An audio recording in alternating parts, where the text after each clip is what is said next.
thunderstorm warning for northeastern McDowell County in western North Carolina, east central Mitchell County in western North Carolina, west central Caldwell County in western North Carolina, southern Avery County in western North Carolina, northwestern Burke County in western North Carolina, until 2 p.m. Eastern Daylight Time. At 1:19 p.m. Eastern Daylight Time, a severe thunderstorm was located 6 miles east of Spruce Pine, or near Linville Falls, moving northeast at 10 miles per hour. Hazard, 60 miles per hour wind gusts and quarter-size hail. Source, radar indicated. Impact, minor hail damage to vehicles is expected. Expect wind damage to trees and power lines. Locations impacted include Spruce Pine, Cross North, Grandfather Mountain State Park, Linville Falls, Blue Ridge Parkway. Linville Falls to Grandfather, Edgemont, Ingalls, Altamont, Pine-Ola, and Collettville. For your protection, move to an interior room on the lowest floor of a building. Please report damaging winds, hail, or flooding to the National Weather Service by calling toll-free 1-800-267-8101 or by posting on our Facebook page or tweet it using hashtag NWSGSP. Your message should describe the event and the specific location where it occurred. Repeating, a severe thunderstorm warning has been issued until 2 p.m. Eastern Daylight Time for the following counties in North Carolina: Avery, Burke, Caldwell, McDowell, and Mitchell. The National Weather Service in Blacksburg has issued a severe thunderstorm warning for south central Watauga County in northwestern North Carolina until 2:15 p.m. Eastern Daylight Time. At 1:51 p.m. Eastern Daylight Time, a severe thunderstorm was located over Blowing Rock in Caldwell County, or near Blowing Rock, moving east at 15 miles per hour. Hazard, 60 miles per hour wind gusts and quarter-size hail. Source, radar indicated. Impact, hail damage to vehicles is expected. Expect wind damage to roofs, siding, and trees. Locations impacted include Blowing Rock in Caldwell County, Moses Cone Memorial Park, Ajo, and Grandfather Mountain State Park. Prepare immediately for large hail and damaging winds. For your safety, move to an interior room on the lowest floor of a sturdy building. Stay away from windows. Locally, heavy rain will quickly reduce visibility and result in ponding of water on roadways, standing water in low-lying areas, and minor flooding of creeks, streams, and areas of poor drainage. Drivers are urged to slow down and use extra caution to avoid hydroplaning. When it is safe to do so, please send your reports of hail of any size, as well as reports of any wind damage, including downed trees or large limbs, to the National Weather Service by calling toll-free at 1-866-215-4324. Reports and pictures can also be shared on the National Weather Service Blacksburg Facebook page and on Twitter. Repeating, a severe thunderstorm warning has been issued until 2:15 p.m. Eastern Daylight Time for the following county: Watauga, North Carolina.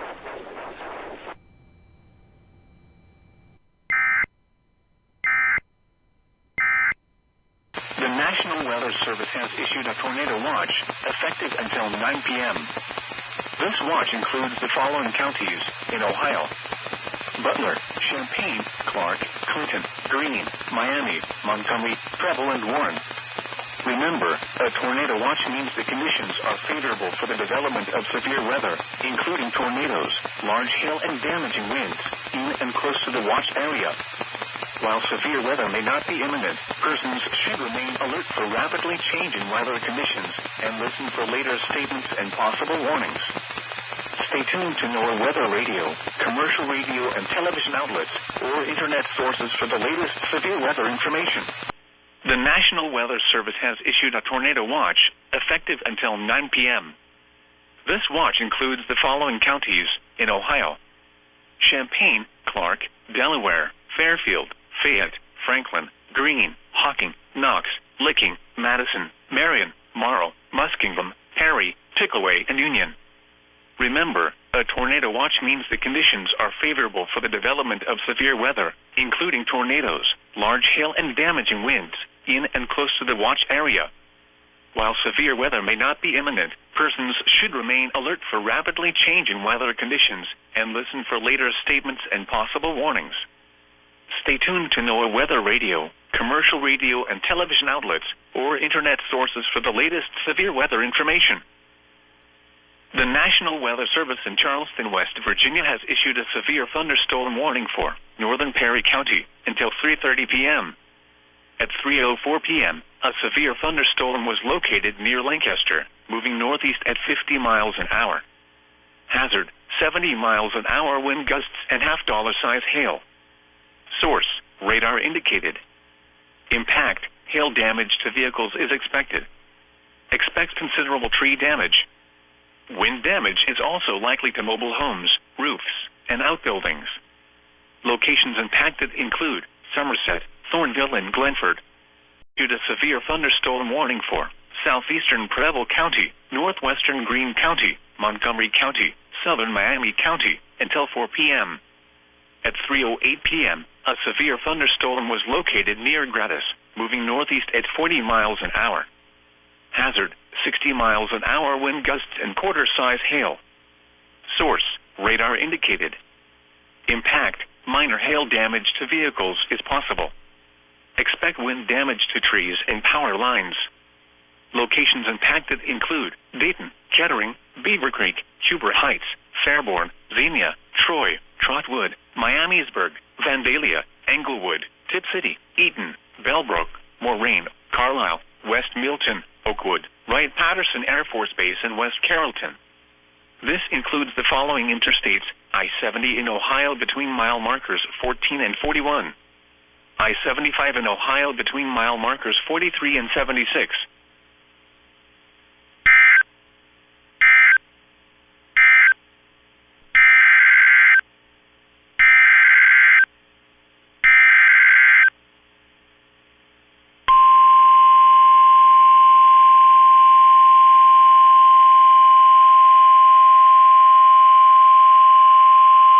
The National Weather Service in Wilmington has issued a severe thunderstorm warning for northern Fairfield County, southeastern Licking County, until 4 p.m. At 3:12 p.m., a severe thunderstorm was located near Canal Winchester, moving northeast at 40 miles an hour. Hazard, ping-pong ball-size hail and 60 miles an hour wind gusts. Source, radar indicated. Impact, people and animals outdoors will be injured.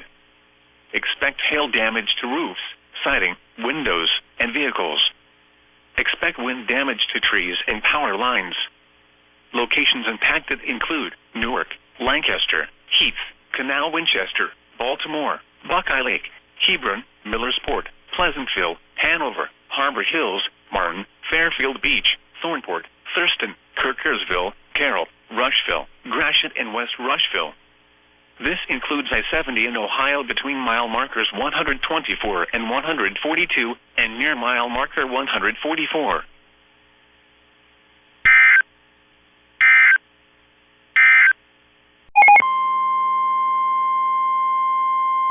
The National Weather Service in Tallahassee has issued a severe thunderstorm warning for East Central Gadsden County in Big Bend of Florida, Central Leon County in Big Bend of Florida, until 4 p.m. Eastern Daylight Time.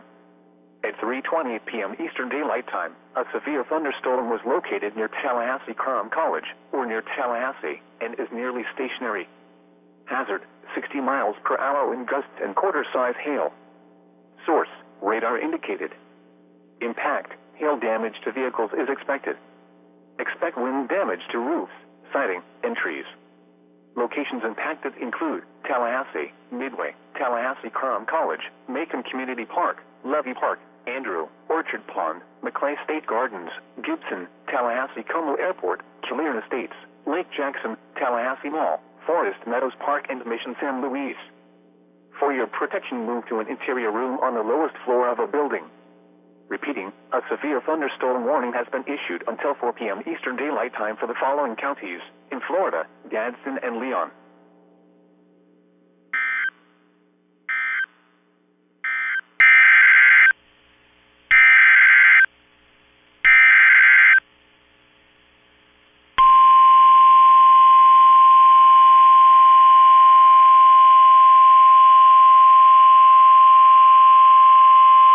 The National Weather Service in Wilmington has issued a severe thunderstorm warning for northeastern Warren County, northern Clinton County, southern Greene County, until 4:15 p.m.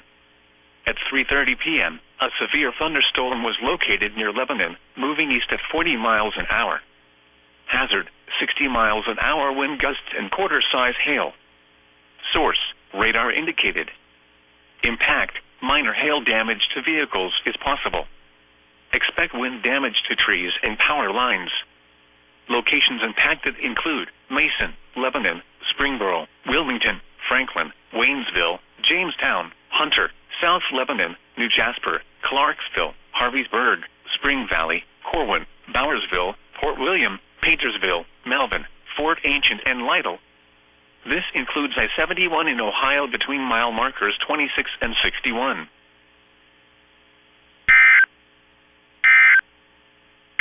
Northern Hocking County, southeastern Pickaway County, until 4:15 p.m. At 3:37 p.m., a severe thunderstorm was located near Kingston, moving northeast at 45 miles an hour. Hazard, 60 miles an hour wind gusts and half-dollar-size hail. Source, radar indicated. Impact, minor hail damage to vehicles is possible.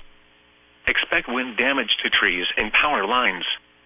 Locations impacted include Lancaster, Logan, Bremen, Hideaway Hills, Stoutsville, Sugar Grove, Tarleton, Buena Vista in Hocking County, Hideaway Hills, Whistler, Clearport, North Bern, Enterprise, Rockbridge, Oroville, and Lake Logan State Park.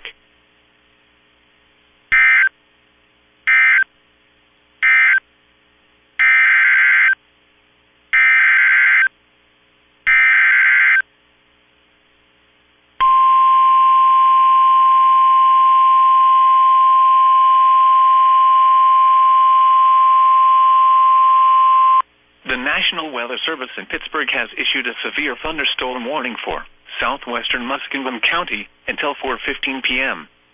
At 3:38 p.m., a severe thunderstorm was located near Somerset, moving east at 40 miles an hour. Hazard, 60 miles an hour wind gusts and half-dollar-size hail. Source, radar indicated. Impact, minor hail damage to vehicles is possible. Expect wind damage to trees and power lines, resulting in some power outages. Locations impacted include Zanesville, South Zanesville, North Zanesville, Philo, Pleasant Grove, Gratiot, Fultonham, Candleville, Duncan Falls, East Fultonham, Drake, and Dillon State Park.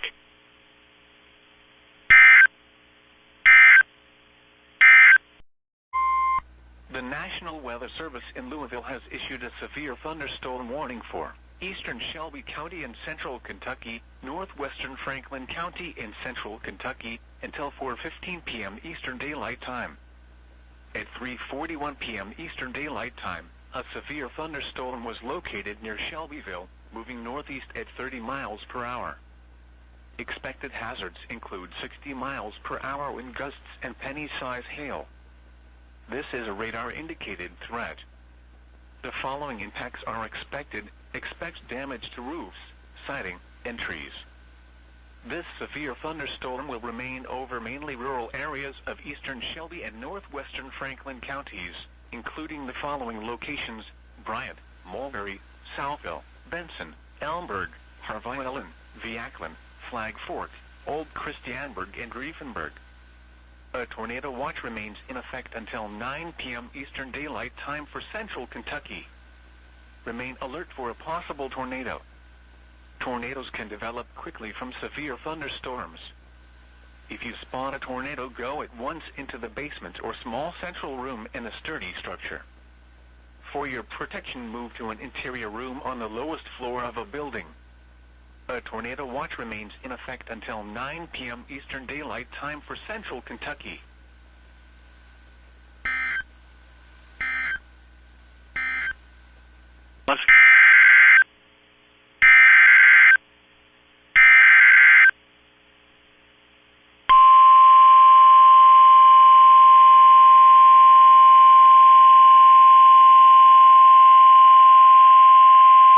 The National Weather Service in Charleston, West Virginia has issued a severe thunderstorm warning for north central Perry County until 4 p.m. At 3:43 p.m., a severe thunderstorm was located 7 miles northeast of Somerset, moving east at 40 miles an hour. Hazard, 70 miles an hour wind gusts and ping-pong ball-size hail. Source, radar indicated. Impact, people and animals outdoors will be injured. Expect hail damage to roofs, siding, windows, and vehicles. Expect considerable tree damage. Wind damage is also likely to mobile homes, roofs, and outbuildings. Locations impacted include Somerset and Glenford.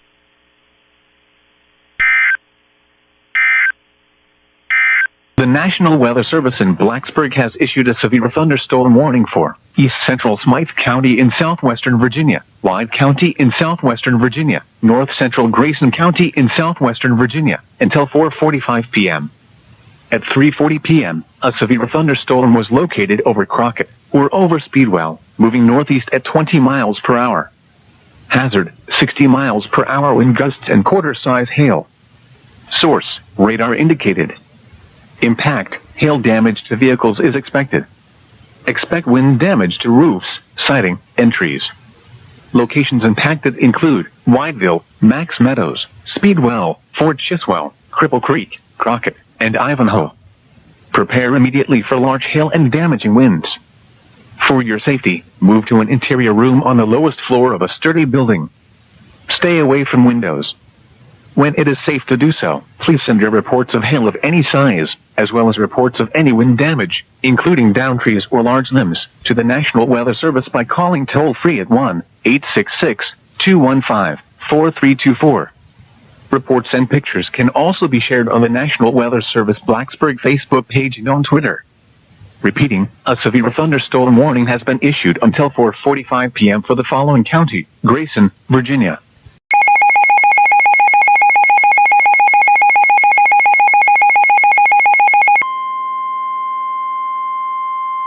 The National Weather Service in Tallahassee has issued a severe thunderstorm warning for southeastern Gadsden County in Big Bend, Florida, southwestern Leon County in Big Bend, Florida, until 4:45 p.m. Eastern Daylight Time. At 3:59 p.m. Eastern Daylight Time, a severe thunderstorm was located near Midway, moving southwest at 10 miles per hour. Hazard, 60 miles per hour wind gusts and quarter-size hail. Source, radar indicated. Impact, hail damage to vehicles is expected. Expect wind damage to roofs, siding, and trees. Locations impacted include Midway, Tallahassee, Tallahassee-Crum College, Florida State University, Doak Campbell Stadium, Lake Bradford, Lake Talquin, Andrew, Fort Braden, Leon County Civic Center, Clement Plaza, Innovation Park, Tallahassee Regional Airport, and Mission San Luis. For your protection, move to an interior room on the lowest floor of a building. Repeating, a severe thunderstorm warning has been issued until 4:45 p.m. Eastern Daylight Time for the following counties in Florida: Gadsden and Leon.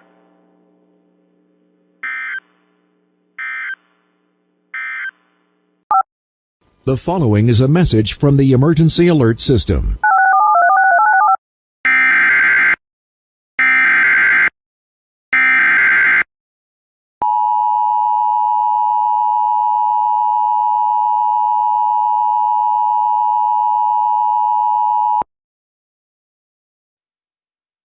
The National Weather Service in Greenville-Spartanburg has issued a severe thunderstorm warning for Central Union County in the Piedmont of North Carolina until 4:45 p.m. Eastern Daylight Time.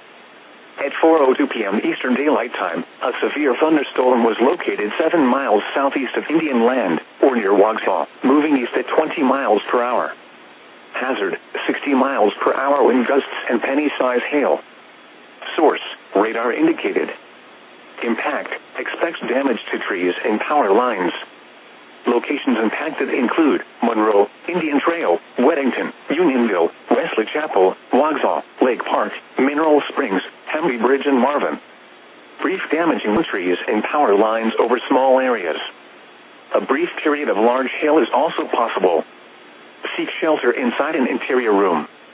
Please report damaging winds, hail, or flooding to the National Weather Service by calling toll-free 1-800-267-8101 or by posting on our Facebook page or tweet it using hashtag NWSGSP. Your message should describe the event and the specific location where it occurred. Repeating, a severe thunderstorm warning has been issued until 4:45 p.m. Eastern Daylight Time for the following county: Union, North Carolina.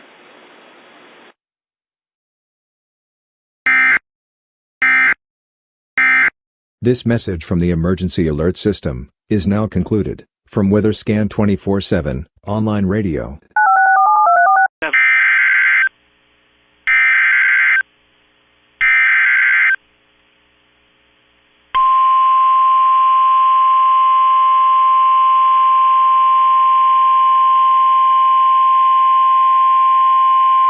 The National Weather Service in Pittsburgh has issued a severe thunderstorm warning for western Guernsey County, southeastern Coshocton County, northeastern Muskingum County until 4:30 p.m. At 4:05 p.m., a severe thunderstorm was located near North Zanesville, or near Zanesville, moving northeast at 50 miles an hour. Hazard, golf ball size hail and 70 miles an hour wind gusts. Source, radar indicated. Impact, people and animals outdoors will be injured. Expect hail damage to roofs, siding, windows, and vehicles. Trees snapped and uprooted. Power outages can be expected. Locations impacted include Cambridge, New Concord, Bezville, North Zanesville, Pleasant Grove, Plainfield, Norwich, Chandlersville, Bridgettville, Otsego, Drake, and Duncan Falls.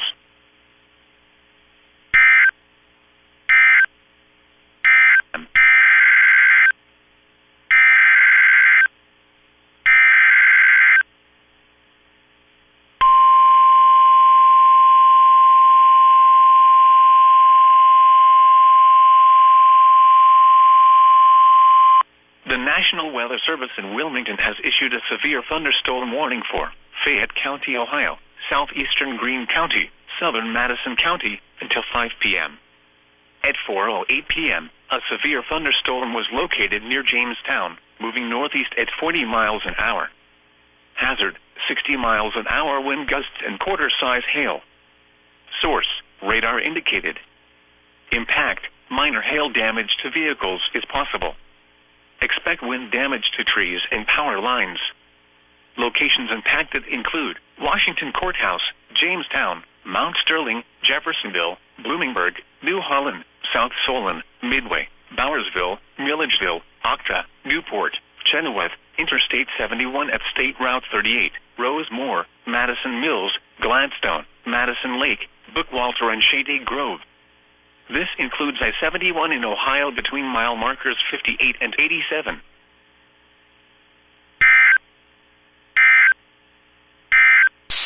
The National Weather Service in Raleigh has issued a severe thunderstorm warning for southeastern Harnett County, central Johnston County, until 5 p.m.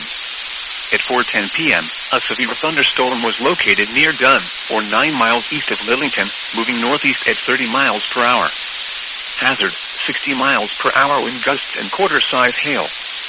Source, radar indicated. Impact, hail damage to vehicles is expected. Expect wind damage to roofs, siding, and trees. Locations impacted include Smithfield, Dunn, Benson, Micro, Selma, Irwin, Coates, Four Oaks, Pine Level, and Princeton. For your protection, move to an interior room on the lowest floor of a building. Repeating, a severe thunderstorm warning has been issued until 5 p.m. for the following counties in North Carolina: Harnett and Johnston.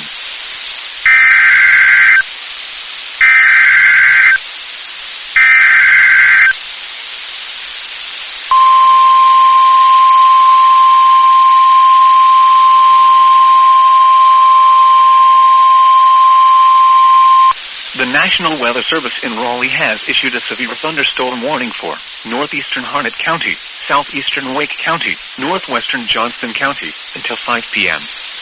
At 4:12 p.m., a severe thunderstorm was located near Fuquay Arena, or 11 miles north of Lillington, moving northeast at 20 miles per hour. Hazard, 60 miles per hour wind gusts and quarter-size hail. Source, radar indicated. Impact, hail damage to vehicles is expected.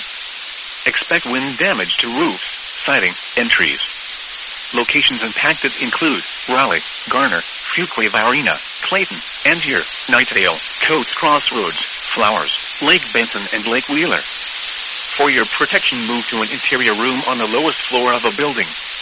Repeating, a severe thunderstorm warning has been issued until 5 p.m. for the following counties in North Carolina: Harnett, Johnston, and Wake.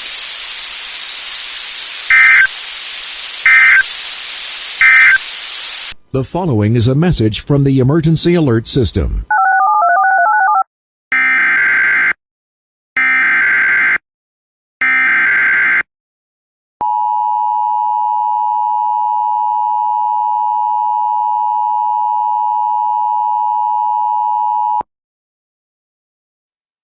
The National Weather Service in Charleston has issued a severe thunderstorm warning for portions of Screven County in southeastern Georgia, Bullock County in southeastern Georgia, Jenkins County in southeastern Georgia, until 5:15 p.m. Eastern Daylight Time. At 4:17 p.m. Eastern Daylight Time, a severe thunderstorm was located over Scarborough, moving east at 10 miles an hour. Hazard, 60 miles an hour wind gusts and quarter-size hail. Source, radar indicated. Impact, minor hail damage to vehicles is possible. Expect wind damage to trees and power lines. Locations impacted include Sylvania, Portal, Rocky Ford, Woodcliff, Altman, and Scarborough. For your protection, move to an interior room on the lowest floor of a building. Report damage directly to the Charleston National Weather Service at 888-383-2024 when it is safe to do so.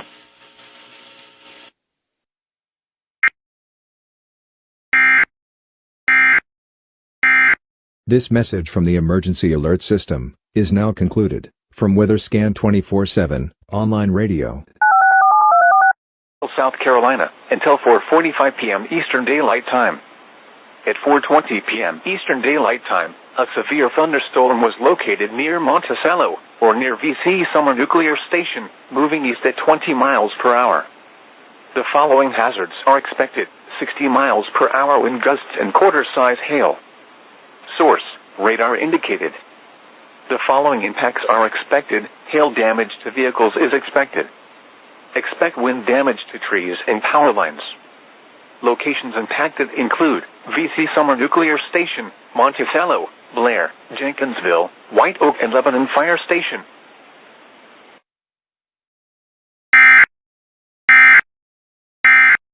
Guernsey County in East Central Ohio, northwestern Belmont County in East Central Ohio, southeastern Tuscarawas County in East Central Ohio, until 5 p.m. At 4:27 p.m., a severe thunderstorm was located near Cambridge, moving northeast at 50 miles per hour. Hazard, golf ball-size hail and 70 miles per hour wind gusts. Source, radar indicated. Impact, people and animals outdoors will be injured. Expect hail damage to roofs, siding, windows, and vehicles. Trees snapped and uprooted. Power outages can be expected. Locations impacted include Cambridge, Freeport, Biesville, Antrim, Senecaville, Holloway, Lower City, Old Washington, Salesville, Tippecanoe, Piedmont, and Fairview. For your protection, move to an interior room on the lowest floor of a building. A tornado watch remains in effect until 9 p.m. for East Central Ohio. Please report severe weather by calling 412-262-1988, posting to the National Weather Service Pittsburgh Facebook page, or using Twitter at NWS Pittsburgh.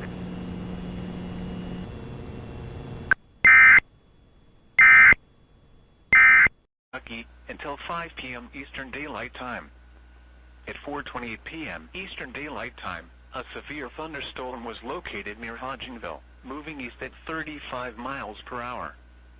Expected hazards include 60 miles per hour wind gusts and quarter-size hail. This is a radar-indicated threat. The following impacts are expected: hail damage to vehicles is expected. Expect wind damage to roofs, siding, and trees. This severe thunderstorm will remain over mainly rural areas of south-central Nelson, southeastern LaRue, and southwestern Marion counties, including the following locations: Loretto, St. Francis, Raywick, Adela, Howardstown, Stiles, Lovedale, Gleanings, and Ginseng. For your protection, move to an interior room on the lowest floor of a building. Large hail and damaging winds and continuous cloud-to-ground lightning is occurring with this storm. Move indoors immediately. Lightning is one of nature's leading killers.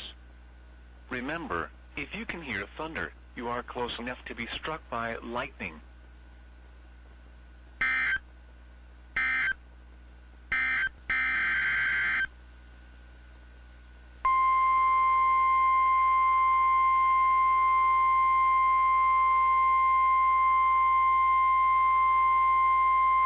The National Weather Service in Louisville has issued a severe thunderstorm warning for southeastern Spencer County and central Kentucky, southeastern Shelby County and central Kentucky, northeastern Nelson County in central Kentucky, Anderson County in central Kentucky, until 5 p.m. Eastern Daylight Time. At 4:32 p.m. Eastern Daylight Time, a severe thunderstorm was located near Taylorsville, moving east at 45 miles per hour. Expected hazards include 60 miles per hour wind gusts and nickel-size hail. This is a radar-indicated threat. The following impacts are expected. Expect damage to roofs, siding, and trees. Locations impacted include Lawrenceburg. For your protection, move to an interior room on the lowest floor of a building. In addition, continuous cloud-to-ground lightning is occurring with this storm. Move indoors immediately. Lightning is one of nature's leading killers. Remember, if you can hear thunder, you are close enough to be struck by lightning.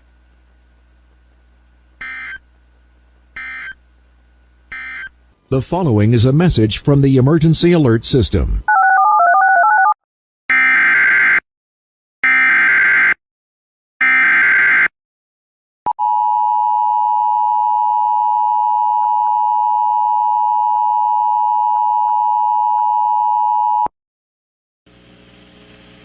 The National Weather Service in northern Indiana has issued a severe thunderstorm warning for southern Van Wert County until 5 p.m.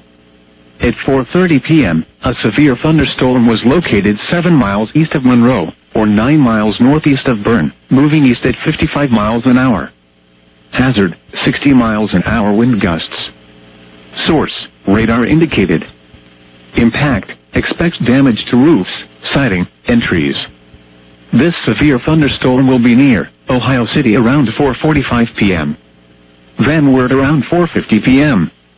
Other locations impacted by the severe thunderstorm include Dahl, Abenaka, Jonestown, Middle Point, Vandalia, Shum, Elgin, Wilshire, Glenmore, and Wren.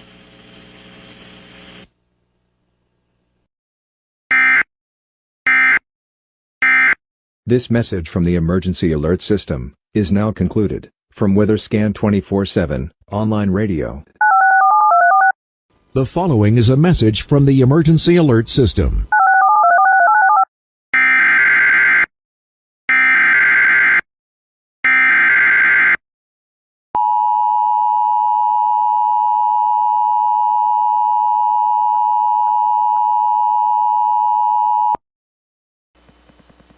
The National Weather Service in Peachtree City has issued a severe thunderstorm warning for southeastern Lawrence County in central Georgia, southwestern Trutland County in east central Georgia, northern Wheeler County in central Georgia, northwestern Montgomery County in central Georgia, until 5:15 p.m. Eastern Daylight Time. At 4:32 p.m. Eastern Daylight Time, a severe thunderstorm was located near Landsberg, or near Alamo, moving northeast at 20 miles per hour. Hazard, 60 miles per hour wind gusts and quarter-size hail. Source, radar indicated.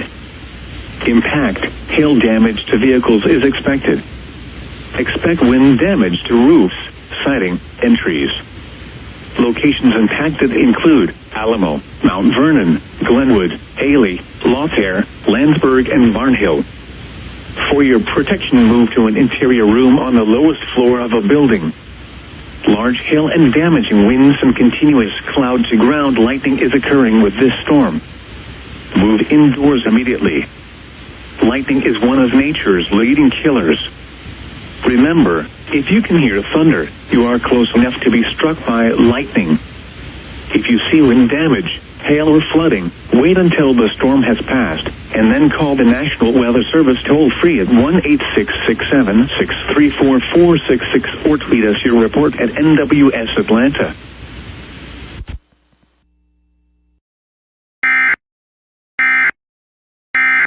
This message from the Emergency Alert System is now concluded. From WeatherScan 24/7 online radio.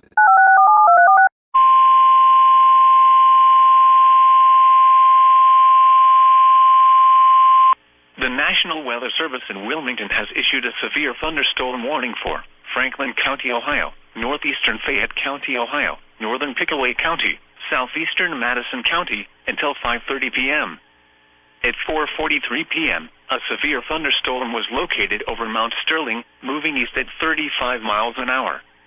Hazard, ping-pong ball-size hail and 60 miles an hour wind gusts. Source, radar indicated. Impact, people and animals outdoors will be injured. Expect hail damage to roofs, siding, windows, and vehicles. Expect wind damage to trees and power lines. Locations impacted include Columbus, Reynoldsburg, Grove City, Upper Arlington, Gahanna, Bexley, Canal Winchester, Groveport, Asheville, Mount Sterling, South Bloomfield, Bloomingburg, Lee Ohio State University, Easton, Lake Darby, Whitehall, New Albany, Craneview Heights, Obetz, and Commercial Point. This includes the following interstates: I-70 in Ohio between mile markers 93 and 111. I-71 in Ohio between mile markers 78 and 113.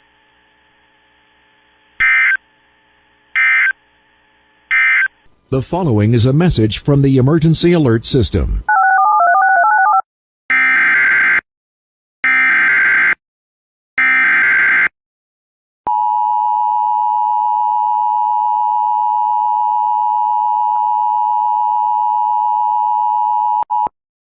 Urgent weather message.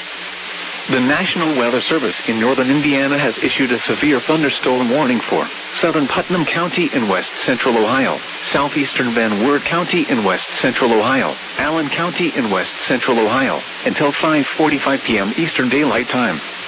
At 4:49 p.m. Eastern Daylight Time, a severe thunderstorm was located near Ohio City, or near Van Wert, moving east at 50 miles per hour. Hazard, 60 miles per hour wind gusts. Source, radar indicated. Impact, expect damage to roofs, siding, and trees. This severe thunderstorm will be near Spencerville in Allen County around 4:55 p.m. Eastern Daylight Time. Delphos around 5 p.m. Eastern Daylight Time. Aleta around 5:10 p.m. Eastern Daylight Time. Lima around 5:15 p.m. Eastern Daylight Time. Columbus Grove around 5:20 p.m. Eastern Daylight Time. Pandora around 5:25 p.m. Eastern Daylight Time. Bluffton around 5:30 p.m. Eastern Daylight Time. Other locations impacted by the severe thunderstorm include Vulcansville, Yoder, Coanet, Westminster, Hume, Harrod, Slabtown, Fort Jennings, Monticello, and Rushmore. This includes Interstate 75 between mile markers 119 and 141. For your protection, move to an interior room on the lowest floor of a building. Continuous cloud-to-ground lightning is occurring with this storm. Move indoors immediately. Lightning is one of nature's leading killers. Remember, if you can hear thunder, you are close enough to be struck by lightning. Torrential rainfall is occurring with this storm and may lead to flash flooding. Drive your vehicle through flooded roadways. Repeating, a severe thunderstorm warning has been issued until 5:45 p.m. Eastern Daylight Time for the following.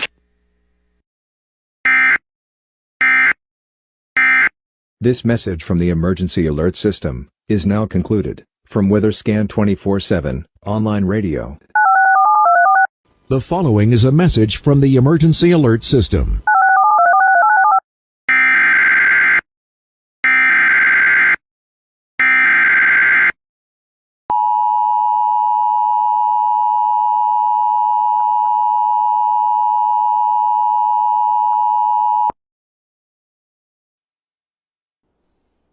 Weather Service in Columbia has issued a severe thunderstorm warning for northwestern Calhoun County in central South Carolina, west central Sumter County in central South Carolina, southeastern Richland County in central South Carolina, until 5:30 p.m. Eastern Daylight Time. At 4:42 p.m. Eastern Daylight Time, a severe thunderstorm was located over Gadsden, or near McEntire Air Base, moving northeast at 20 miles per hour. The following hazards are expected: 60 miles per hour wind gusts and quarter-size hail. Source: radar indicated. The following impacts are expected: hail damage to vehicles is expected. Expect wind damage to trees and power lines. Locations impacted include McIntyre Air Base, Eastover, Gadsden, Congaree National Park, Wedgwood, Fort Jackson McCready Training Center, and Statesburg.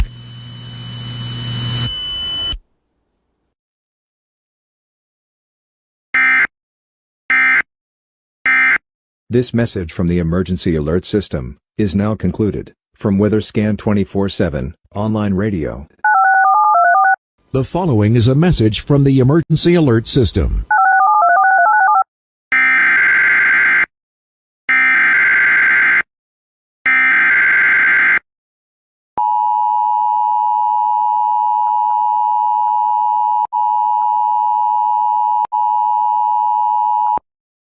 Weather Bulletin.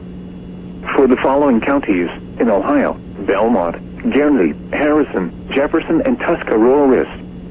The National Weather Service in Pittsburgh has issued a severe thunderstorm warning for Harrison County in east central Ohio, southwestern Jefferson County in east central Ohio, northeastern Guernsey County in east central Ohio, northwestern Belmont County in east central Ohio, southeastern Tuscarawas County in east central Ohio, until 5:30 p.m. At 4:52 p.m., a severe thunderstorm was located over Freeport, moving northeast at 50 miles per hour. Hazard: 70 miles per hour wind gusts and quarter-size hail. Source: radar indicated. Impact: minor hail damage to vehicles is possible. Trees snapped and uprooted. Power outages can be expected. Locations impacted include Cadiz, Freeport, Wintersville, Chiltonsville, Hopeeville, Flushing, Smithfield, Seal, Adana, Jewett, Dillonvale, and Mount Pleasant. For your protection, move to an interior room on the lowest floor of a building. A tornado watch remains in effect until 9 p.m. for East Central Ohio.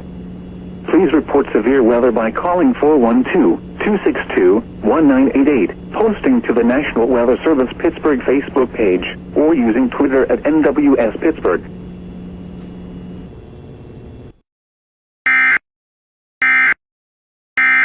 This message from the Emergency Alert System is now concluded. From WeatherScan 24/7 online radio. The following is a message from the Emergency Alert System.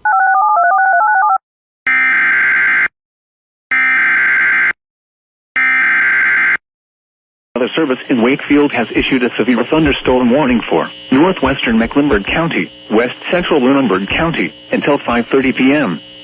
At 4:55 p.m., a severe thunderstorm was located over Staunton River State Park, or near Redock, moving east at 30 miles per hour. Hazard: quarter-size hail. Source: radar indicated. Impact: minor damage to vehicles is possible. The severe thunderstorm will be near Chase City around 5:20 p.m. Kells Corner around 5:30 p.m. Other locations impacted by the severe thunderstorm include Fairview, Plantersville, Rogers Corner, Spanish Grove, Fort Mitchell, Finneywood, Skipworth, and John H. Carr Reservoir. For your protection, move to an interior room on the lowest floor of a building. Please report severe weather by calling 757-899-2415, posting to the National Weather Service Wakefield Facebook page, or using Twitter at @WakefieldVA. Repeating, a severe thunderstorm warning has been issued until 5:30 p.m. for the following counties in Virginia, Lunenburg, and Mecklenburg.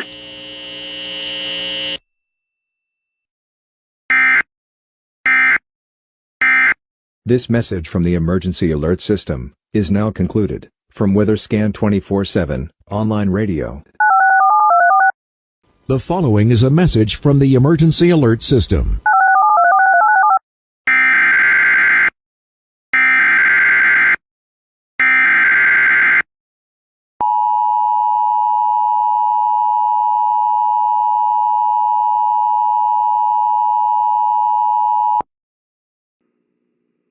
The National Weather Service in Louisville has issued a severe thunderstorm warning for North Central Mercer County in Central Kentucky, Woodford County in Central Kentucky, Eastern Anderson County in Central Kentucky, South Central Franklin County in Central Kentucky, until 5:30 p.m. Eastern Daylight Time.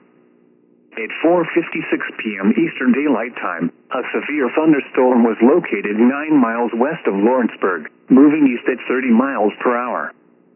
Expected hazards include 60 miles per hour wind gusts and penny-size hail. This is a radar-indicated threat. The following impacts are expected. Expect damage to roofs, siding, and trees. This severe thunderstorm will be near Lawrenceburg around 5:15 p.m. Eastern Daylight Time. Other locations in the path of this severe thunderstorm include Versailles. For your protection, move to an interior room on the lowest floor of a building. Large hail and damaging winds and continuous cloud-to-ground lightning is occurring with this storm. Move indoors immediately. Lightning is one of nature's leading killers. Remember, if you can hear thunder, you are close enough to be struck by lightning.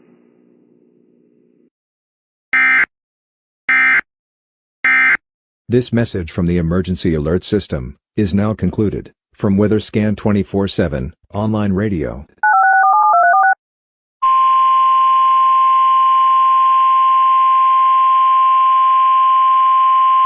The National Weather Service in Wilmington has issued a severe thunderstorm warning for Franklin County, Ohio, northeastern Fayette County, Ohio, northern Pickaway County, southeastern Madison County, until 5:30 p.m. At 4:43 p.m., a severe thunderstorm was located over Mount Sterling, moving east at 35 miles an hour. Hazard, ping-pong ball-size hail and 60 miles an hour wind gusts. Source, radar indicated. Impact, people and animals outdoors will be injured. Expect hail damage to roofs, siding, windows, and vehicles. Expect wind damage to trees and power lines. Locations impacted include Columbus, Reynoldsburg, Grove City, Upper Arlington, Gahanna, Bexley, Canal Winchester, Groveport, Asheville, Mount Sterling, South Bloomfield, Bloomingburg, Lee Ohio State University, Easton, Lake Darby, Whitehall, New Albany, Craneview Heights, Obetz, and Commercial Point. This includes the following interstates: I-70 in Ohio between mile markers 93 and 111. I-71 in Ohio between mile markers 78 and 113.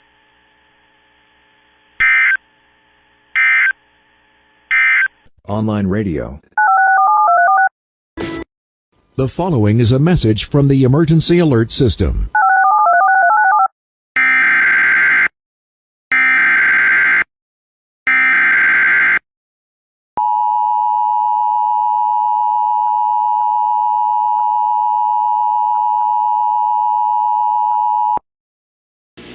The National Weather Service in Blacksburg has issued a severe thunderstorm warning for East Central and Giles County in southwestern Virginia, southwestern Craig County in southwestern Virginia, northern Montgomery County in southwestern Virginia, until 5:45 p.m. Eastern Daylight Time.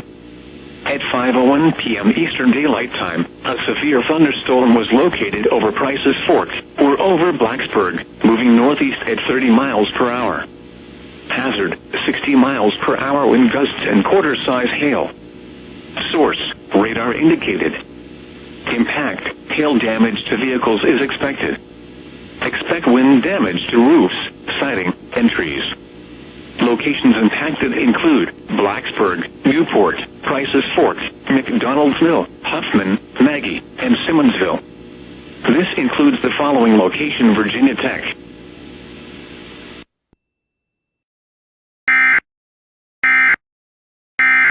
This message from the Emergency Alert System is now concluded. From WeatherScan 24/7 online radio.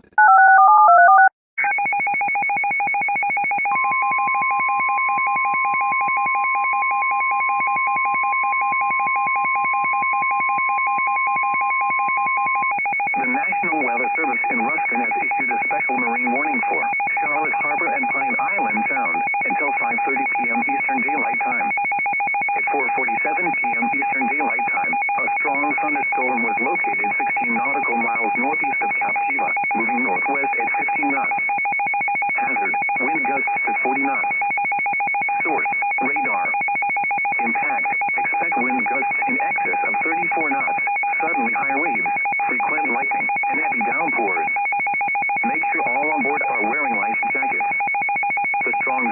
thunderstorm will remain over mainly open waters.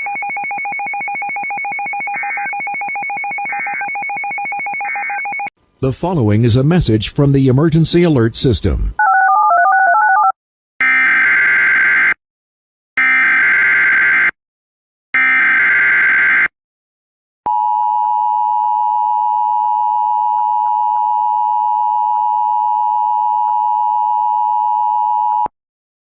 The urgent weather message. For the following counties in Ohio: Ashland, Crawford, Richland, Wayne, and Wyandotte.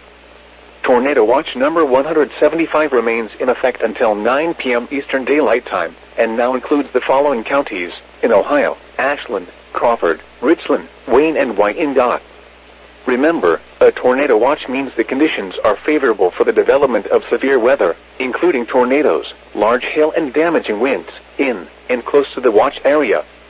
While severe weather may not be imminent, persons should remain alert for rapidly changing weather conditions and listen for later statements and possible warnings.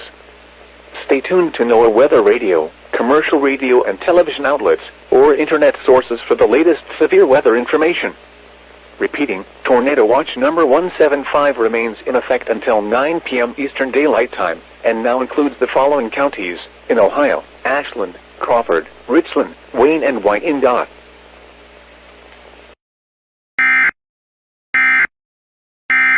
This message from the Emergency Alert System is now concluded. From WeatherScan 24/7 online radio. The following is a message from the Emergency Alert System.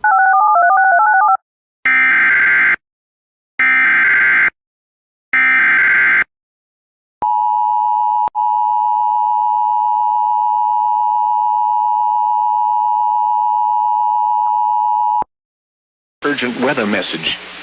The National Weather Service in Cleveland has issued a severe thunderstorm warning for Hancock County in northwestern Ohio until 6:15 p.m. Eastern Daylight Time. At 5:12 p.m. Eastern Daylight Time, severe thunderstorms were located along a line extending from near Odoville to 6 miles southwest of Columbus Grove to near Oliva, moving northeast at 45 miles per hour. Hazard: 70 miles per hour wind gusts and quarter-size hail. Source: radar indicated. Impact: minor damage to vehicles is possible. Expect considerable tree damage. Wind damage is also likely to mobile homes, roofs, and outbuildings. Locations impacted include Findlay, Fostoria, Bluffton, Macomb, Arlington, Arcadia, Rawson, Van Loo, Van Buren, Mount Blanchard, Benton Ridge, Genera, Mount Corey, and Williamstown. A tornado watch remains in effect until 9 p.m. Eastern Daylight Time for northwestern Ohio. For your protection, move to an interior room on the lowest floor of a building.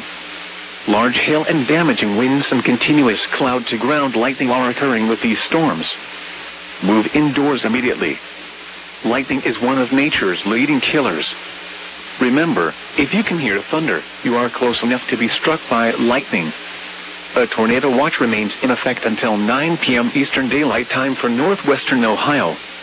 Repeating, a severe thunderstorm warning has been issued until 6:15 p.m. Eastern Daylight Time for the following county: Hancock, Ohio.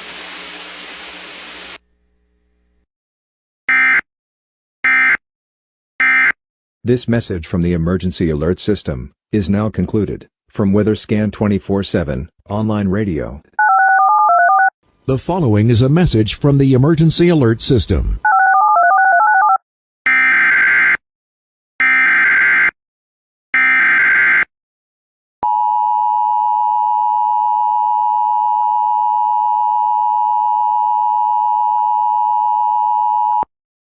The urgent weather message. The National Weather Service in Wilmington has issued a severe thunderstorm warning for northern Hardin County in west central Ohio until 6:15 p.m. Eastern Daylight Time. At 5:15 p.m. Eastern Daylight Time, a severe thunderstorm was located near Lima, moving northeast at 60 miles per hour. Hazard: 60 miles per hour wind gusts and penny-size hail. Source: radar indicated. Impact: expect damage to trees and power lines. Locations impacted include Ada, Forest, Dunkirk, Alger, Blanchard, McGuffey, Patterson, Dola, Grant, and Huntersville. For your protection, move to an interior room on the lowest floor of a building. To report severe weather, go to our website at weather.gov/film and submit your report via social media when you can do so safely. Repeating, a severe thunderstorm warning has been issued until 6:15 p.m. Eastern Daylight Time for the following county: Hardin, Ohio.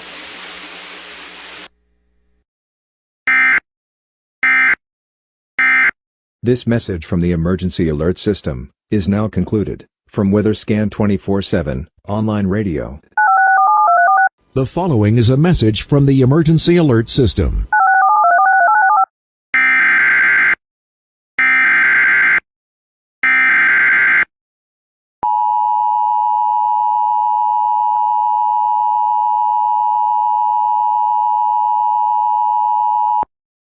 The National Weather Service in Wakefield has issued a severe thunderstorm warning for north central Mecklenburg County, southwestern Lunenburg County, until 6 p.m. At 5:20 p.m., a severe thunderstorm was located over Chase City, moving northeast at 25 miles per hour. Hazard, 60 miles per hour wind gusts and quarter-size hail. Source, radar indicated. Impact, minor damage to vehicles is possible. Expect wind damage to trees and power lines. The severe thunderstorm will be near Kells Corner around 5:40 p.m. Rehoboth around 5:50 p.m. Victoria and Lunenburg around 6 p.m. Other locations impacted by the severe thunderstorm include Fairview, Plantersville, Wilburn, Loves Mill, Fort Mitchell, Cindywood, and Whiteman. For your protection, move to an interior floor of a building. Please report severe weather by calling 757-899-2415, posting to the National Weather Service Wakefield Facebook page, or using Twitter at @WakefieldVA. Repeating, a severe thunderstorm warning has been issued until 6 p.m. for the following counties: in Virginia, Lunenburg, and Mecklenburg.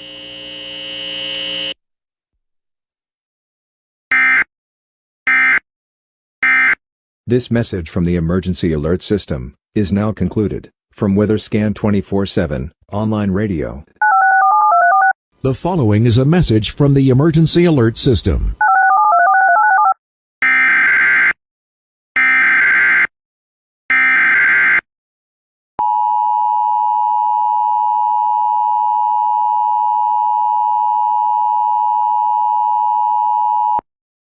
Urgent weather message for the following county: Hancock, Ohio. The National Weather Service in Cleveland has issued a tornado warning for Hancock County in northwestern Ohio until 6 p.m. Eastern Daylight Time.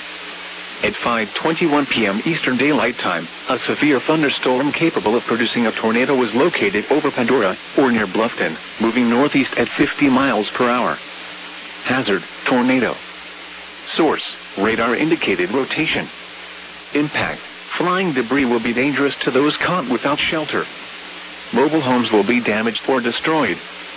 Damage to roofs, windows, and vehicles will occur. Tree damage is likely. This dangerous storm will be near Rawson around 5:35 p.m. Eastern Daylight Time. Findlay and Van Buren around 5:45 p.m. Eastern Daylight Time. Arcadia around 5:55 p.m. Eastern Daylight Time.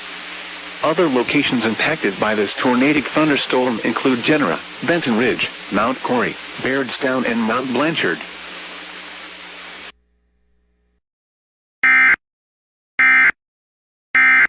This message from the Emergency Alert System is now concluded. From WeatherScan 24/7 online radio.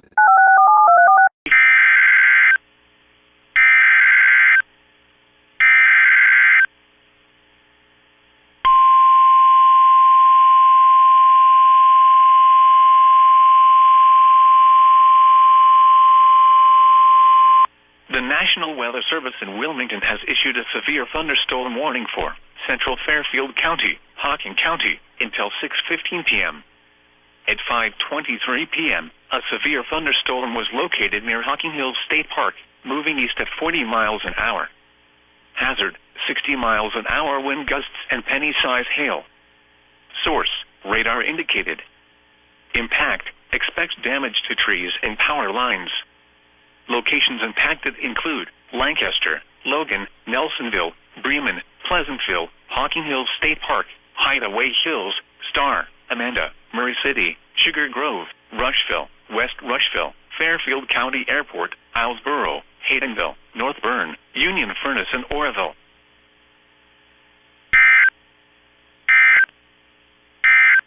The following is a message from the Emergency Alert System.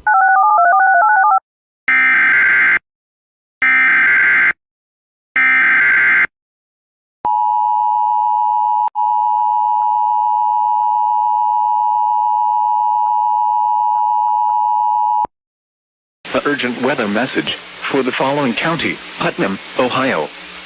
The National Weather Service in northern Indiana has issued a tornado warning for east central Putnam County in west central Ohio until 5:45 p.m. Eastern Daylight Time. At 5:27 p.m. Eastern Daylight Time, a severe thunderstorm capable of producing a tornado was located over Pandora or near Ottawa, moving east at 40 miles per hour. Hazard: tornado. Source: radar indicated rotation. Impact: flying debris will be dangerous to those caught without shelter. Mobile homes will be damaged or destroyed. Damage to roofs, windows, and vehicles will occur. Tree damage is likely. This tornadic thunderstorm will remain over mainly rural areas of east central Putnam County.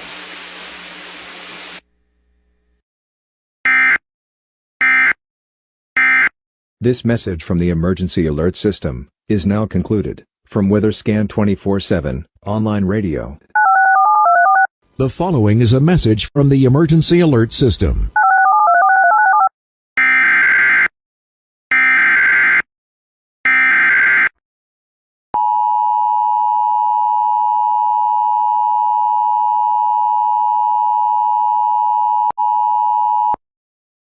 Weather Bulletin.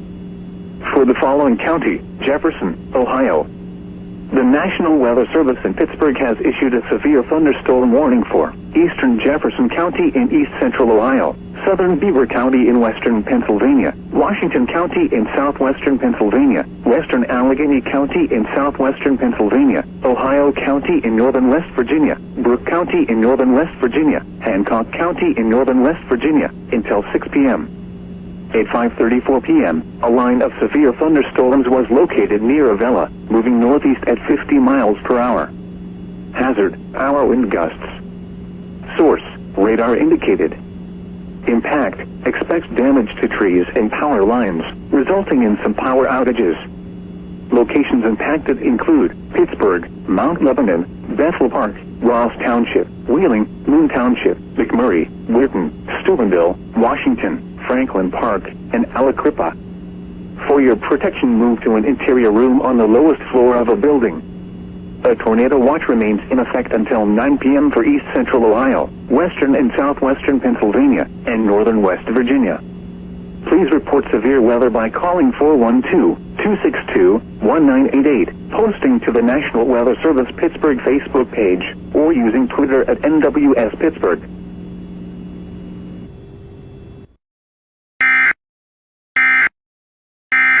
This message from the Emergency Alert System is now concluded. From WeatherScan 24/7 online radio. The urgent weather message. The National Weather Service in Cleveland has issued a severe thunderstorm warning for Seneca County in northwestern Ohio, northern Wyandotte County in northwestern Ohio, northwestern Crawford County, Hancock County in northwestern Ohio, until 6:45 p.m. Eastern Daylight Time. At 5:47 p.m. Eastern Daylight Time, severe thunderstorms were located along a line extending from near Rawson to near Arlington to near Ada, moving east at 50 miles per hour. Hazard: 70 miles per hour wind gusts and quarter-size hail. Source: radar indicated. Impact: minor damage to vehicles is possible. Expect considerable tree damage. Wind damage is also likely to mobile homes, roofs, and outbuildings. Locations impacted include Findlay, Tiffin, Fostoria, Upper Sandusky, Macomb, Forest, Arlington, Green Springs, New Washington, Bloomville, Sycamore, Arcadia, Rawson, Van Loo, Van Buren, New Regal, Chatfield, Cerri, Attica, and Benton. A tornado watch remains in effect until 9 p.m. Eastern Daylight Time for north central and northwestern Ohio. For your protection, move to an interior room on the lowest floor of a building. A tornado watch remains in effect until 9 p.m. Eastern Daylight Time for north central and northwestern Ohio. Repeating, a severe thunderstorm warning has been issued until 6:45 p.m. Eastern Daylight Time for the following counties in Ohio: Crawford, Hancock, Seneca, and Wyandotte.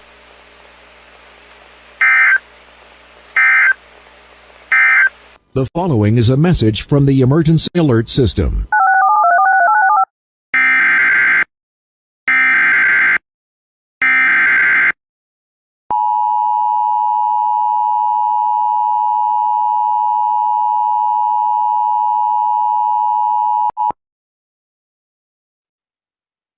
The National Weather Service in Wilmington has issued a severe thunderstorm warning for northwestern Robeson County in southeastern North Carolina until 6:15 p.m. At 5:48 p.m., a severe thunderstorm was located over Prospect or near Red Springs, moving northeast at 20 miles per hour. Hazard: quarter-size hail. Source: radar indicated. Impact: minor damage to vehicles is possible. Locations impacted include Red Springs, Pembroke, Bowie, Wakulla, Prospect, Shannon, and Renard. For your protection, move to an interior room on the lowest floor of a building.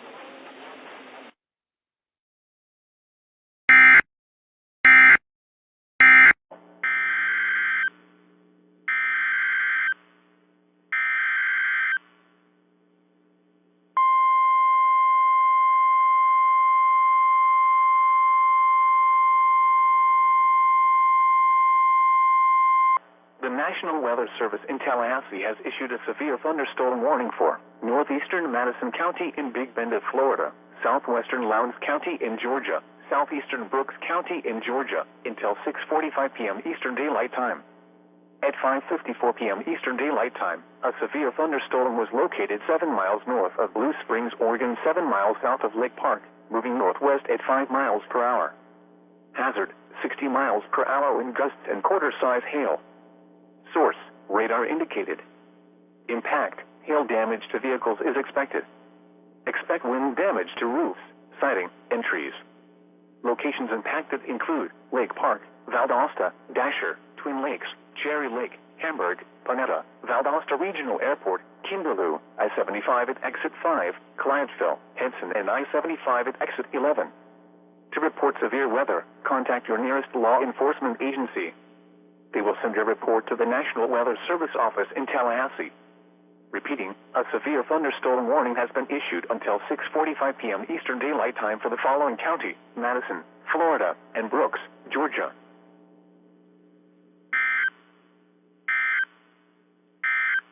The following is a message from the Emergency Alert System.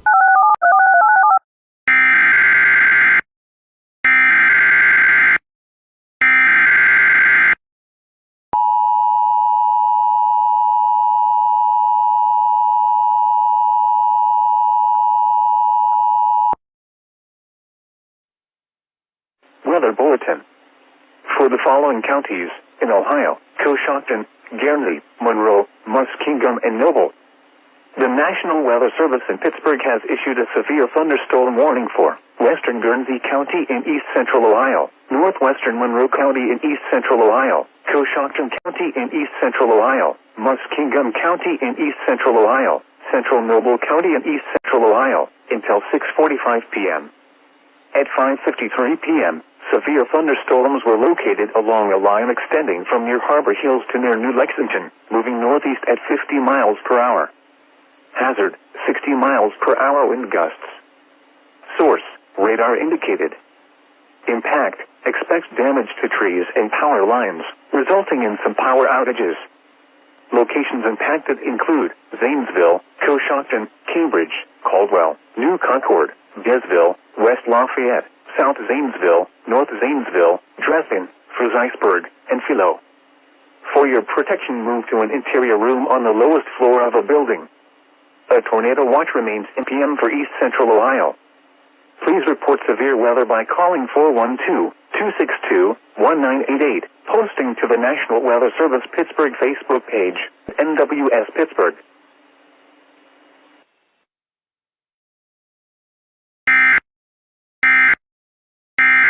This message from the Emergency Alert System is now concluded. From WeatherScan 24/7 online radio. The following is a message from the Emergency Alert System.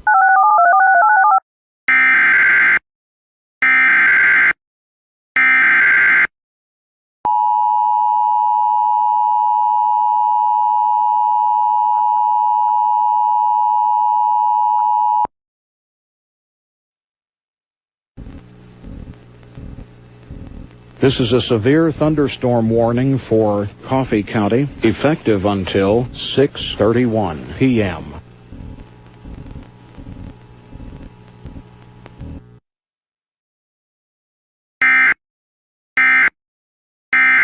This message from the Emergency Alert System is now concluded. From WeatherScan 24/7 online radio.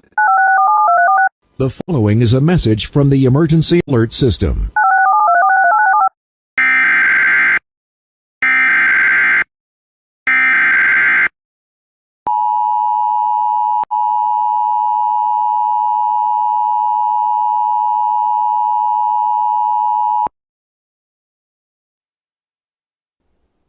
Weather Service in Columbia has issued a severe thunderstorm warning for eastern Edgefield County in central South Carolina, southwestern Lexington County in central South Carolina, northeastern Aiken County in central South Carolina, southeastern Saluda County in central South Carolina, until 6:30 p.m. Eastern Daylight Time. At 5:55 p.m. Eastern Daylight Time, a severe thunderstorm was located near Aiken Municipal Airport, or 10 miles north of Aiken, moving northeast at 15 miles per hour. The following hazards are expected: 60 miles per hour wind gusts and quarter-size hail. Source: radar indicated. The following impacts are expected: hail damage to vehicles is expected. Expect wind damage to trees and power lines. Locations impacted include Batesburg-Leesville, Aiken Municipal Airport, Monetta, Hibernia, Steedman, Nice, New Holland, St. Maria Fire Station, and Cedar Pond Campground. This includes Interstate 20 in South Carolina between mile markers 20 and 40.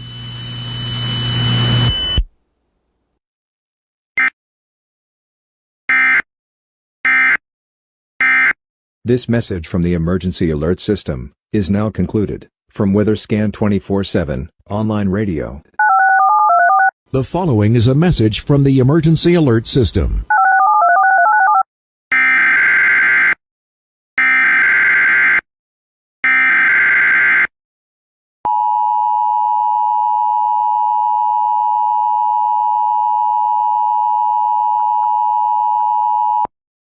Urgent weather message for the following counties in Ohio: Erie, Huron, Sandusky, and Seneca. The National Weather Service in Cleveland has issued a tornado warning for western Huron County, Erie County, Seneca County in northwestern Ohio, southeastern Sandusky County in northwestern Ohio, until 7 p.m. Eastern Daylight Time. At 6:17 p.m. Eastern Daylight Time, a severe thunderstorm capable of producing a tornado was located near Tiffin, moving east at 45 miles per hour. Hazard: tornado and quarter-size hail. Source: radar indicated rotation. Impact: flying debris will be dangerous to those caught without shelter. Mobile homes will be damaged or destroyed. Damage to roofs, windows, and vehicles will occur. Tree damage is likely. Locations impacted include Tiffin, Bellevue, Clyde, Willard, Green Springs, Bloomville, New Regal, Attica, Bettsville, Republic, Bascom, and Flat Rock.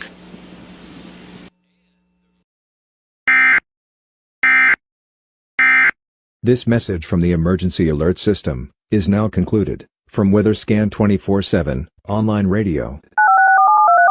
The following is a message from the Emergency Alert System.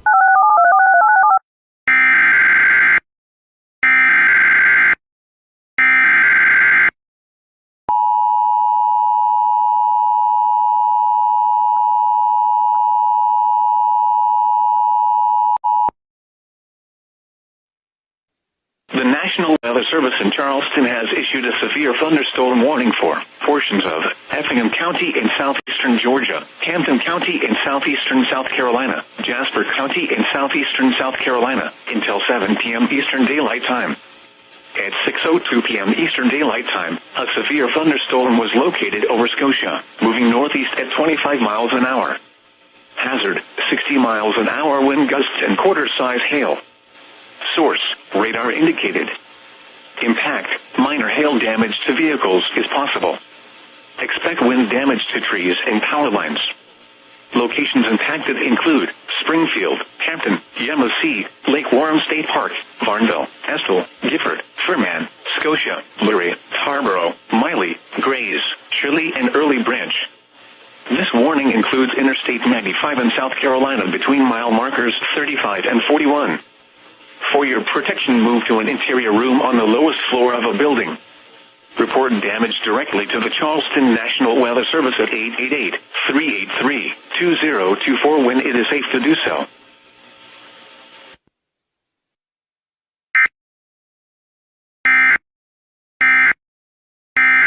This message from the Emergency Alert System is now concluded. From WeatherScan 24/7 online radio. The following is a message from the Emergency Alert System.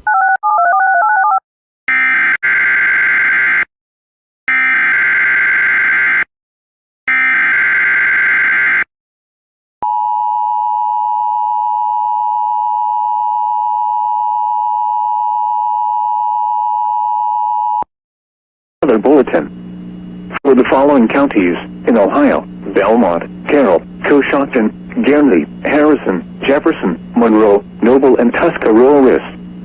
The National Weather Service in Pittsburgh has issued a severe thunderstorm warning for Guernsey County in east central Ohio, northern Monroe County in east central Ohio, southeastern Coshocton County in east central Ohio, Carroll County in east central Ohio, southern Tuscarawas County in east central Ohio, Noble County in east central Ohio, Harrison County in east central Ohio, Jefferson County in east central Ohio, south central Columbiana County in east central Ohio, Belmont County in east central Ohio, west central Greene County in southwestern Pennsylvania, southwestern Washington County in southwestern Pennsylvania, Ohio County in northern West Virginia, Marshall County in northern West Virginia, Brooke County in northern West Virginia, Hancock County in northern West Virginia, until 7:15 p.m.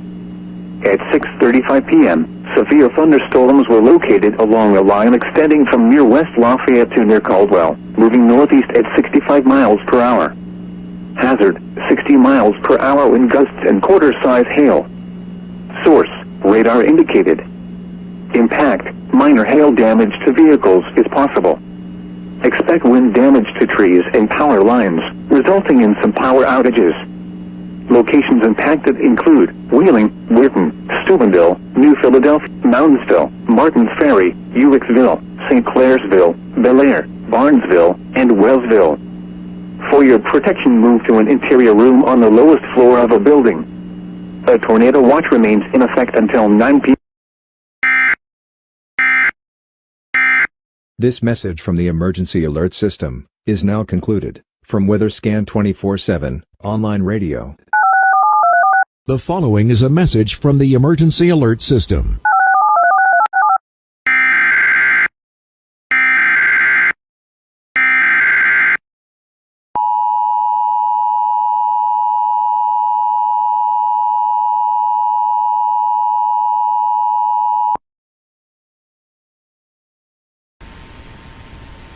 Urgent weather message.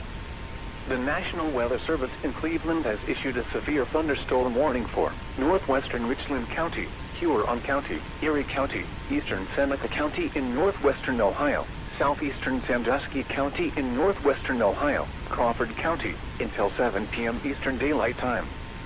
At 6:21 p.m. Eastern Daylight Time, severe thunderstorms were located along a line extending from Klein to near Chatfield, moving east at 55 miles per hour. Hazard, 70 miles per hour wind gusts and quarter-size hail. Source, radar indicated. Impact, minor damage to vehicles is possible. Expect considerable tree damage. Wind damage is also likely to mobile homes, roofs, and outbuildings. Locations impacted include Sandusky, Norwalk, Bucyrus Riffs, Shelby, Bellevue, Clyde, Willard, Plymouth, Northern Milan, New Washington, Bloomville, Castalia, Chatfield, Greenwich, Monroeville, Attica, Berlin Heights, North Fairfield, and Republic. A tornado watch remains in effect until 9 p.m. Eastern Daylight Time for north central and northwestern Ohio. For your protection, move to an interior room on the lowest floor of a building. Repeating, a severe thunderstorm warning has been issued until 7 p.m. Eastern Daylight Time for the following counties in Ohio: Crawford, Erie, Huron, Richland, Sandusky, and Seneca.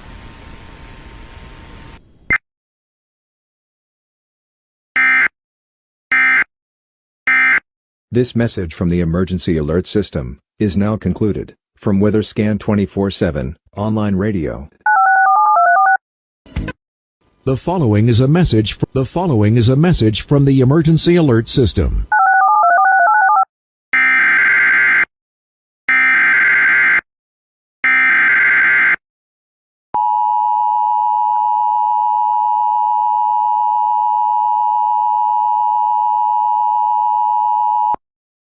The National Weather Service in Raleigh has issued a severe thunderstorm warning for north central Moore County, northern Lee County, southern Chatham County until 7:15 p.m. At 6:37 p.m., a severe thunderstorm was located near Goldston, or 11 miles northwest of Semford, moving east at 35 miles per hour. Hazard, 60 miles per hour wind gusts and penny-size hail. Source, radar indicated. Impact, expects damage to roofs, siding, and trees. Locations impacted include Sanford, Goldston, Crosswinds Boating Center, Jordan Lake State Rec Area, Seaford Boat Dock, Crosswinds Campground, MontCoEAS, Cumnock, Glendon, and Sharon Harris Reservoir. For your protection, move to an interior room on the lowest floor of a building. Repeating, a severe thunderstorm warning has been issued until 7:15 p.m. for the following counties in North Carolina: Chatham, Lee, and Moore.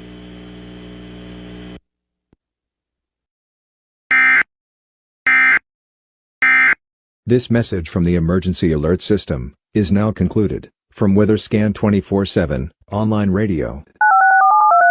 The following is a message from the Emergency Alert System.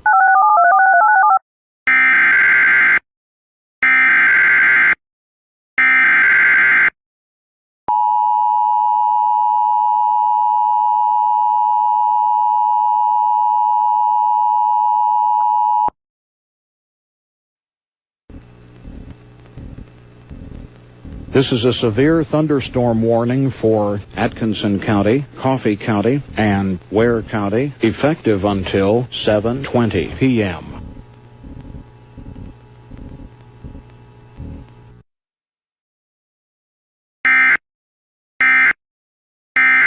This message from the Emergency Alert System is now concluded. From WeatherScan 24/7 online radio. The following is a message from the Emergency Alert System.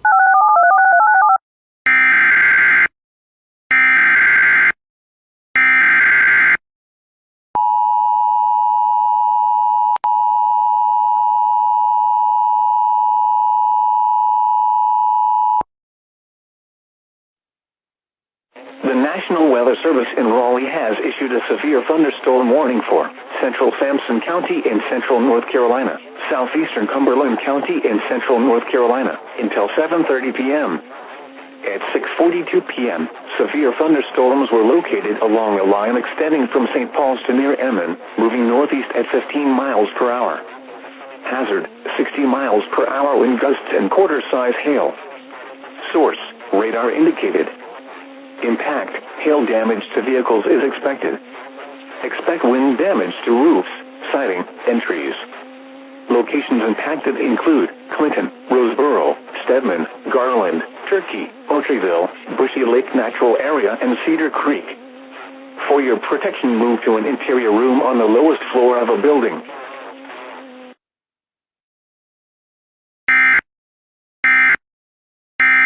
This message from the Emergency Alert System is now concluded. From WeatherScan 24/7 online radio. The following is a message from the Emergency Alert System.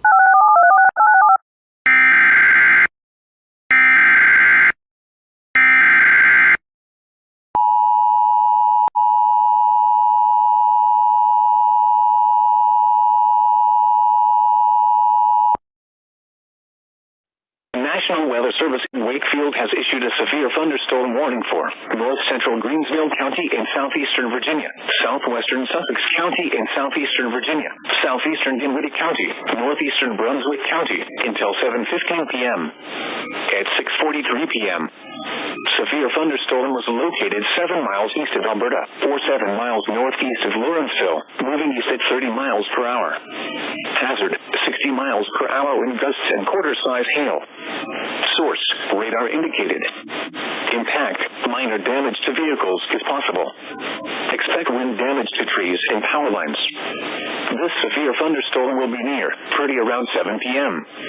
Jared around 7:10 p.m. Stony Creek around 7:15 p.m. Other locations impacted by the severe thunderstorm include Owens, Caldwell, Cherry Hill, Edgerton, Dolphin, Fields Crossroads, Warfield, Husk, Hilda, and Cowie Corner. For your protection, move to an interior room on the lowest floor of a building. Please report severe weather by calling 757-899-2415, posting to the National Weather Service Wakefield Facebook page, or using Twitter at NWS Wakefield, VA.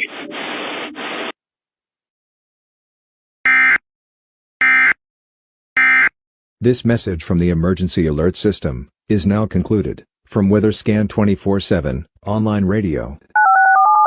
The following is a message from the Emergency Alert System.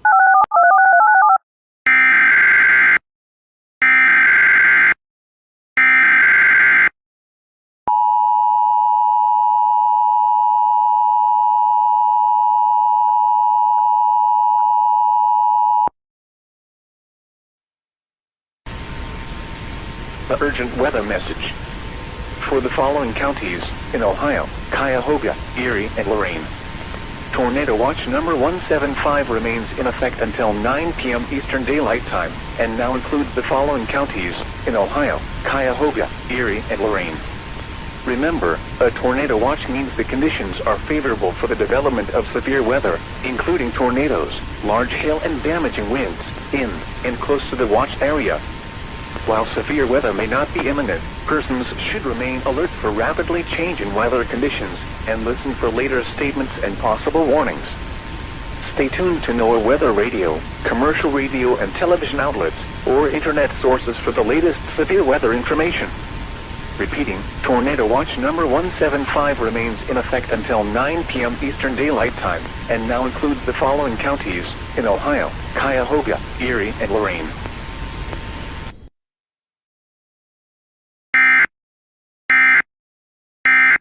This message from the Emergency Alert System is now concluded. From WeatherScan 24/7 online radio.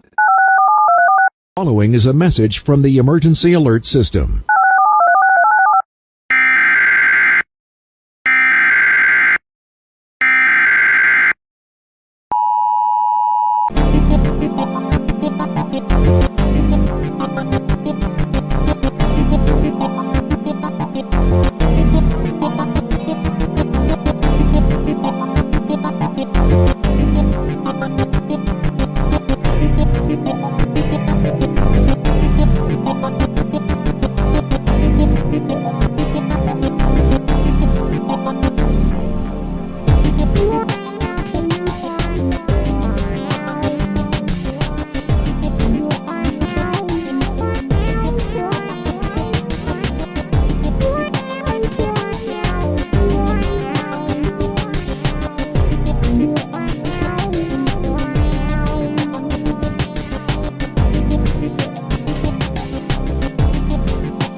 All right.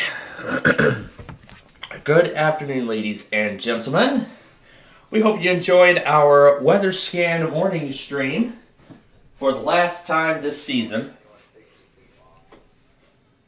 Well, yeah, for the last time for the 22-23 school year. I don't know if that might be the very last one we'll do, but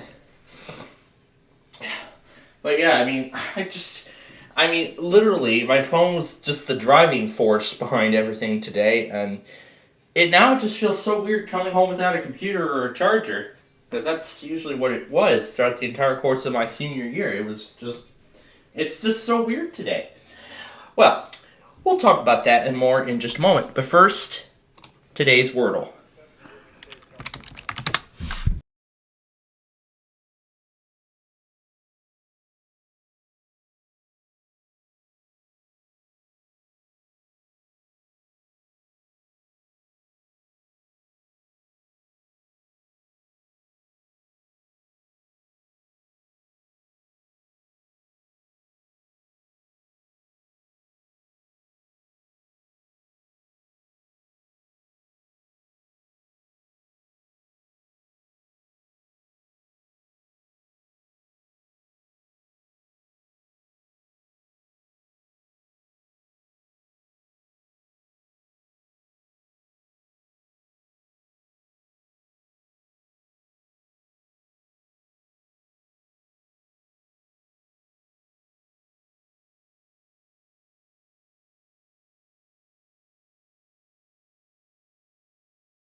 I see that, yeah, this marginal risk is actually really taking quite a turn. Well, we'll explain that in a... Repeating, a severe thunderstorm warning has been issued until 5 p.m. Central Daylight Time for the following counties in Florida and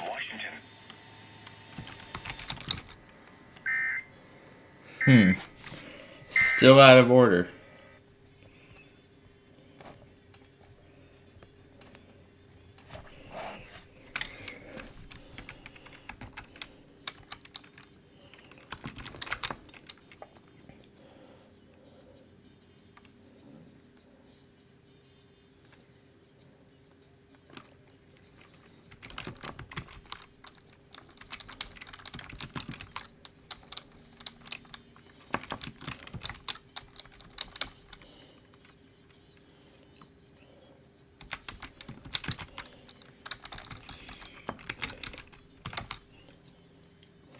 And there we go. That was the clue. The A, the E, and the O really what's what led me to the answer. So canoe is our Wordle word of the day today. And here is the marginal risk that is ongoing as of right now. And so far, this has been quite an interesting series of events. this has been quite an interesting series of events so far. So remember, we have all these generals. In fact, there was a severe thunderstorm warning in Boise earlier this afternoon. That one just expired. There's some stuff from Tallahassee going on too. In fact, it's actually still going because there was just a new one for Bay, Walton, and Washington counties. But then on Tuesday, we're looking at a gigantic slight risk for severe weather throughout the Piedmont, throughout western North Carolina and the Piedmont, upstate South Carolina, eastern Tennessee, southeast Kentucky, and southwest Virginia, south central, and southwest Virginia. That's what we're looking at here for our severe weather risk on Tuesday. And then Wednesday, this is a pretty familiar area because we just had this area for a risk of severe weather last week. But right now it's all general, so for right now on Wednesday, it looks like we should have a perfect event at this point. I think that was probably the warning from Tallahassee I was just talking about. But we'll find out as we get through the list. So anyway, now let's talk the auto test that happened last night. So now let's talk last night's tests. Well, before we do that though, let me add the Tallahassee video.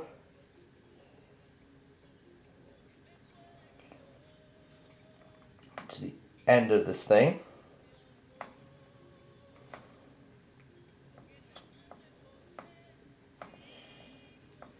And now, considering where the flood alarm is, and considering that it might be its last time waking me up for the foreseeable future, I might just replace it with a low-pitched variant and then use that for the last time. I don't know what I'll do, but you know what? I'll think about it. But that was fun, nonetheless. Yeah, there's that photo of Nani while Gene talks about the white sands of Barbados. Ooh, that's good. Okay, so anyway, let's go through the tests from last night for those who may have missed our show. So, of course, we had those Michigan tests. HLJ went about 8 minutes later. KRMS Osage Beach at its usual time. WSCF. Now, as I promised, I said I would leave WCAC running to see if they moved their test to Monday, like a lot of the other stations have. And to be exact, yes, CLC has indeed moved their test to Monday at midnight. Unfortunately, the Guam station did not go, as I believe it ceased broadcasting I think about 6 minutes in. Yeah, I think about 6 minutes in it ceased.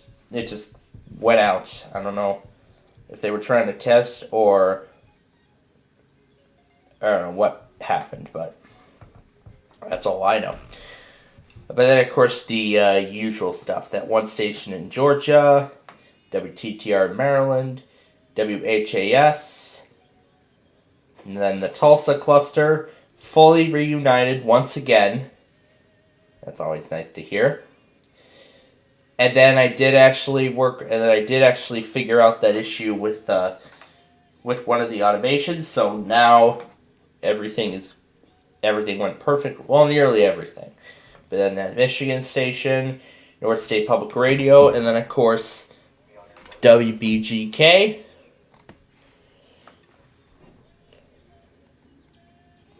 Then of course the Tulsa Cumulus cluster, Albany iHeart, and WJCT. Unfortunately, we did not get a WMRA from my look back at the video, so we will check back with them. We'll check in with them again tonight, and we're going to see if they do it this time. But who knows? Anyway, then the Houston Odyssey cluster, WWOK, WERQ. However,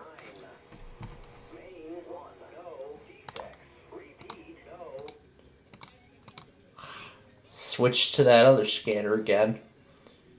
Good thing I noticed it right away. Anyway,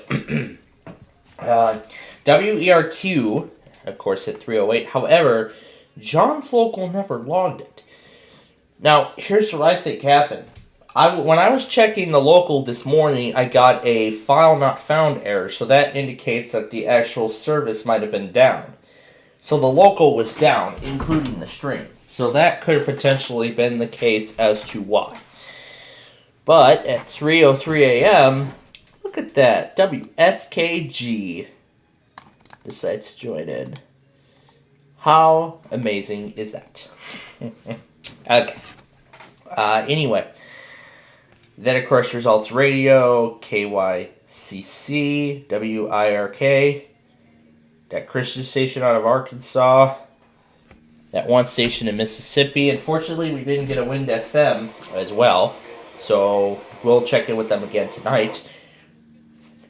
And then, of course, the KWRE sign-on. However, we did not get a WYCT, so we will have to wait for them. We're going to try them again later tomorrow morning as well. But in the meantime, there's WYAB. I did not get, KCRG did not go today. And I had to do KCAC on my phone because, again, my tablet took forever to save the remaining, 3 clips. The WYAB test and KCRG. It finally saved them by the time I was about to upload, when I was getting ready to upload the finished right when I was going to select the video to upload, I saw those screen recording save notifications. It's about time. I was just about to upload it without them. Now, that's the second time that has happened. Then, of course, my phone took KCAC perfectly, which I'm very happy about. Alright, so now let's go through the test from after that point. So what happened? Well, KWYZ, KRSV, as usual. And the minute before that, Blue Earth at its usual time. And guess who moved their weekly? And guess who waited an hour to run their weekly? Well, we'll talk about that in a moment. Then the Cottonwood IPOS test. And then guess who waited an hour to run their test? Esa es una prueba del sistema de alerta de emergencias. Repetimos, esto es solo una prueba. Yeah, SKN waited until 8 o'clock to finally run their test. They didn't even run it during the 7 o'clock hour, so you know what? I think I actually remembered their pattern. If they didn't do it at the 7 o'clock hour, check at the 8 o'clock hour, and there they are. So, personally, that was a great move. Now, I was also tuned into KFAV. I didn't even tune in at 6 o'clock at the very beginning. And I was even on them for their last 15 minutes. They didn't go within those last 15 minutes. So it leads me to believe they must have tested while I was away. But you know what? It actually doesn't matter because I should be able to get them on full time now because I am off. Because remember, after this week, I'm done with school. We just have Tuesday and Wednesday left of class and that's it. It's all over after that. So then I'll be free with KFAV, so maybe I'll be Flutter Realm free for a while, or maybe I could just leave, or maybe I could just let it continue to run just for fun. Or maybe I'll just let the Flutter Realm continue to run just for fun. I think so. Maybe we'll just let the Flutter Realm continue running just for fun. Personally, that's my opinion. Anyway. Then, of course, WKRK finally returns to their weekly after 2 weeks. And then the Georgia IPOS test, those stations in Louisiana, and then, of course, all the usual stuff merged into one recording. Wow, we actually had several things in that one. First, the Puerto Rico IPOS test, then the Bannock County Dispatch Center IPOS test, the Eastern Seaboard, and this is something we have not seen from in a long time. That is WJFK AM, and I'll show you right here. Right here, 11:50 AM. No, that was later. This is WIYY, actually. That's actually WIYY. I think we had that before. So far, it looks like they're random. Yeah, I think they're random, as far as I know right now. Well, Botshot IPOS test, Rice and Steel IPOS test, and this here is WJFK AM. It's not FM, because if it was FM, you'd see Virginia and a whole bunch of other counties. So that's why, therefore, this is Virginia, WJFK AM. The Sedgwick County siren test announcement followed soon after. They did not run it. They did not test the siren system, according to this announcement. It was because of weather conditions. They usually postpone their siren test due to inclement weather, or they don't do their siren test on holidays and inclement weather. So that's that announcement there. Then, of course, the Central IPOS test, and then these next few minutes get quite interesting. The KGDD auto test, then the Kansas statewide IPOS weekly, even though they're going to be running their postponed monthly tomorrow. And yeah, we're going to talk about the postponed monthlies. We're going to talk about all the monthlies a little bit later on here as we continue. Who could that be? We'll find out as we continue down the list. And then WERX runs their test, and then this is where everything begins. Well, yeah. Pacific IPOS test, WWOS weekly. And then the event begins. All these severe thunderstorm and flash flood warnings. Then the Alaska IPOS test, and then there's even more. Arizona Silver Alert. And look at this right here. WYPR running their weekly at a very unusual time. That's right. YPR waited until 2:30 in the afternoon to run their weekly. So already, just like that, that is 1 out of 14 already done. Then there's more severe thunderstorm warnings and stuff. There was even one from Dallas I saw. I actually got it. Then Jackson, Oregon's IPOS test. There's even more of this stuff. There's the Hawaii IPOS we got earlier.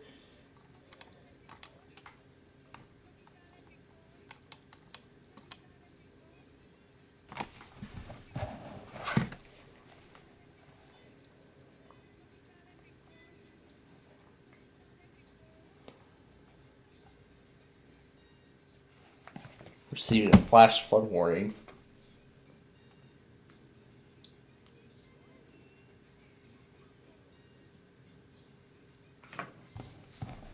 If it loads.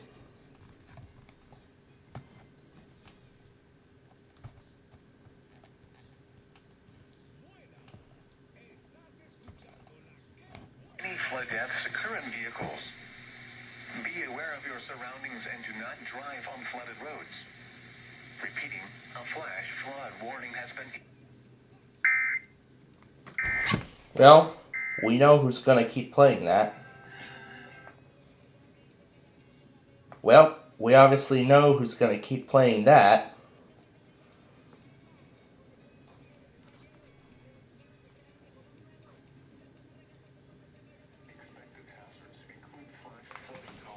And I have to wait till it gets around. So, that is everything that has happened up until this point. See, these two might be done already. There was even a tornado warning for Dallas County, Missouri. KCMQ failed. This flash flood warning here, this one was just issued. And as of now, that appears to be everything. So as of right now, that appears to be everything that has been issued up until this point. WEDA didn't even go today. FMT didn't even go today. Not even while I was tuned in. KMOX has not gone yet. LXC still hasn't gone yet. They're probably going to wait till Tuesday to run it. Now, while we wait for that flash flood warning to go around, let's get our Minecraft program ready. So while we wait for that to go around, because my phone was literally the driving force behind everything today, I just basically took all this stuff to the next level. I played all the fidget, like I played that little video of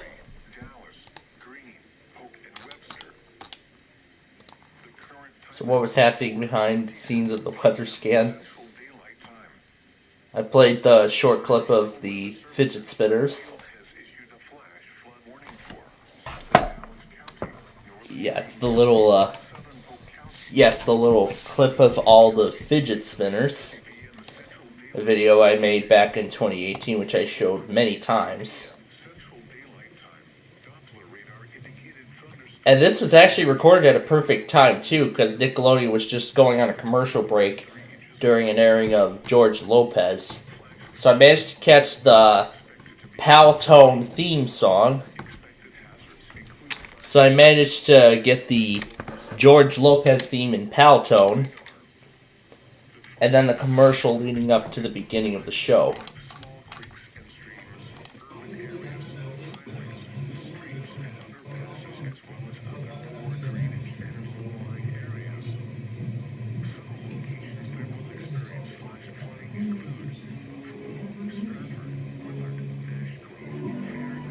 It's just impressive and mesmerizing watching all these fidget spinners spinning together.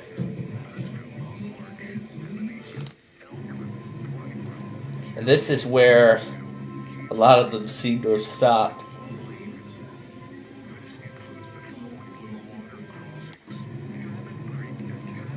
And I think it's these two that stopped together.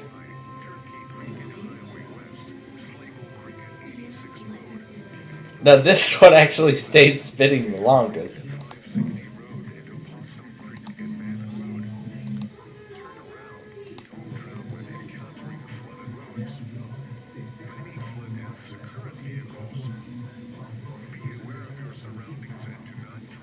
Welcome to Camp Nickelodeon. Yeah, that Camp Nickelodeon commercial.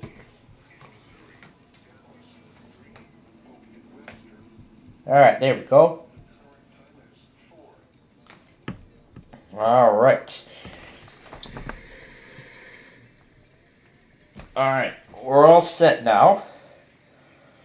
Let me go back into the video and add it in. Now when we run our WJON check later, I'll go back and put everything in as alright. Now this is where I was having fun with. So again, I was playing that video of the fidget spinners. I was even playing the dogs. The dogs barking slowed down. An episode of U.S. Olympics night of Who Wants to Be a Millionaire. WFMT at full blast. And then it's trying to cancel out Una, constantly asking what dinosaurs are. It was mainly just the audio portion of it. However, I did actually play around with the video portion later. And even threw Construction Site into the mix. And then about 4 minutes into another recording prior to the MontCoEAS test, the display flickers, and Discord crashes, and the OBS stream crashes. That's fun. And then I surprisingly got everything back up and running. And then on our feature music in Chicago, I can't just stop looking at that photo of the dog. I still can't get enough of it. Oh my gosh. Okay. Anyway. So, that's how much fun I was having today. So much fun. Now that pretty much there's no work left to do, join our fight to protect overworld. That's not why we're doing our Minecraft show. Not to protect the world. We're here to build our thing. But yeah, that's what we're here to do.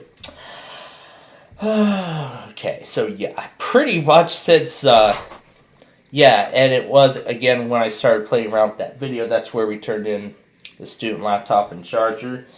So good thing I got everything off of it and moved it onto a USB flash drive. So now everything on the drive, except for the stuff needed for the final project for programming.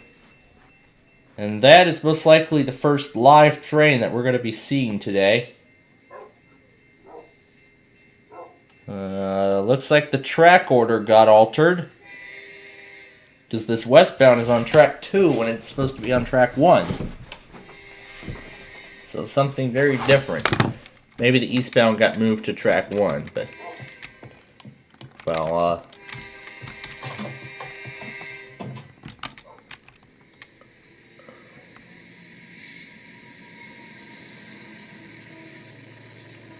yeah, that's an order we don't normally see when it comes to a rail line like that. But yeah, expect very similar fun like that from me tomorrow.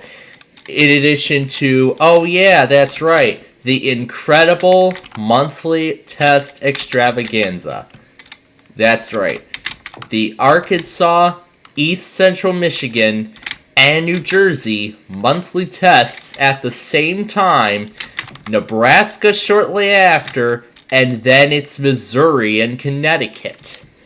Oh, this ought to be fun. This is going to be a fun Tuesday, won't it? Well, we still got to get through tonight. So again, this is actually the second to last day that new episodes of Switch will be coming out, as this would be the finale of the first season of the show. So we will have new episodes of Switch returning hopefully very soon, but I'm sure the want to be a contestant on Switch thing was probably a clue that they're probably getting ready for the second season. They're probably getting ready to produce the second season of the show. But I am very sure that we are going to see that second season come eventually. Alright, but for right now, where we left off on last week's show, remember again, we had to cut it off early last week because severe weather prompted us to postpone it. To postpone Ticket to Ride last week because of the, because of the severe weather event that happened last week. So, this is what we're going to continue from today.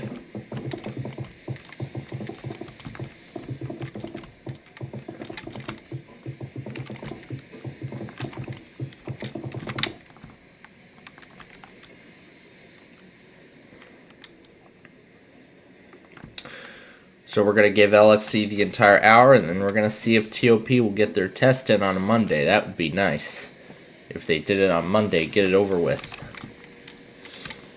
Alright.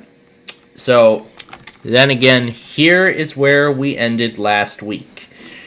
We ended by getting the I-1 corridor nearly done. We just had this section left to fill in, but we ran out of time last week. So this is going to be the first thing we're going to do.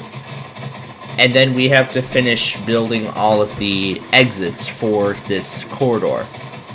And we have to finish building all of the exits for this corridor.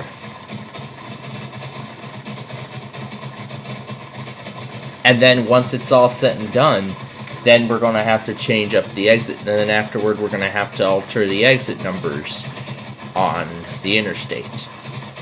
We're going to have to alter their exit numbers, and then also begin the extension of I-67, which will actually now run all the way up to I-56, and 256 will serve as a connection kind of thing.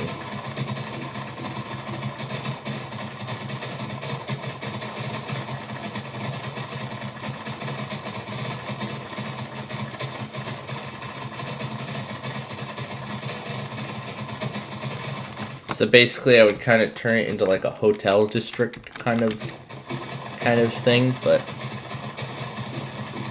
yeah, I mean, I'm considering turning that route from that hotel district into something. So now, starting this Wednesday, of course, again there will be a few schedule changes. So of course we're still gonna have. Of course we're still gonna do Millionaire at 5 o'clock tonight. So of course we're still gonna watch Millionaire at. So of course we're gonna watch Millionaire at 5 o'clock tonight, which will be in about 25 minutes, and then Switch will follow shortly after. And then on Tuesday it will be the same story. However, then again we have the Jeopardy Masters tournament. This will be night 5 of Jeopardy Masters. And then after that we're going to watch, and then after that Split Second, and then after that we're done. Tuesday will be, and then Tuesday will be the same story. Will be the same exact story. However though, on Wednesday, this is where we're going to be getting very significant changes. Yeah. So anyway then, on Wednesday, this is where we're going to be seeing more significant schedule changes. Where we will move Millionaire to 5:30. So Millionaire will now start at 5:30. However, I want to start it at 5. I would like to start it around 5 to 5:30 because, remember, Wheel of Fortune here begins 2 minutes early. It starts 2 minutes early. So I want to make sure that I end Millionaire in time so we can see the opening of Wheel of Fortune. And then what are we going to do after Jeopardy Masters? I don't know. Maybe move Millionaire back to the 7 p.m. time slot? Yeah. Oh, right. We have Split Second still. Yeah, we could do Split Second and then Millionaire. We could go back to the previous time slot that we just had, but however, my gosh, we're starting to lose a lot of our primetime shows. And then with Jeopardy Masters done, I wonder what's going to happen next. Are we going to get Holy Moly back for Season 4? Which I bet we will. Because I heard at the end of Season 3 they were beginning auditions for Season 4, so I'm sure we will very soon get a date for... Because I think Holy Moly is more of a summer thing, so I am very certain that very soon we are going to get Holy Moly back. 'Cause I don't think I saw the entire 3rd season. Well, at least after I was thinking of that, now I feel a little bit more encouraged to start some of these TV primetime nights.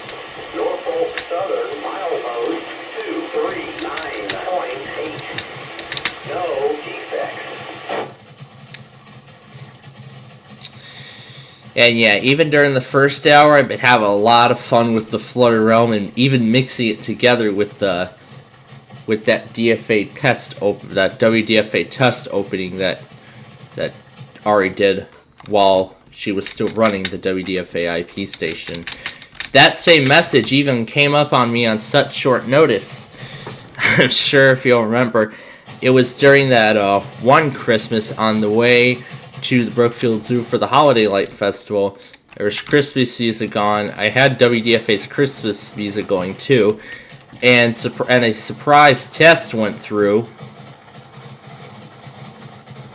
And then after that, the Christmas music had suddenly then resumed.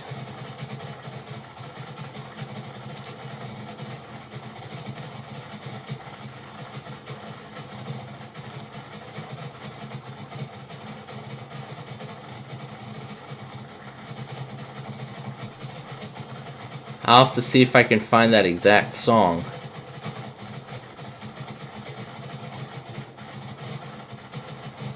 To maybe potentially preserve it.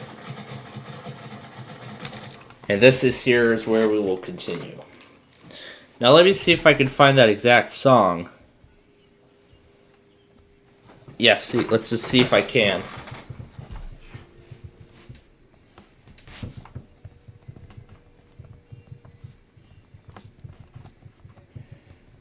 Test song.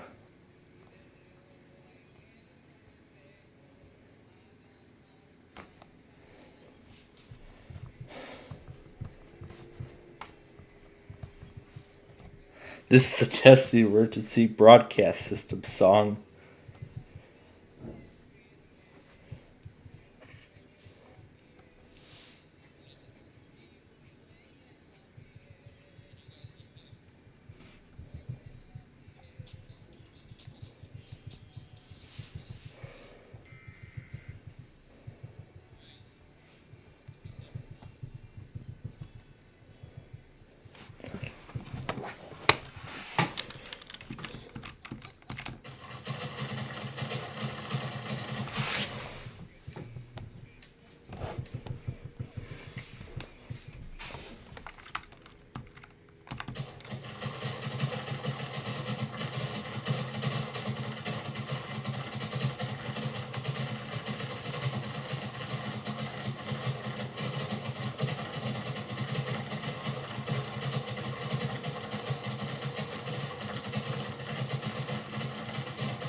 Alright, so now, here is where we are going to continue from today, now that we've finished what we didn't have time to finish yesterday, or last week, I should say. So, here's where we're at. So now we're digging out the roads, in which I1 will connect to. And then if all goes well this week, then next week we should have enough time to pave it.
I'm searching all over for that one EPS test thing.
Alright.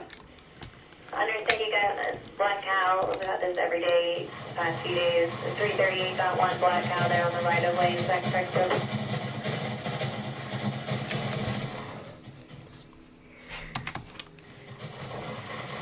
Alright, sounds good.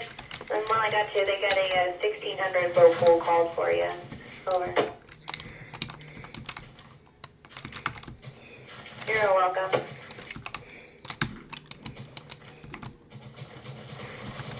Venus F. Marceline, Venus F. 5234 East. Go ahead, over. Oh, black cow roaming around there, 338.1 if you want to look out for animals.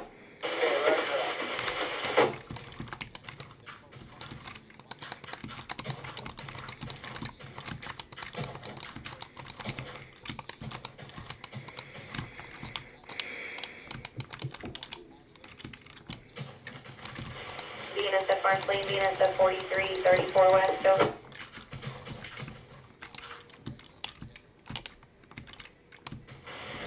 I got a black cow roaming around there off the right of way, 338.1. Alright, hopefully not. And then while I got you, we'll hold you at Marceline for 2. It'll be the Z that's right behind you, then the UPZ. Over.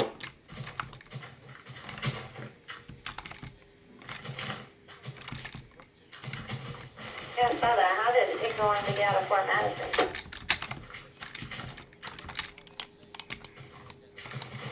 Sounds about right. Righty, well, I'll keep that in mind, over. Alright, thank you. Venus F. Marceline, Venus F. 4609 West, over. Yes, sir, thank you. Venus F. Marceline now.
Okay, it is millionaire time, so yeah, add that and the American Samoa IELTS test, and then we're done.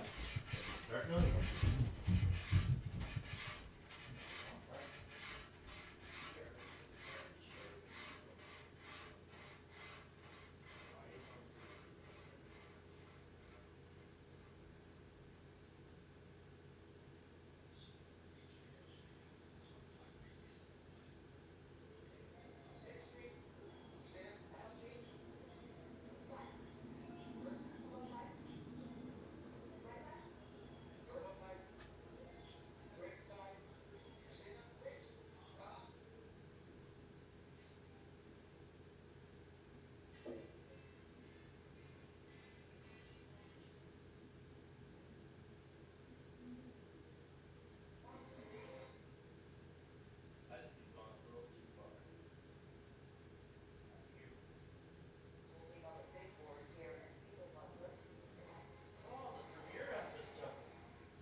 Alright.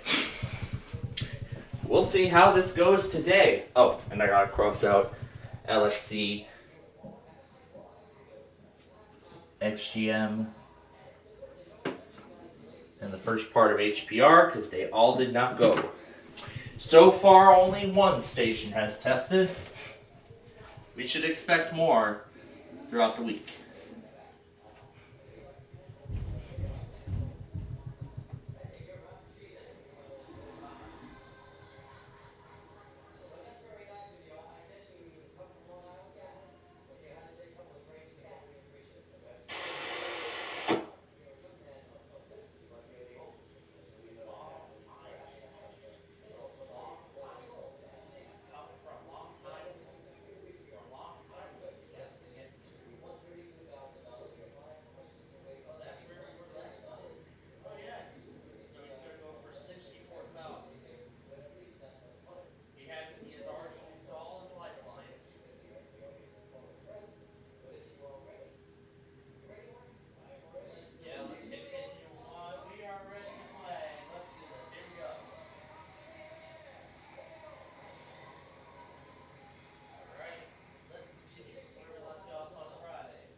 Norfolk Southern milepost 226.0. No defects.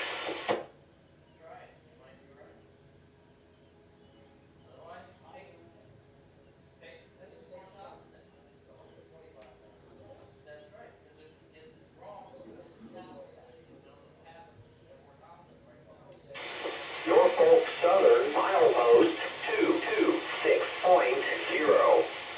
No defects.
So our current contestant on Millionaire has...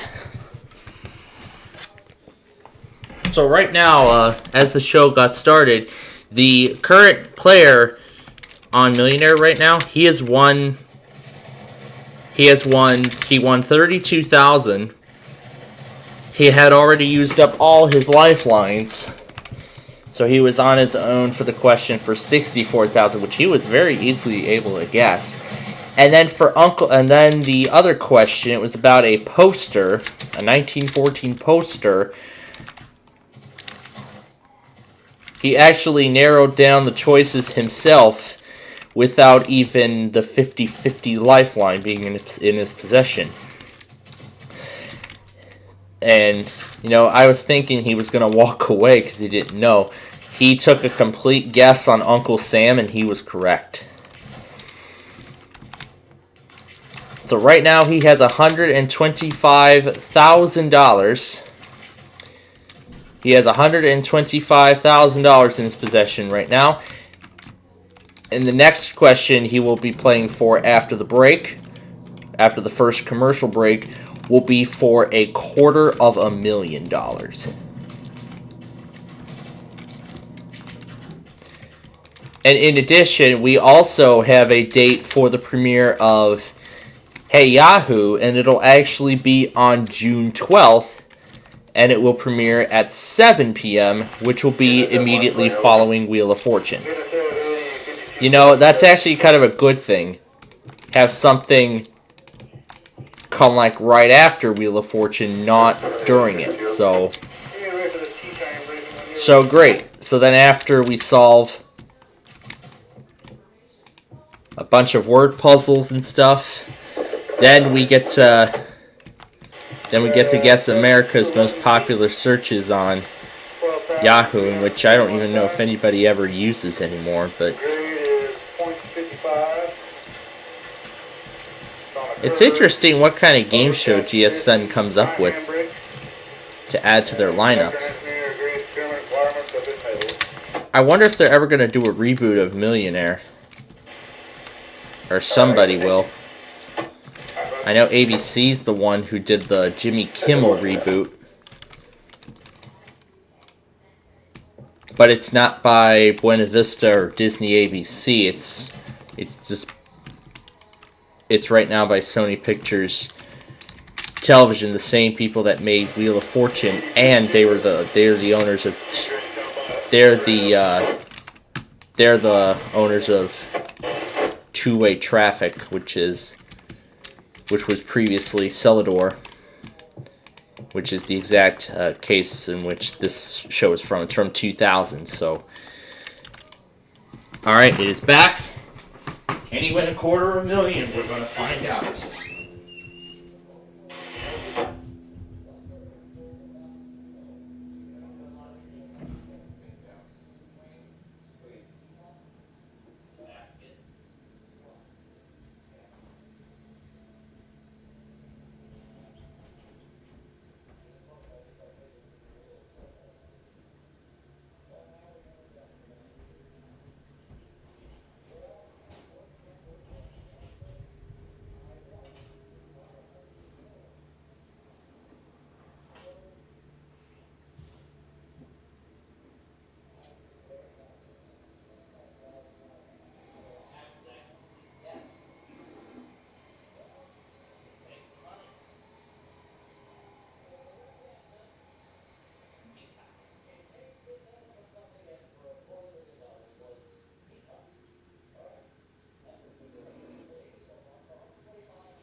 So, quite a... Something must be going on track 1. Is it closed for maintenance or something? I don't know. I don't know what the actual cause or case is. But, here's where we're standing on Millionaire right now. So, that previous contestant didn't want to gamble on a $250,000 question with the $125,000 she's already won. So, he decided to make the most logical decision and take the money and walk away. So he's won $125,000. And then after the fastest finger question, the winner of that is actually the 100th player to be in the hot seat. That's right. The contestant who's playing right now is the 100th contestant. The 100th contestant to be in the hot seat. I mean, that's how far we are already.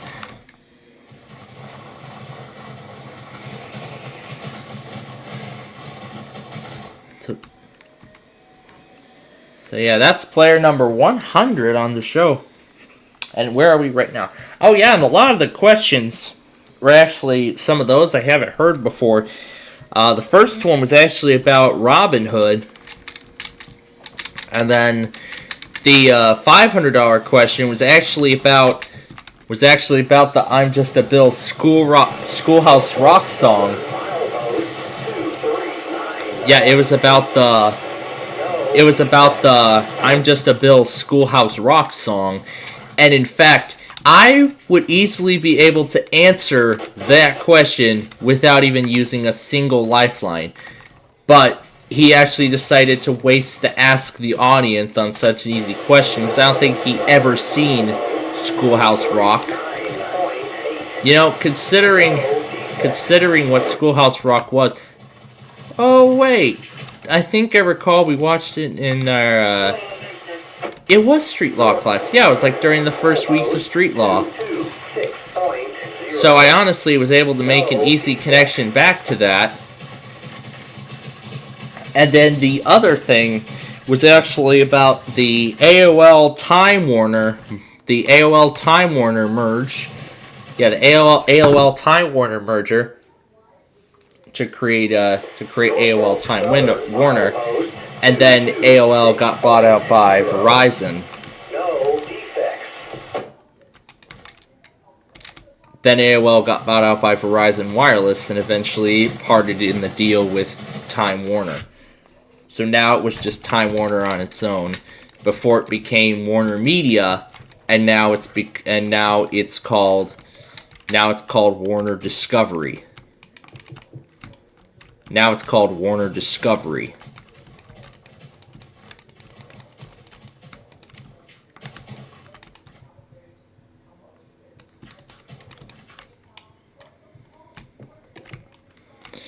And then the other thing we have to do after this is pave.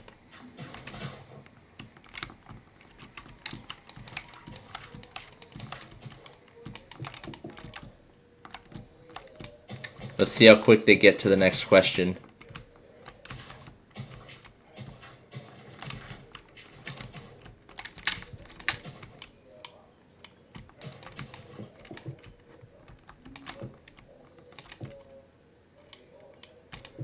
So right now that contestant has won 1,000. He's going to try and double that to 2,000.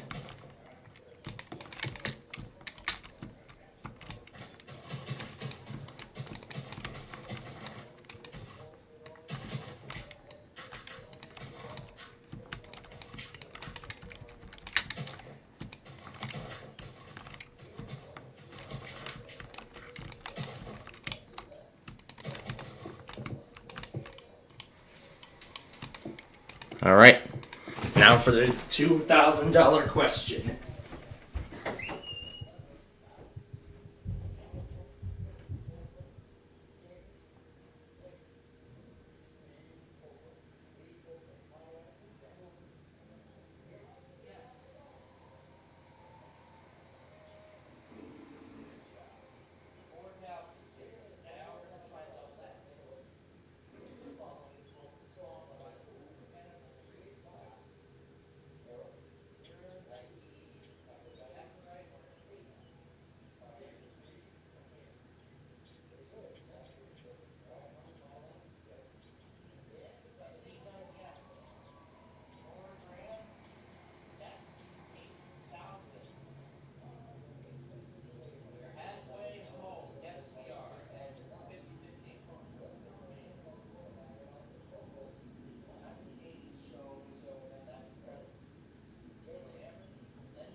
So, another great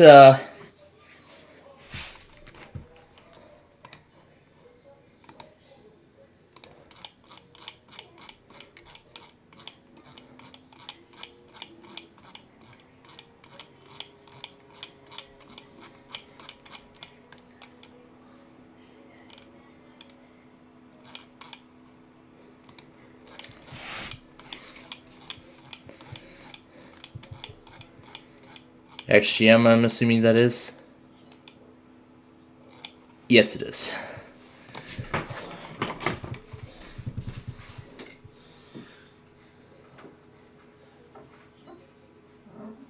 Happened at 4:38.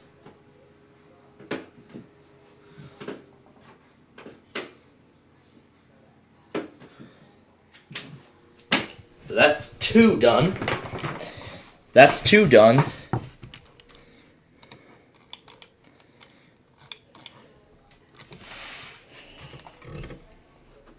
Really? That's everything the weather scan logged? Okay. Well, anyway, back to the game we were talking about. So, right now our player has won $32,000. He just won 32 grand. He's reached the second milestone. He, however, used all of his remaining lifelines. He used the 50-50 lifeline on the $8,000 question, and he used the phone a friend lifeline on that $32,000 question. So, this is a very similar situation to what we just had with that other player who took the $125,000 and ran. So, this is a very similar scenario. He's got no lifelines at all going into, as we continue through, as there are only 5 questions left before the $1 million. So he's already used all of his lifelines. There's only 5 more questions between him and $1 million. So he has to get these last 5 on his own. Yes, that's right. All by himself. That's right. He's already used all his help. That's it. That's it. All done. He's already used all his help. So now he is on his own. He's on his own the rest of the way. So now it's up to him to decide whether he knows it or not. Just like we saw with that other player, if he doesn't know it, then he should walk away. Personally, if I don't know an answer,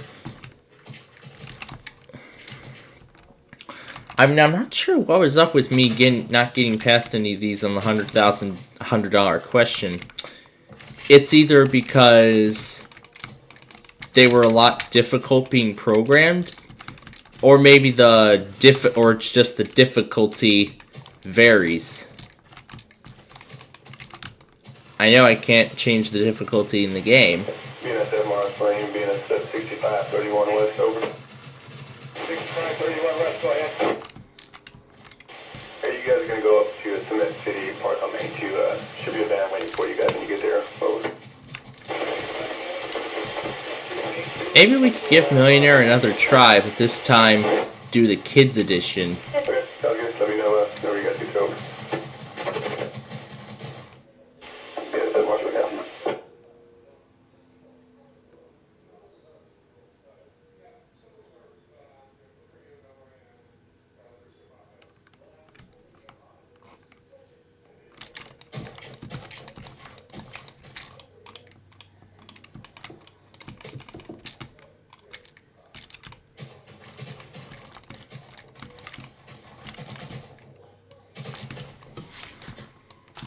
Alright, he's going for 64.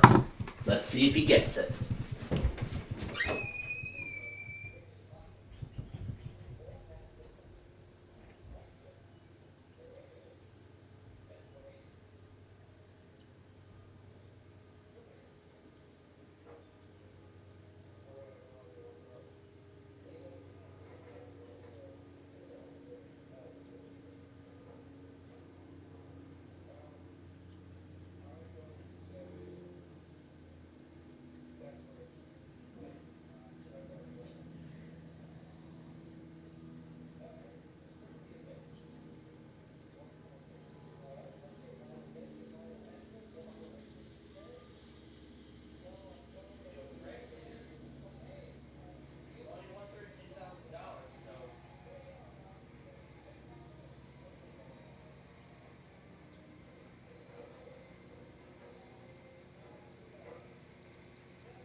Marshland, BNS 6513 East Oak.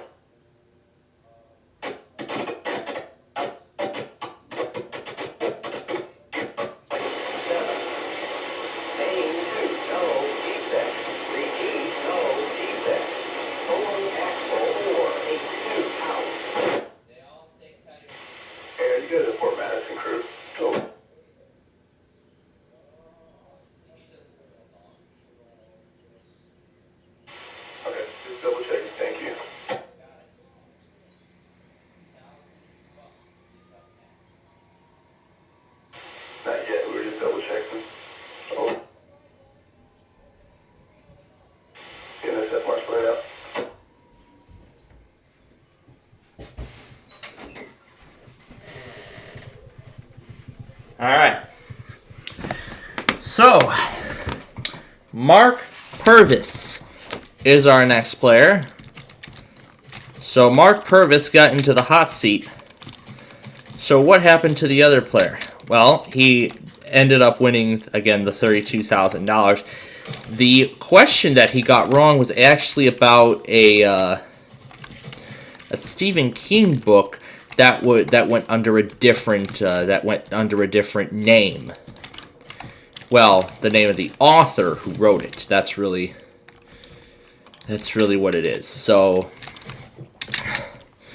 in fact, it didn't matter whether he had gotten that question correct or not, because he would have still ended up winning $32,000. So, he took a chance at it. He got it wrong, but you know what?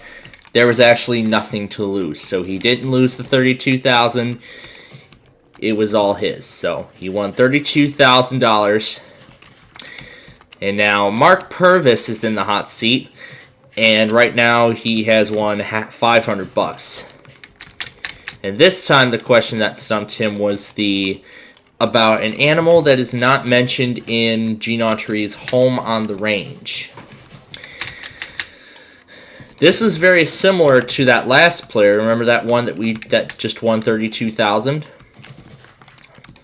So the one where the other player used the Ask the Audience lifeline on the $500 question, which that last one was the bill. This is the same scenario. So after the $500 question, now already down to 2 lifelines, the 50-50 and phone a friend. So those are the only lifelines that will be helping him out for the remainder of this game. So these are the only lifelines that are going to be helping him out as we go through the remainder of this game here.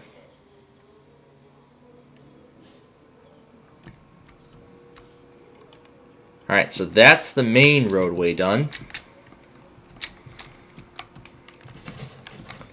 So now here's the 221 interstate. Milepost 226.0. No defects.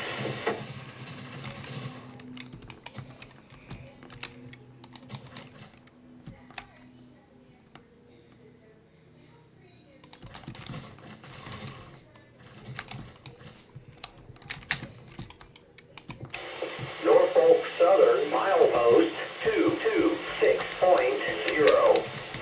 No defects.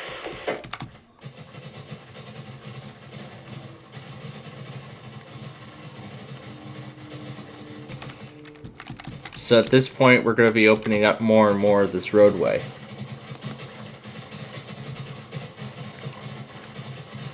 As more sections of this roadway are finished and opened, we'll eventually have this road fully finished.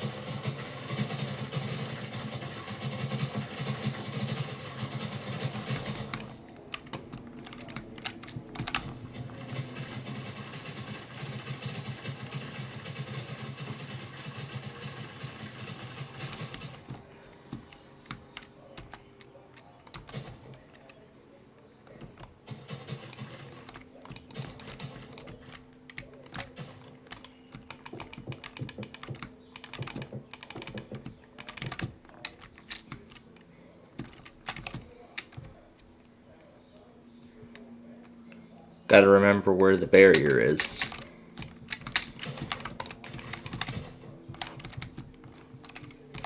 Gotta remember where the median is.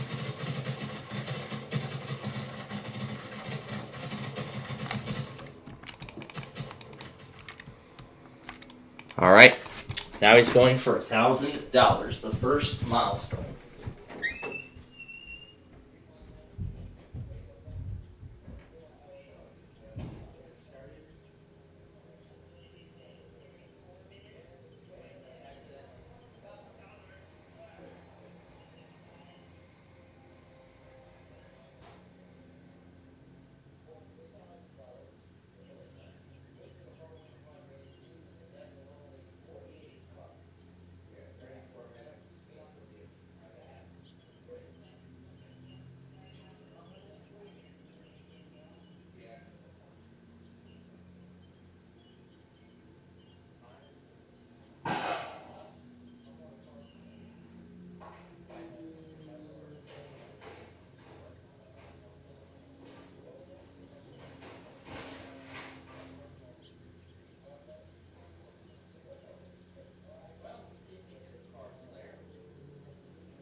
Alright, so Mark Pelvis really got stumped.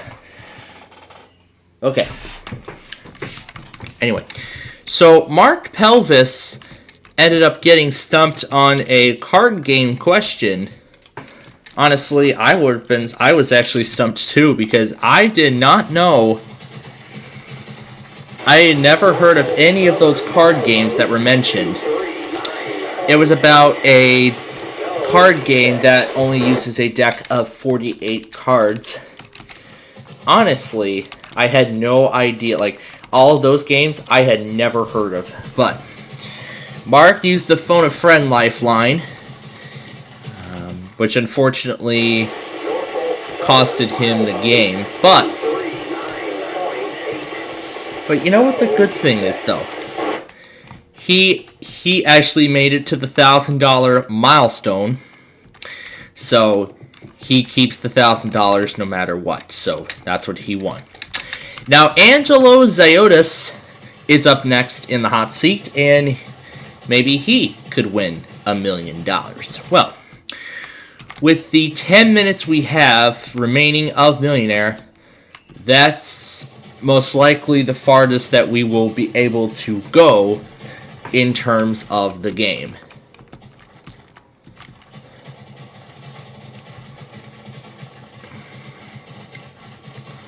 So I think we'll be ending this program on a similar note to what we had, which is, remember, where we ended up building the actual road one week and then the next week paving. We may end it on a very similar note. And I'm going to do the exact same interchange design.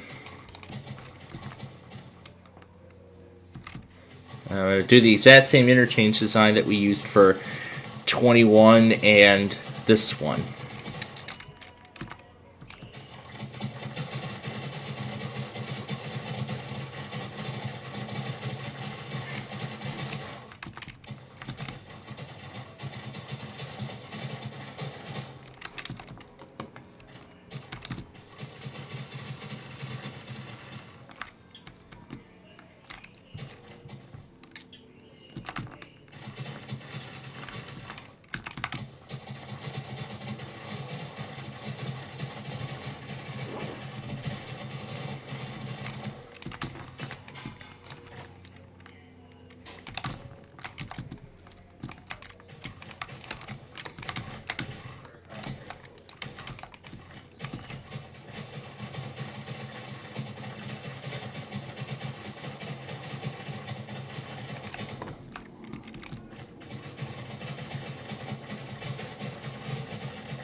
All right, here we go. Let's see how Angelo does.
SF Marsling, BNSF 3891 East over. BNSF 3891 East over. Are you guys a Fort Madison crew or a Galesburg crew over? Yeah, we're a Galesburg crew over. Okay guys, I appreciate it, thank you. Okay, thanks, Bill. BNSF Marsling out.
Alright, so. They just missed a train. Of course they did. Okay. Alright, so where do we currently stand on Millionaire? So far our next player has currently won $500. He used the Ask the Audience Lifeline on the $500. Did he use it on the $300 question? I think he did. Yeah, I think he did. Yeah, I think he did. He did use it on the $500 question. So we did not have time to get to his $1,000 question, but we will be back with him tomorrow, and we will see if he can reach that milestone. Until then, we are right now in Switch. This, again, as I said, this is the second to last episode of the first season, because then every episode from this point after Tuesday night will be repeats. So that means Wednesday night, Millionaire will now be at 5:30 p.m. Central Time. I'll now take care of Millionaire at 5:30 p.m. Central Time.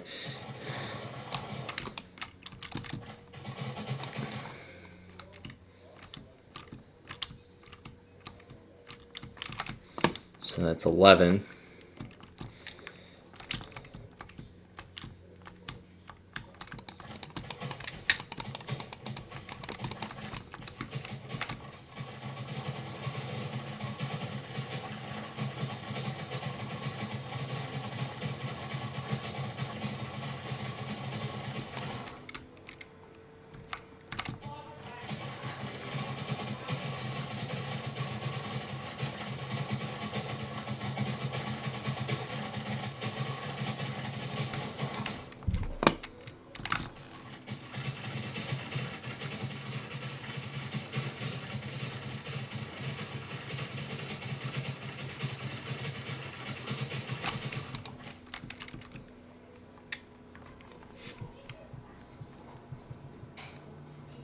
And somewhere over here, we'll find the line for I-56.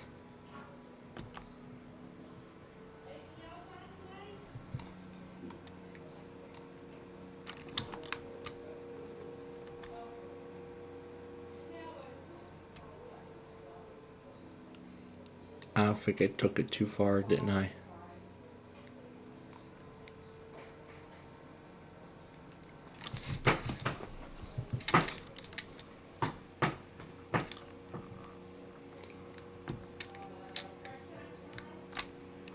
Uh-oh. Well, there is a solution to this. Well, there is time. Well, we can teleport. Oh, wait, that's the wrong order. That is the wrong order. There we go. That's a correct order.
Alright, here's where we are. I just heard the switch come back on.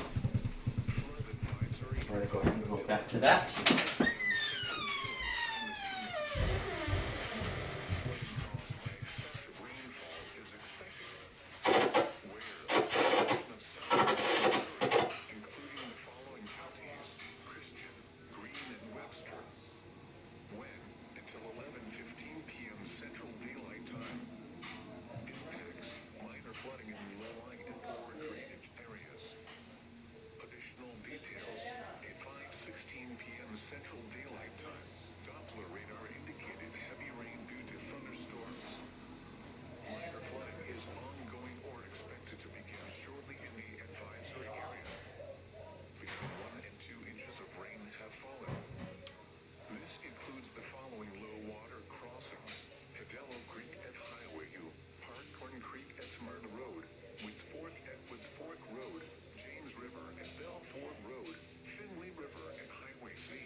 Nope.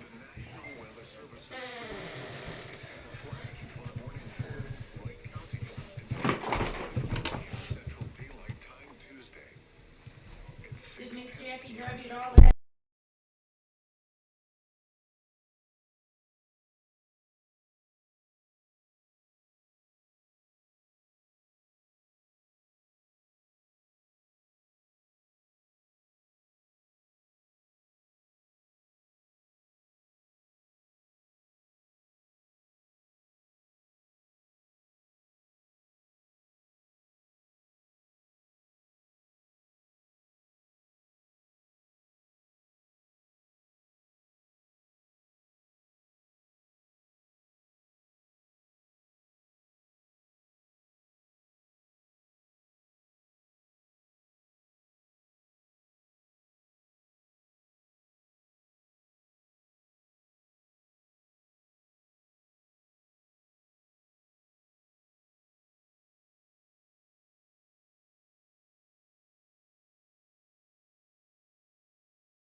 All right, we're back to switch. This is the final round.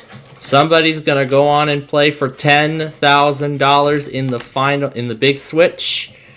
Who will that be? Well, we're gonna find out as we go through this third and final round. They put up the barriers for this set.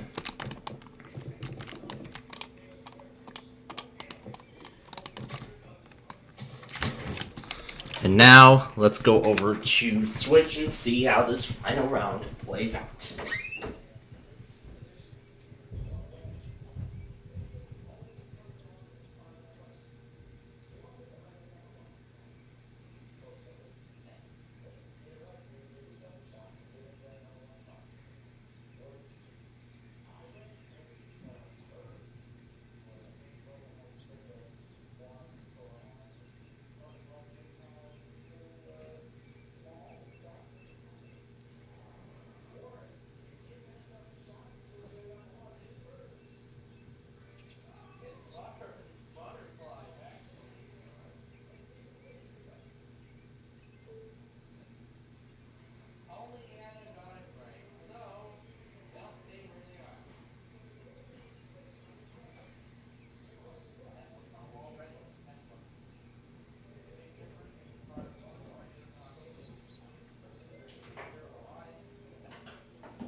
All right.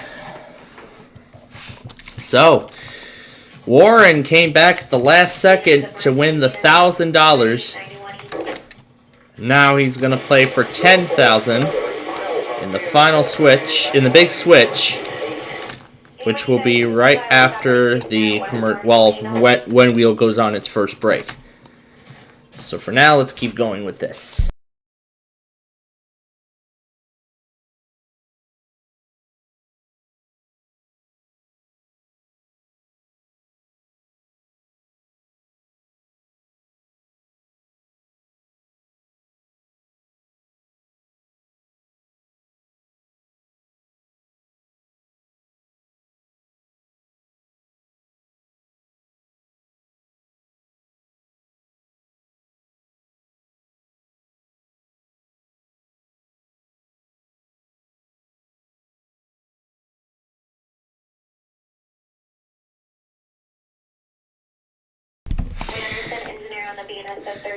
Yeah.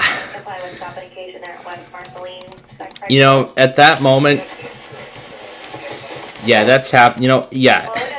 Kaspersky keeps telling me that it has its own VPN program. I've only used it once, and I don't care for it. Not at all. I don't know why Kaspersky even bundled its own VPN with our service in the first place if we're not going to use it at all. But anyway.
Alright, let's see what Wheel of Fortune has in store for us tonight.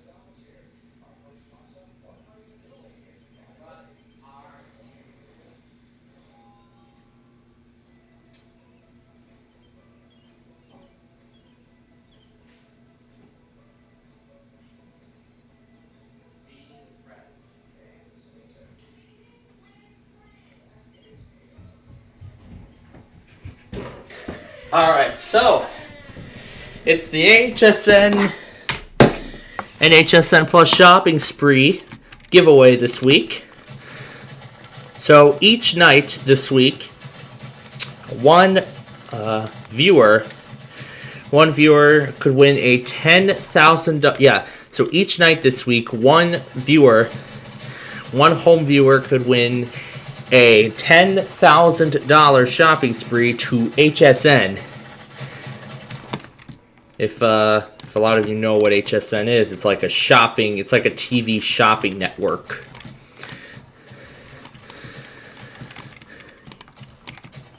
Yeah, it's a TV shopping network. That's really what HSN is.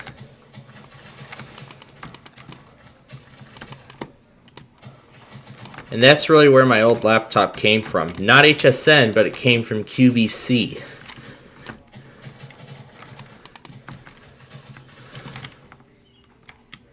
they were doing some kind of laptop sale on QVC.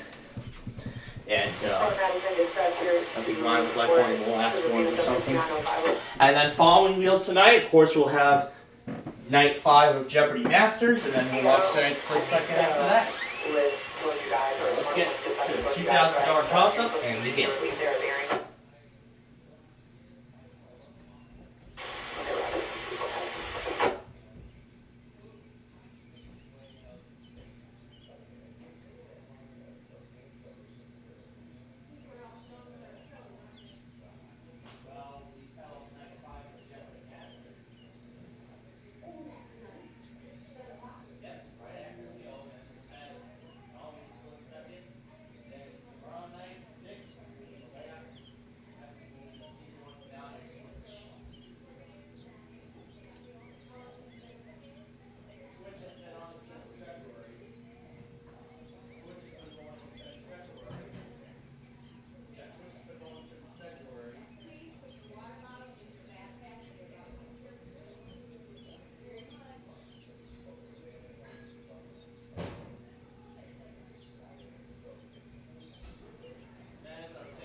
4609, over.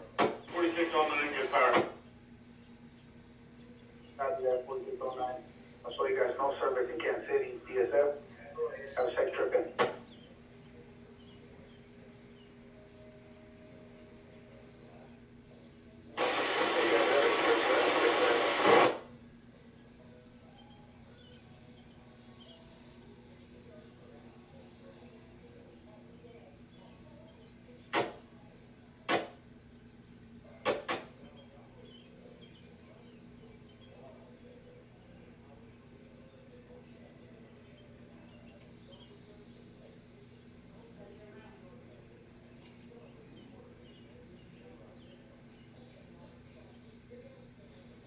DSF tower calling the 4334, over. 4334, over.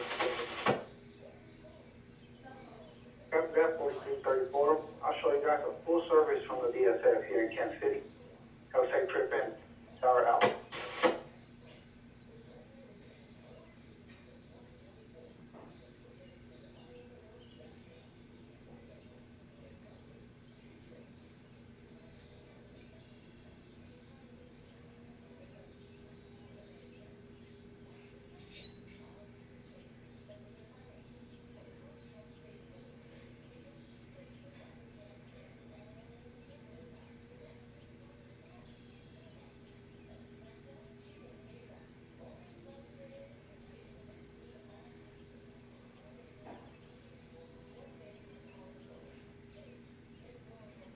DSF tower code to 3845, over. 3845,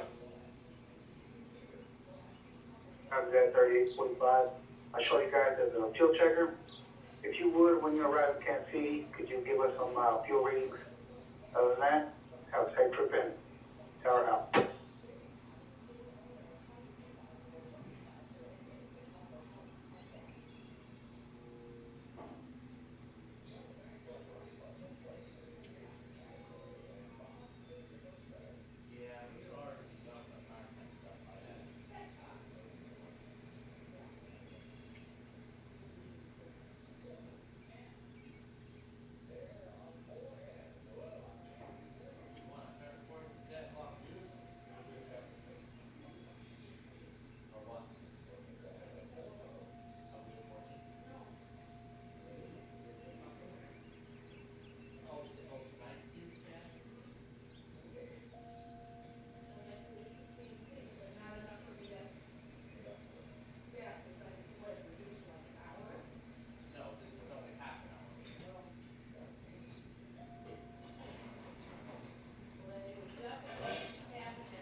7107, over.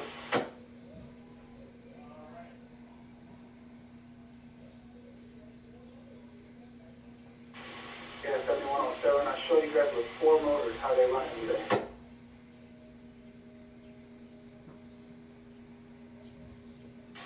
Yes, 7107, all good. I show you guys no service from the DSS here in Kansas City. Have a safe trip in. Power out.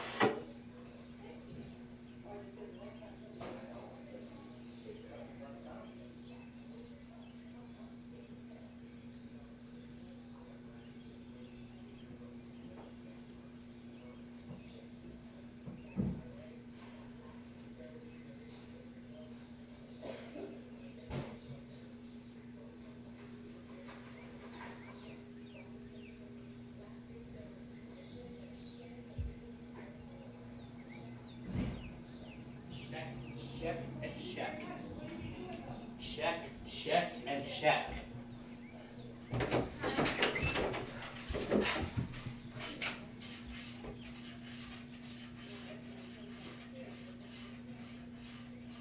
It went on the basket of all those boxes.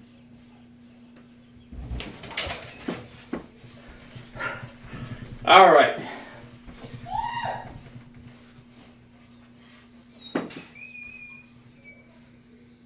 What just happened? What was it? What kind of bug? What? I'm not exaggerating. What was it? A fly? What was it? A fly? No, it wasn't a fly. Spider? What? It was a bug.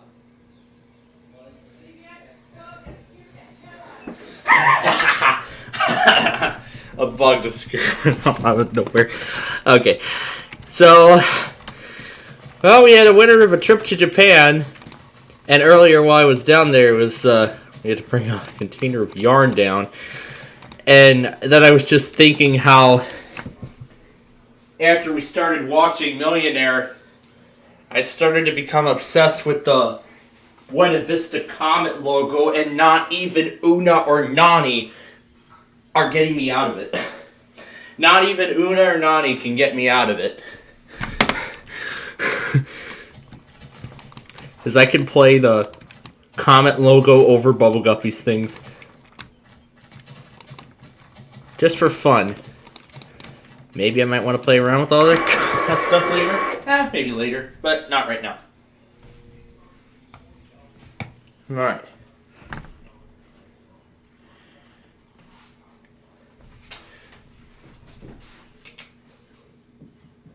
Update the WTOP part of the board. And this too. And now let's see how this game of wheel ends.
Alright. Bob has won almost $40,000 in the upfront game. Now he's going to try and add another 40 onto that, potentially doubling his total up to $80,000. Can he do it? We're going to find out in a little bit.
Ah, that was a good dinner. Alright, HSN's giveaway will continue tomorrow. But for right now, we're going to get ready for Jeopardy Masters Night 5. For Night 5 of Jeopardy Masters.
Alright, it did not happen this hour.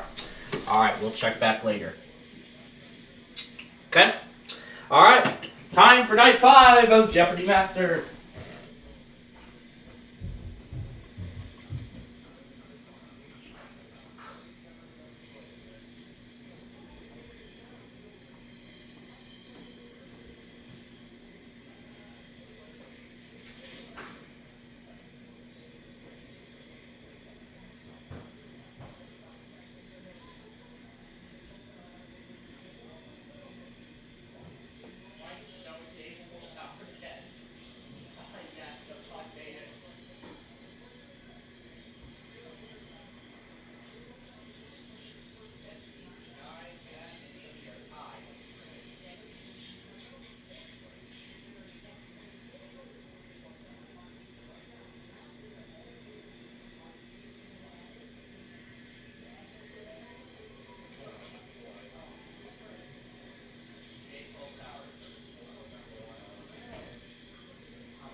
So, Matea pulled into first place at the end of the Jeopardy round. And she has the lead as we go into Double Jeopardy.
back here.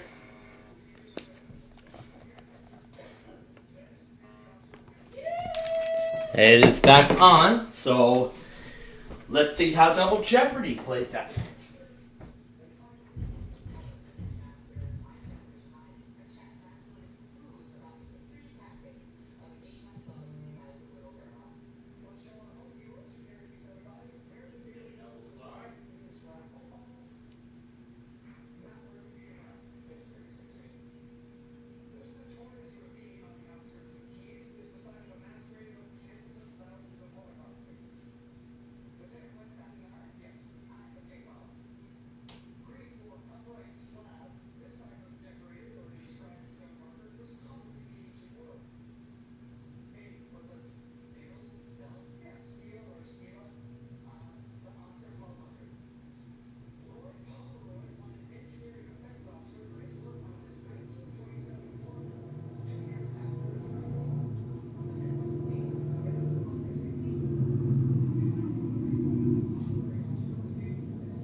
Alright, so quite a close match so far.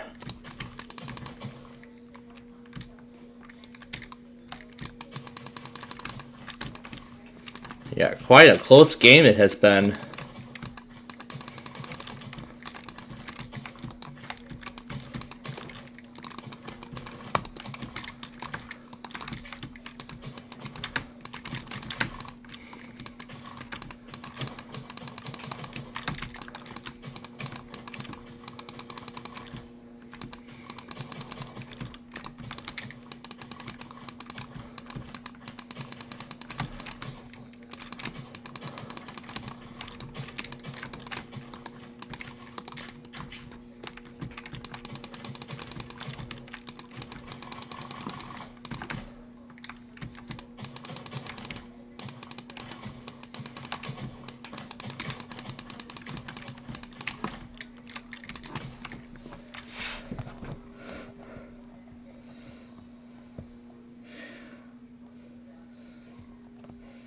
Oh yeah.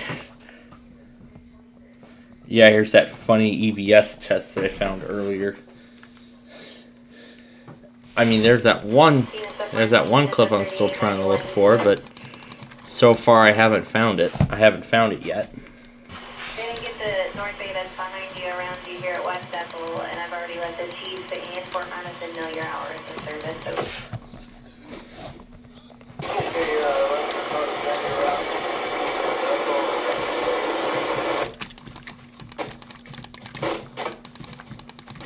That's correct on the repeat over. You're welcome. Being in step 1, please.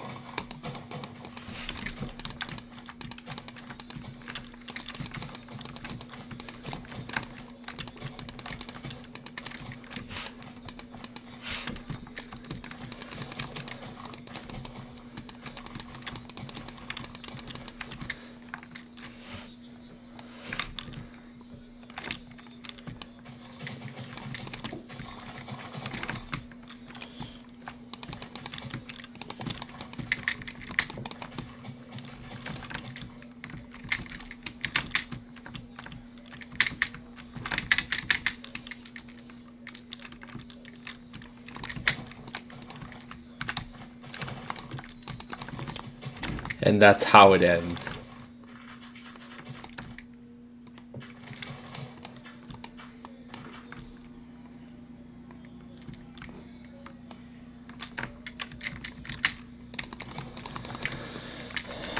Here, I'm just making sure that I'm getting this all correct here.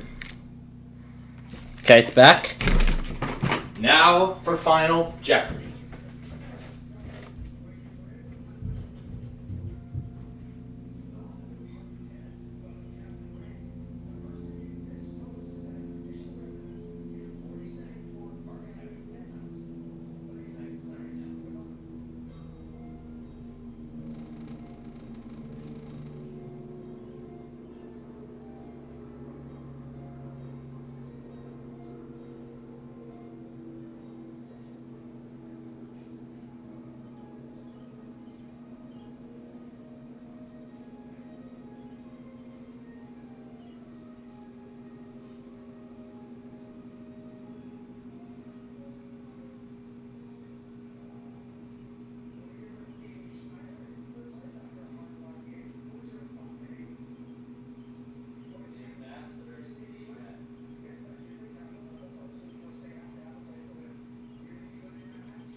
Alright.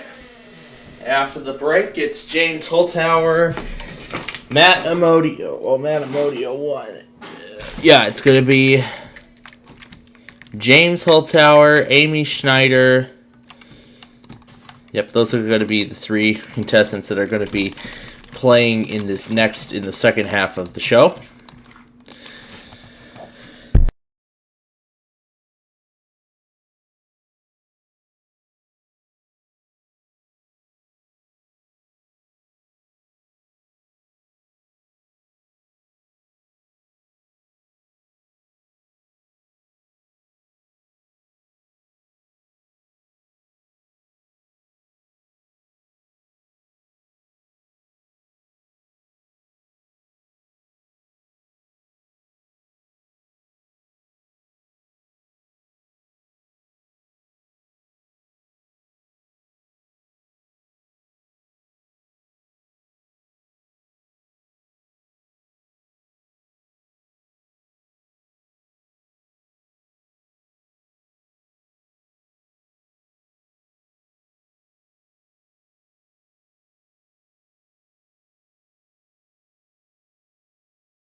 Alright, Jeopardy Masters is back with our next set of contestants.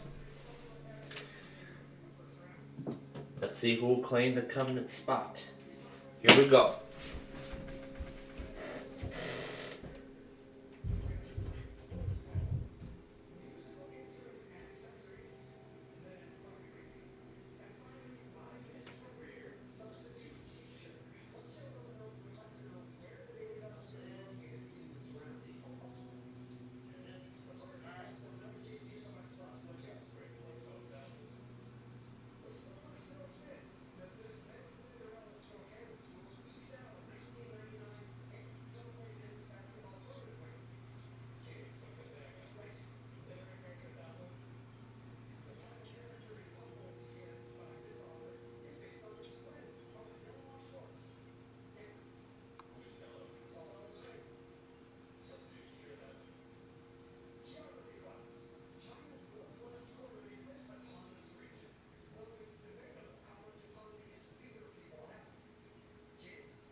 Boy, what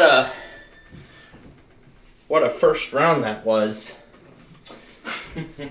The one part that was really funny, I don't know if you heard it, but Matt Amodio, I think it was, I think it was him. He when he was betting on the daily double, he said he wanted to bet 2,000 plus all of James's points. That's what he wanted his wager to be. But James Holzhauer didn't have any points. So instead, James Holzhauer, so I guess James Holzhauer came and, I guess, kinda, with this, I don't know, like, War Trophy Legend, I don't know what it is, but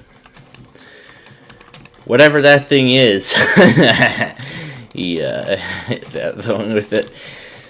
Well, that was actually the funniest part of this second half of the show so far. We still have Double Jeopardy to go, and that's coming up after the commercial break. Who knows what other kind of interesting clues we're going to get in the second half of Jeopardy Masters tonight.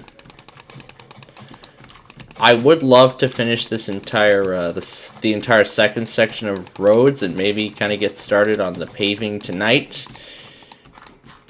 If we can't get that far, though, that's okay. That's okay, then we will at a later point.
Oh yeah, look at that. We're getting very close to the finish line of this interchange here.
BNSF Marceline, BNSF 5683 West, over.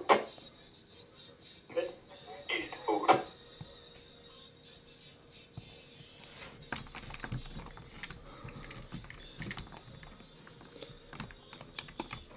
283, go ahead, dispatch.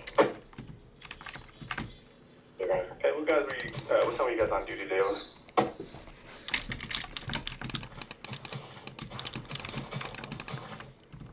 1458, over.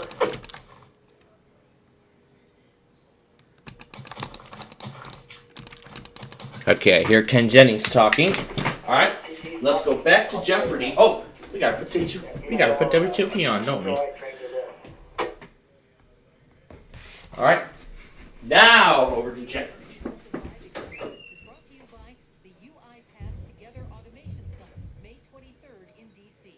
Register today at 1450, is that correct, over? UiPath.upgather.com. After its last 1458, yeah. redesign, That's correct. it's a good thing when they have it, and they just kind of tweak it. Alright, guys, I appreciate it. Thank you. Marceline, over. Towards the top of the class like it has been since it's come out in 2006. Did you pack all the kids, the whole family in there, and how did it do with so many people? Not the largest three-row mid-sized crossover out there, but it does pretty good. The back seat's definitely better. The third row is definitely better for children than it is for adults, but the first and second row are pretty opulent, nice and comfortable. The front row seats are dreams. You could live in these things. It's so nice, and even have massage too. Massage seat is always a favorite of mine, although I've never owned a vehicle that happens to have that. And then what about your trunk space? Well, it does, if you don't need the third row, it has a decent amount of cargo space. If you need that third row, you do lose a lot of cargo space. It's about on par with some of the smaller, mid-size crossovers. Norfolk Southern, milepost 226.0. No defects. What's your gas mileage like in this one? Well, you can have a four-cylinder engine and do a lot better than with the V6 that I had. I did about 19 miles per gallon, but it was pretty cold then. It was a pretty new vehicle. But definitely, if you want to save money at the gas pump, choose a four-cylinder version of this vehicle. Norfolk Southern, milepost 226.0. No defects. Especially if you want the V6 engine, it starts about $60,000, which is about $4,000 or $5,000 more than the four-cylinder version. And if you add the Prestige package, it's another $10,000, and the luxury package, another $6,000, and you're quickly about $80,000. I usually scoff at that, but after looking at the interior of this thing, it actually might be worth this price that they're charging for it. You anticipated my next question. Is there something this Audi vehicle does that no other does? You've already told us the space is not the greatest, but is there something about it that you might say, I really want this one above and beyond some others? Well, it's the interior and fit and finish is definitely heads above a lot of the other vehicles that cost about the same price, and it's still somewhat fun to drive. It's not a race car, it's not an Audi S4 on the corners, but it does very well for a big SUV that can fit 7 people in it. So it's a lot more fun to drive than your usually box on wheels with leather seats. And often we end up with what improvements, or maybe what the worst thing that you found in this vehicle. What are your complaints? Well, the third row seat's not very large, and it does have a pretty steep learning curve for the MMI technology, which controls your audio and your HVAC and all that. It's 2 screens, can be a little bit confusing for some, and it does take a good day or two to get used to it, and it can be distracting when you're trying to first learn how to use the system. All right, thank you for the update as always. We'll talk again soon. Thank you. That's Mike Paris live on WTOP. WTOP's Car Guy. You can see pictures of, read a lot more about the Audi Q7 3-row SUV. It's at WTOP.com. You just search car review. Top stories at WTOP. A suspect is arrested and named in the attack on Virginia Congressman Jerry Conley's office in Fairfax. D.C.'s mayor says she has a new plan to tackle rising violent crime in the district. Keep it here for details. Here's Bob Imler in the traffic center. Road work on the Beltway in Maryland on the inner loop from 95 headed past Route 1. You get by 2 lanes to the right. Slowly coming off of 95 south onto the inner loop. And outer loop on the Beltway from New Hampshire Avenue past Colesville Road toward Georgia Avenue. 2 right lanes are getting by. The work zone heading into Silver Spring from College Park. On 95 and on the Baltimore-Washington Parkway, each good to go between the Beltways at 270. That, too, is running without delay.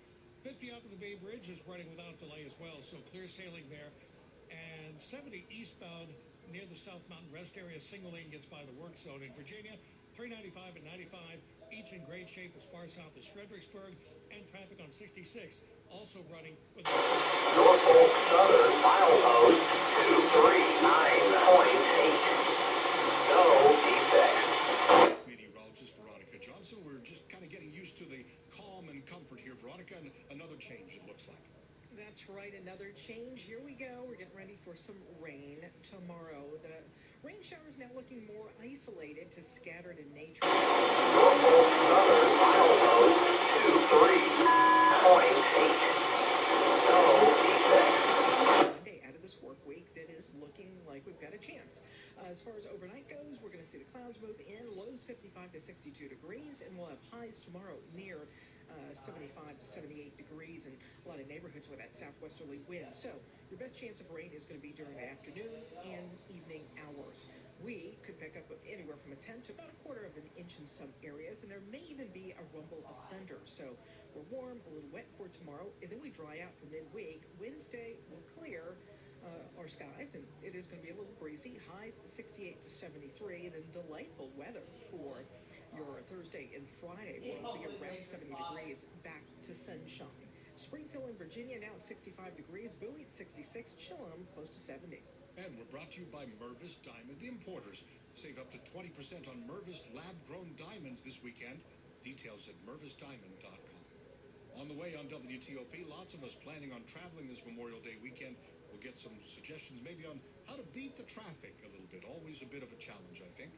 It's 8:51. We're glad you're with us tonight. I'd like for other men to understand that prostate cancer is something that can be treated. Robotic surgery is an excellent way to go, and I recommend it at GW Hospital.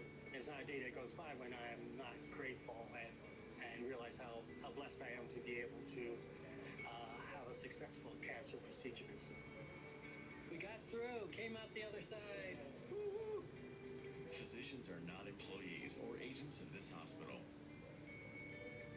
Right now, I'm driving to work, but that's not where I'm going. I'm going to more important things. I'm going to visit Papa. I'm going to go out with friends and to an anniversary dinner. And I look out at the big trucks and buses and people walking and think, we're all going somewhere. And we need to work together to share the road and get there safely. Learn how at www.sharetheroadsafely.gov. Paid for by the Federal Motor Carrier Safety Administration. 8:52. Oh, come on now. You know you deserve it. A steak patty on any McDonald's breakfast sandwich. I mean any breakfast sandwich. Biscuit, McMuffin, bagel, McGriddles. A juicy steak patty on any breakfast sandwich. And when you order through the app, buy one and get one free. Now go get them. Valid for products of equal or lesser value. Limited time only at participating McDonald's. Valid one time per day. Excludes $1, $2, $3 menu. Quite a double jeopardy, let me tell you. So, James Holzhauer. Go ahead. So, James Holzhauer found the last daily double, which was the $2,000 clue in essays. And he went all out. He went all in on the first daily double. He wagered absolutely everything the first time around.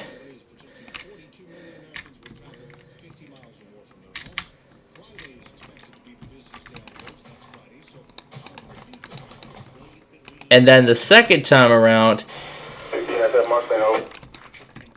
that second daily double, he only wagered 5 points. Yes, that was how much he literally wagered on that daily double clue. 5 points. Rather than going all out, he only wagered 5 points. Quite impressive, I must.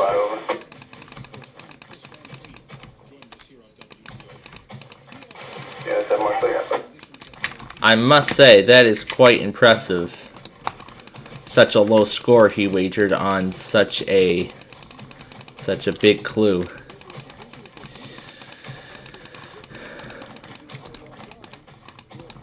Here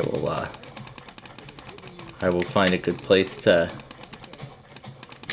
teleport him. Travelers insert their ID card into a slot and look into a camera which captures your image and compares it to your ID. Here, I'll teleport him to what we're working on right now.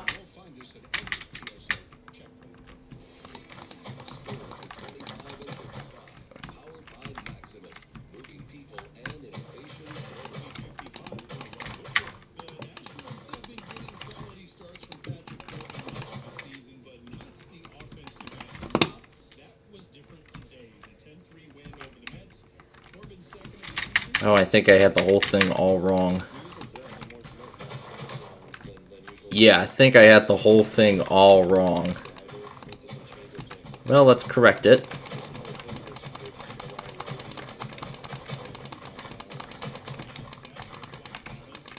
So he's watching the walls go up.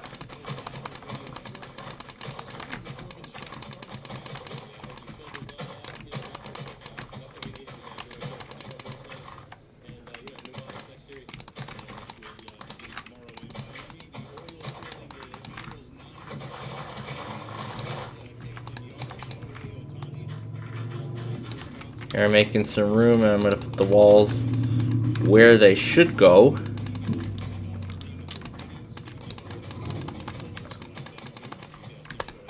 I wonder what kind of weird response James Holzhauer will give on tonight's Final Jeopardy.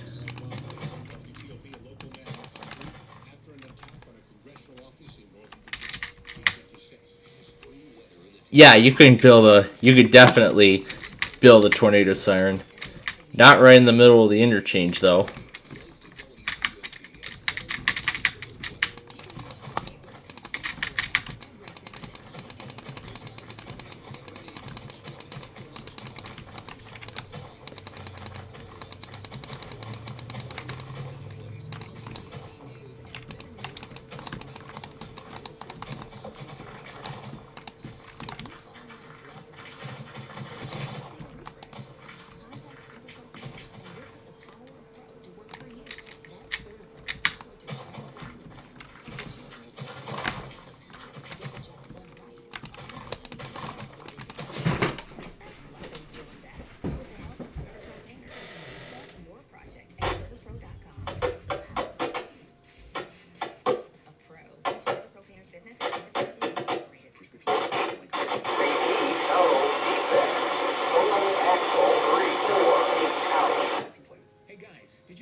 cheaper? Just go to 4hims.com/joy. Through HIMS, you'll get a free medical consultation, discreet shipping if prescribed, and the process is 100% online. To start your free online visit, go to 4hims.com/joy. That's FORHIMS.com/JOY. This is WTOP News, WTOP-FM Washington, WTOP-FM Manassas, WTLP-FM Braddock Heights, Frederick. Let's get back to Bob Imler in the traffic center. On the Beltway in Maryland, inner loop heavy and slow from 95 getting past Route 1. They are back tonight, milling and paving, and you're getting by in 2 lanes to the right, headed toward Greenbelt. And outer loop of the Beltway has a work zone tonight as well. And that starts in New Hampshire Avenue, getting to a point after Colesville Road, and getting by in 2 lanes to the right. 50 out to the Bay Bridge, no delays. 95 BW Parkway and 270 doing all right. In Virginia, 395 and 95 each in great shape, and there are no delays to report either way as of yet on 66. The WTOP Traffic Center presented by Window Nation. Don't wait. Right now, 0% interest for 5 years. Visit windownation.com today. Bob Inwood, WTOP Traffic. And now to Veronica Johnson, 7 News First Alert Chief Meteorologist this evening. What a great evening to be out. Our skies mainly clear. We'll see some high clouds, though, start moving in during the overnight period. But temperature-wise, wow, 70s to 60s. And overnight, we'll have lows 55 to 62 with highs tomorrow near 75 degrees. We will see rain tomorrow. Isolated showers becoming more numerous by evening. 7 News Chief Meteorologist Veronica Johnson in the First Alert Weather Center. Manassas 66, Metro Center 70, Frederick, Maryland 66. Some of us could be down to the middle 50s late tonight. This is WTOP News. Everything you need, every time you listen. Good evening, I'm Dimitri Sotis. Coming up, an attack on congressional staffers in the Northern Virginia office of Congressman Jerry Connolly. I'm Mitchell Miller today on The Hill. A teen who pleaded guilty to shooting a Washington Commanders player last summer is being ordered back to youth detention. New details about a bizarre kidnapping and police chase over the weekend. At the courthouse in Upper Marlboro, I'm John Dome, and DC's police chief on the search for cowards. Behind 2 shootings that hurt 2 young girls, I'm Mike Murillo. If you were to go to a gun show and ask people why they buy so many guns, you might get a common answer. We'll talk about it with the Washington Post. This is CBS News on the Hour, presented by Indeed.com. I'm Jennifer Kuiper in Chicago. President Biden has said he's optimistic that a deal will be reached to avoid the U.S. defaulting on its debt, but the House Speaker doesn't share that optimism. Stephen Portnoy at the White House. On the eve of another meeting here between the president and congressional leaders, House Speaker Kevin McCarthy describes himself as fearful about the state of talks. They're not going well there. There's no progress that I see. McCarthy tells reporters the staff-level talks merely amount to aides moving ideas back and forth. President Biden has indicated it's still his plan to leave Washington on Wednesday for the G7 summit in Japan. Near a park in Farmington, New Mexico, a police call for help as heard on Broadcastify.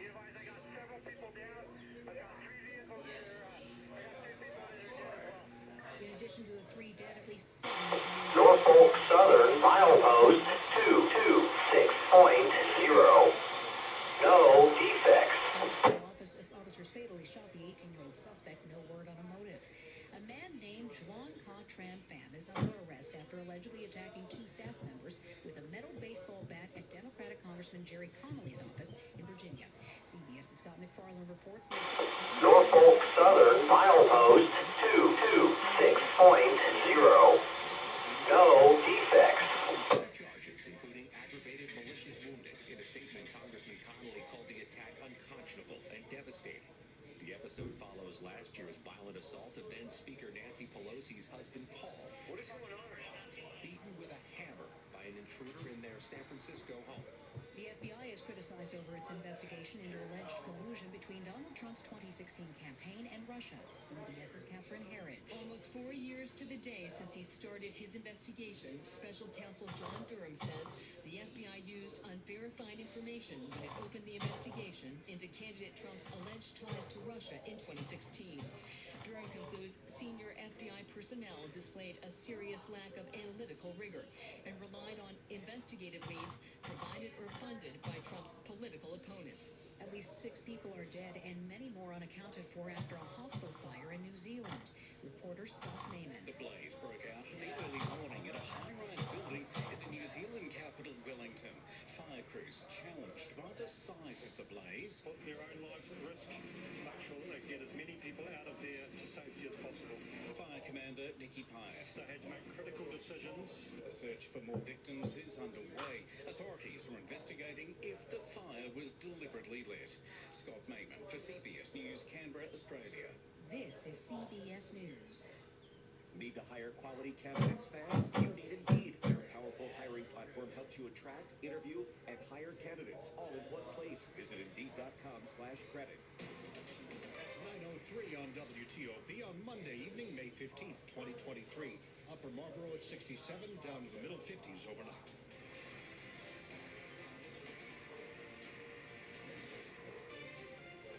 Good evening, I'm Dimitri Sotis with the top local stories we're following this hour. As mentioned in the CBS Hourly News minutes ago, a terrifying incident today at the Northern Virginia District Office of Congressman Jerry Connolly, where staff members were attacked by a man with a metal baseball bat. This evening, the suspect is in custody. Norfolk Southern milepost 239.8. No defects.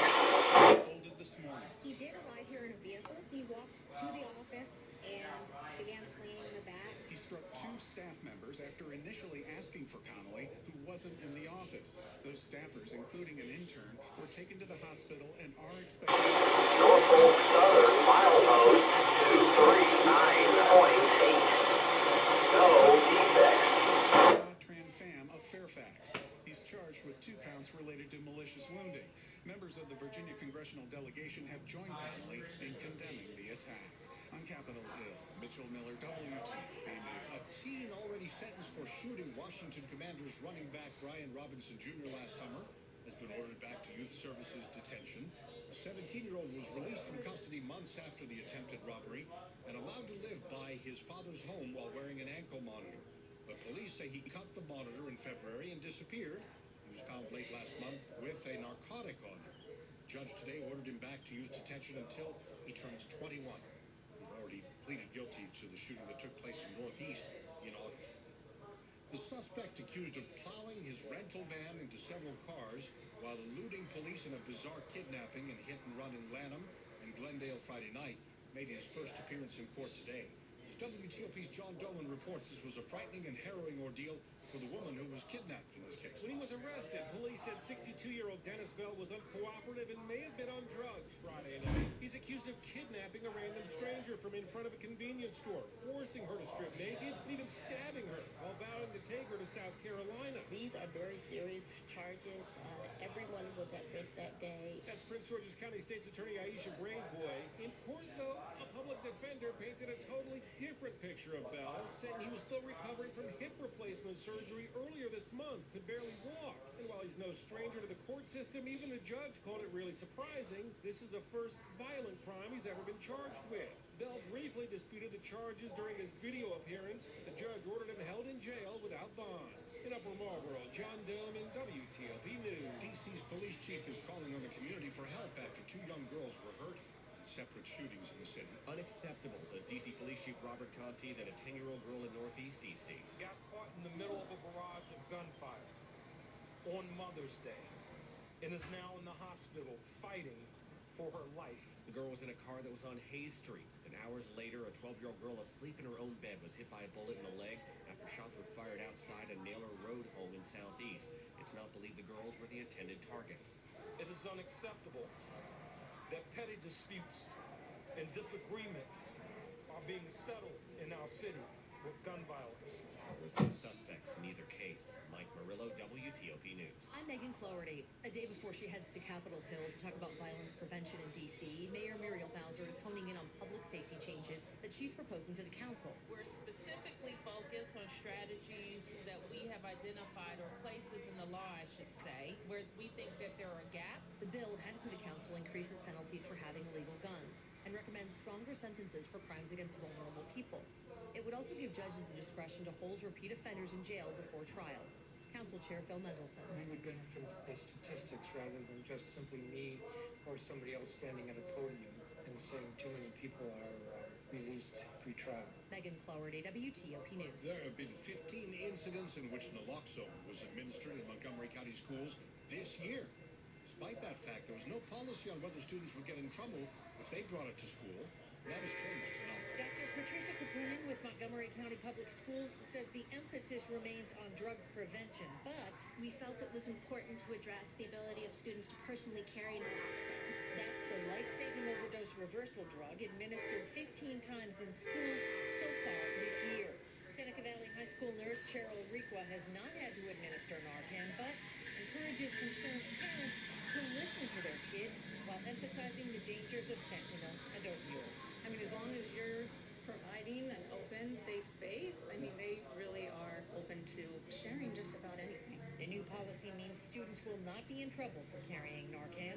Kate Ryan, WTOP News. Coming up here after traffic and weather on WTOP, the Treasury Secretary with a warning about the looming debt ceiling deadline ahead of a big meeting between the President and Congressional. DSF Barsley, DSF 3966 West, go. 3966 West, go ahead. We'll tie you down at Henry and a van should be there, over. Going to Bob Inman on the WTOP traffic center. Just say that's correct and repeat, over. Colesville Road, there is a work zone today beginning by 2 lanes to the right headed towards Silver Spring. DSF Barsley now. In College Park starting in 95, slow passing the work zone, approaching and passing Route 1, 2 right lanes get by that road work on the inner loop. The Milligan paving project does continue there. 95 in the Baltimore-Washington Parkway, each in great shape between the beltways, and no delays to report up and down 270. 50 out to the Bay Bridge, also without delay. And Virginia side, so far pretty quiet ride around the area. On both 395 and 95, there are no incidents or delays to report. And traffic on 66 is also running well, both inside and outside the beltway of the district. On 295, 395, and 695, all is quiet. I believe they are working southbound in the 3rd Street Tunnel, and that should be along the right side, which means you'll also find the ramp from D Street to go south in the tunnel closed. Are you sitting DSF Barsley, DSF 3966 over. Omni Rideshare can get you started. Find a ride match at omniride.com. Bob might have the check of the Amtrak stop and pick you up and make it up there. If you want to do that. Tuesday evening, there will be some areas of rain around, especially. All right, now get that. Move right into it. Fredericksburg and around 7. Alrighty, I'm gonna check in with them. They're stopping at the depot now. Temperatures 70s to 60s. And overnight, we'll see those temperatures drop down. You're welcome. Lows 55 to 62 degrees. Your Tuesday, highs in the mid to upper 70s across the area with rain, even the chance for some thunder, especially during that late afternoon, evening, and early part of the night. Wednesday, gradually clearing skies, breezy. I'm 7 News Chief Meteorologist Veronica Johnson in the First Alert Weather Center. Gaithersburg at 66, Arlington 69, Lanham 63. Some parts of our area could be down to 55 overnight. We're brought to you by Long Fence. Save 20% on Long Fence decks, pavers, and fences. LongFence.com today, schedule your free annual last 9:10. It's Money News at 10 and 40. Money Minute. Treasury Secretary Janet Yellen is reiterating her warning that the government could run out of cash as soon as June 1st, unless there's action on the debt limit. The warning comes a day before President Biden and congressional leaders meet for talks. Stocks began the week with a narrow gain as investors await developments in the debt ceiling standoff.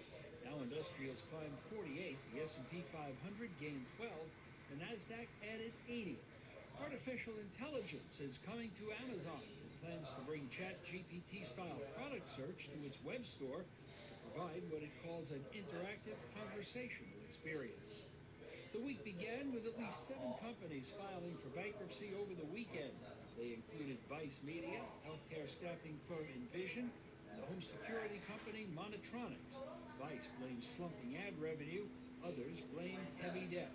From the Bloomberg Newsroom, I'm Larry Kofsky on WTOP. Tokyo stocks tonight up almost 1%. South Korea's Kospi is up 0.5%.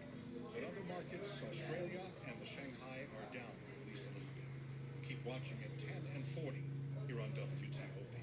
I don't know how much time, if at all, you've spent at gun shows, but if you were to go around as people look at the merchandise and ask them why they buy guns, do you think you'd get a variety of answers or the same answer over and over again? A Washington Post columnist did that recently in Chantilly.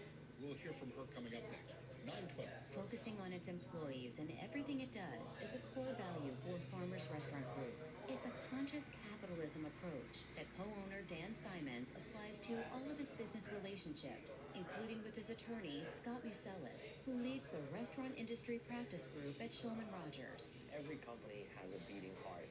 And the question is, what do you put into that heart? And people often say in business, you need a great lawyer. I'm not sure that sums it up properly. What you need is a great human who is excellent at lawyering, but who wants to be part of the heart of your business. I really knew early on, this is the person I want as part of our beating heart, helping us make sure we do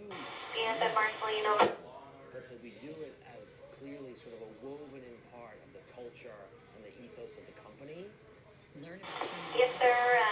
We do have you finaled in as well there before Madison today. FarmersRestaurantGroup.com. Coming up, a rare benefit for Well, we're still rolling here in La Plata, so let's see. Let me see what's happening on us again. I'll let you know. Sports in 10 minutes on WTOP. We got you in for 22:30. Over. Security to protect every inch of your home. It's easy to set up yourself, and now there's an even easier option. Have an expert do it for you with SimpliSafe Pro Install. Always protecting, never a contract. 2 easy installation options. Backed by 24/7 professional monitoring for less than $1 a day. Get 20% off. Alright, Venus at 7911 East. Here we go. SimpliSafe.com/radio. There's no safe. Thanks, everyone. There are more identity threats than you realize. Even if you monitor your credit, only a little personal info needs to leak out, like your social security number or password. Are you at any kind of a victim? LifeLock alerts you to threats you could miss. If your identity is stolen, a dedicated U.S.-based restoration specialist will work to fix it. No one can prevent all identity theft or monitor all transactions, but everyone can save up to 25% off their first year with promo code NEWS. Go to LifeLock.com. Everything you need, every time you listen. WTOP News. It's 9:15. I'm Dimitri Sotis. Thank you for being with us. Guns, a big discussion in our country almost constantly as we have been rocked by one mass shooting after another, and many shootings that we don't hear about, but they add up in terms of lives lost every year. Washington Post columnist Christine Emba attended a gun show recently in Chantilly called the Nation's Gun Show to get a better sense of why people are shopping for these firearms. And Christine joins us live now. Thank you very much for taking a few minutes out of your evening to be with us. I suppose there would be one of two ways this would go. One would be, Christine, that you collected a wide variety in the Washington Post. It's really the same word over and over again. What is that word? You're right. Absolutely. I thought that I would hear a lot of different responses when I asked people what gun ownership meant to them, but they all said a variation of the same word, which was protection. And to flesh that out a little bit, people were talking about protecting their families, but also in some of the responses, protecting freedoms, maybe a wider, yes, a sort of a wider definition of protection. That was actually the main thing. Others talked about protecting their families and the people that they loved. But many suggested that they wanted to protect themselves. A sort of tyranny, a kind of conspiracy that the government or something was out to get them, and that they needed to preserve their freedom with their gun. You know, one that I'm reading here from somebody named responses to your question. The only person that can protect me, she writes, is me. Yes, that was an interesting one. It also reflected another theme that people seem to share. There is this idea that, yes, America has police forces. Theoretically, you can call the cops if something is happening. But there is a persistent sense of distrust, like the cops may not come. We don't really trust the government or institutions to take care of us. The only person who can protect you in that moment is you, and that's why many of the gun owners said that they had guns and would be buying more at the show. I don't know how interested you were in debating versus just collecting this information, but did you or anybody else around you bring up evidence, for example, from the CDC that says the mere presence of guns, many guns in one place, that in itself can make people actually unsafe? So I went up to people and first asked them the question, what does gun ownership mean to you? Talked about, I would ask, have you ever used a gun to protect yourself? Have you heard these statistics, like the ones that you mentioned, that in fact being in a home with a gun is more unsafe than being elsewhere, being surrounded by guns is more unsafe? And they would push back with, what I can only describe. I want to say yes, but I think I'll get bitched out for doing it. If I haven't been hounded for you all day, I'll probably get YouTube. I'm just going to get Antarctica. They weren't really interested in talking about the actual statistics in the presence of guns in public means.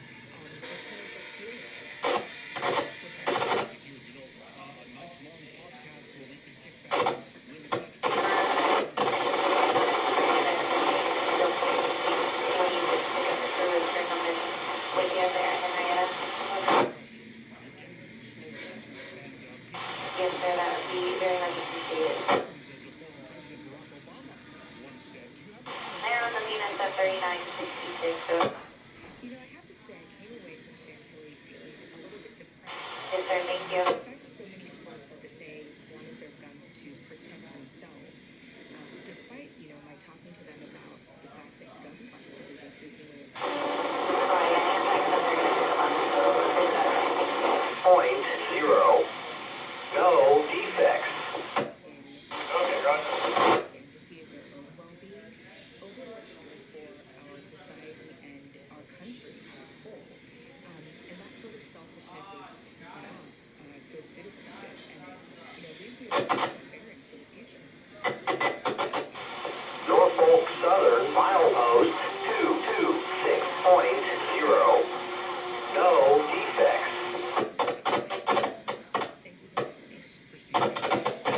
And that, ladies and gentlemen, is our prime time for tonight.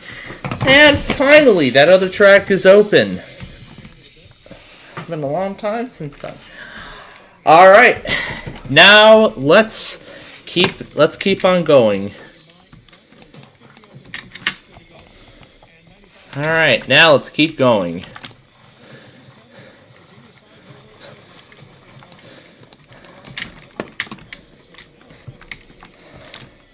And James Holzhauer played another trick on Ken Jennings by writing another silly response in Final Jeopardy. It was like it was about meeting him in a forest or something. Oh my gosh. I don't know where James Holzhauer gets these funny responses from.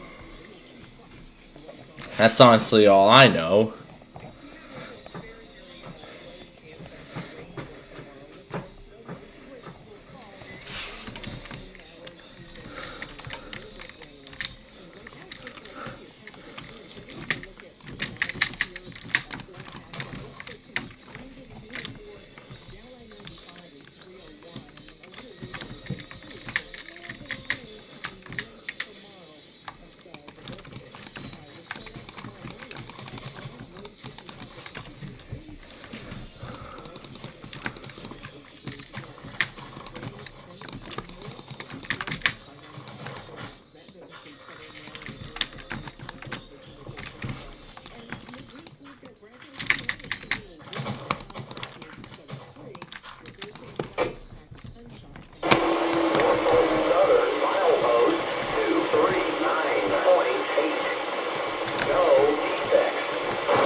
We only have one more ramp to build after this.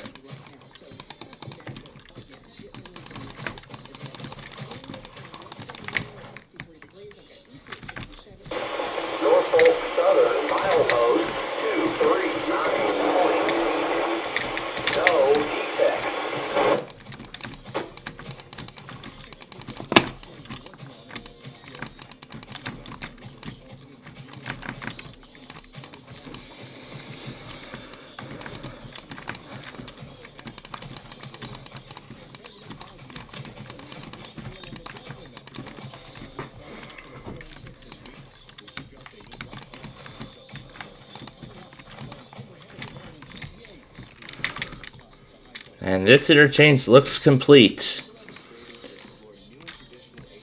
And now we're ready to continue on.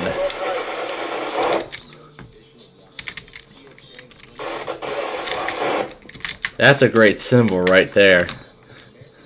That's close. Great attempt on a siren, but I see that the siren is not equally balanced, so it would just easily just fall down and break.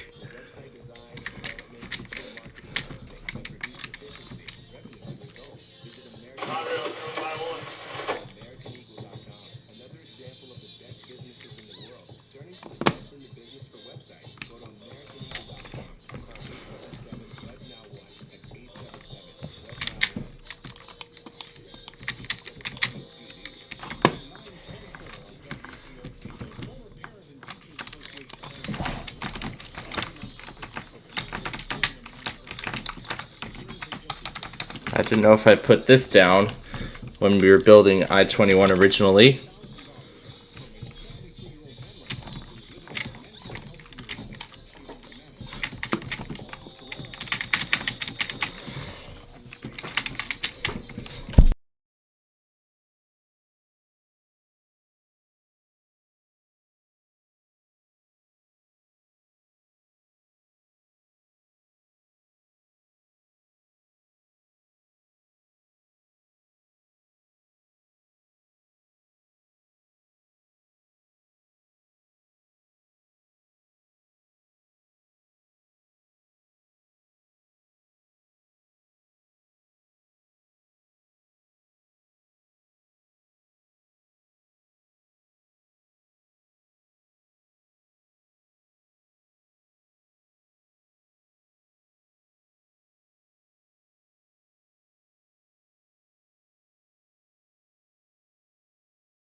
The local went.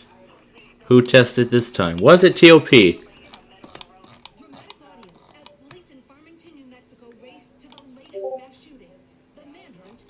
Oh, hey, would you look at that? Would you look at that? Look at that. Air 1 tested on day 2. And guess what? John actually logged it. Thank you. Thank you very much. And out of all times, they went during...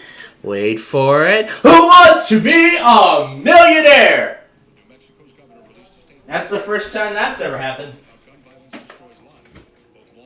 That's the first time we got an Air 1 during Who Wants to Be a Millionaire. Isn't that nice? Well, great. Now we got to decide when Air 1's going to test again. I wonder. When will they... Oh, that's right. They won Saturday night and I missed it. And this was redemption time. Oh, okay.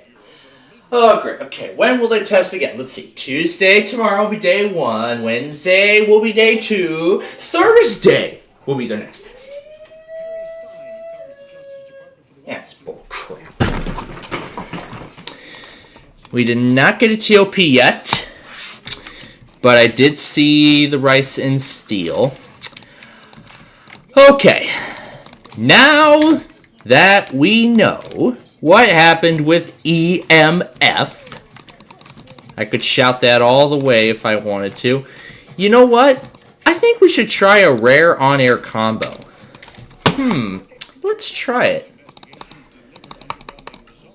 Let's see how many we can get pulled up. No, we're not going to the dressing room. Hold on.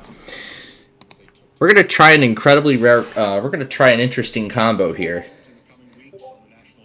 That's it. Just 2. Okay. Here's what we're gonna play in both of these. We're gonna play my audio clip. I'm gonna go slow as I drag it in. Okay, I better make sure the audio is off. Alright. Oh, here's the rest. One of them will play the WTOP pre-roll. The Washington, D.C. Metropolitan...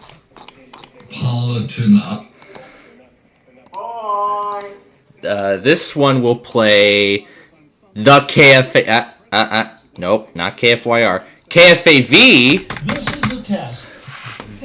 This is a test. KFAV. What else should we try? Ooh, the WAXX pre-roll. This is a test of the emergency alert system. That's one we're going to try and do. Oh, yeah. The New Jersey Office of Emergency Management. The New Jersey Office of Emergency Management is conducting a test of the... The New Jersey Office of Emergency Management.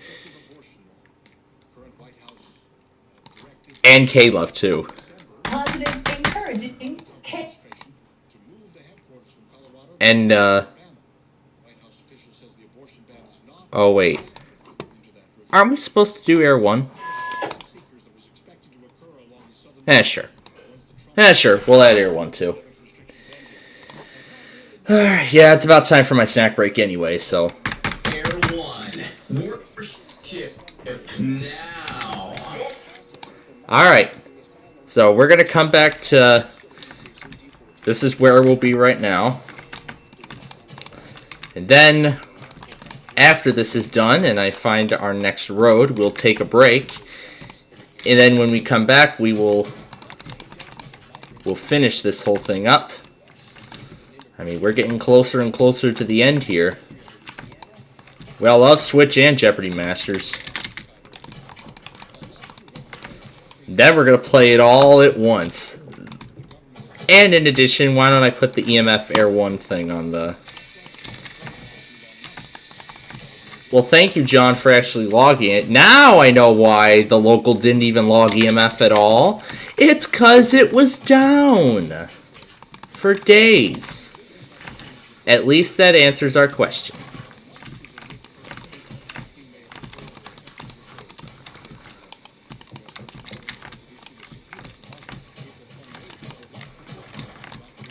And we're just going to crank these two up. Maybe I might add the other Una as well. If I feel like it, maybe I'll add the other Una too. And maybe call it a party of Una versus various test pre-rolls and messages.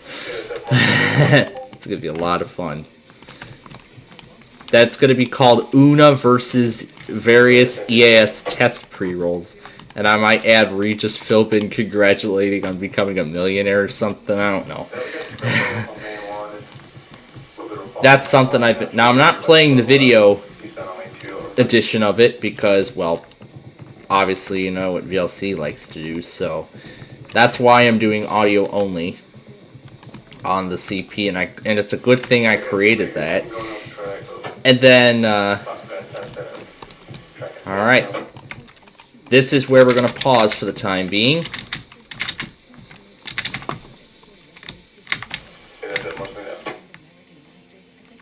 Alright. That's where we will pause. I'm going to find our place right here. This is where we're going to continue on from in a little bit. Alright, that's where we're going to continue from here in just a bit. For now, off to my snack break.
Ah, that's too much fun we're having. All right. Was in the upper 80s today, and the abnormal warmth is expected to stay locked in place for the next few days. A large fire rips through a hostel in New Zealand, killing at least 6 people. The country's prime minister says he understands there are likely to be more casualties in the Wellington fire. Me on WIYY.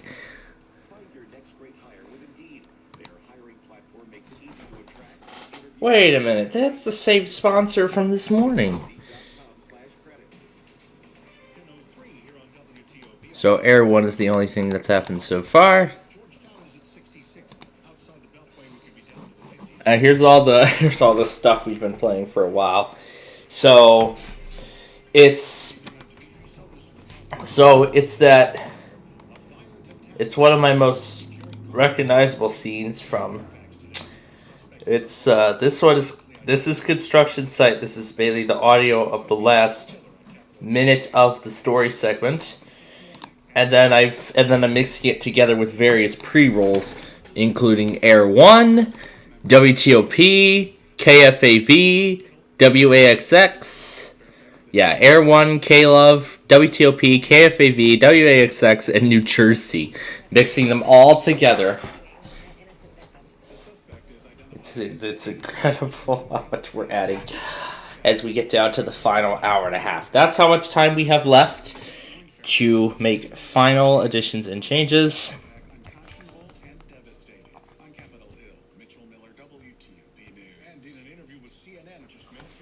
Alright, let's go ahead and get back into the game. And let's continue.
Alright, so that section that we just finished.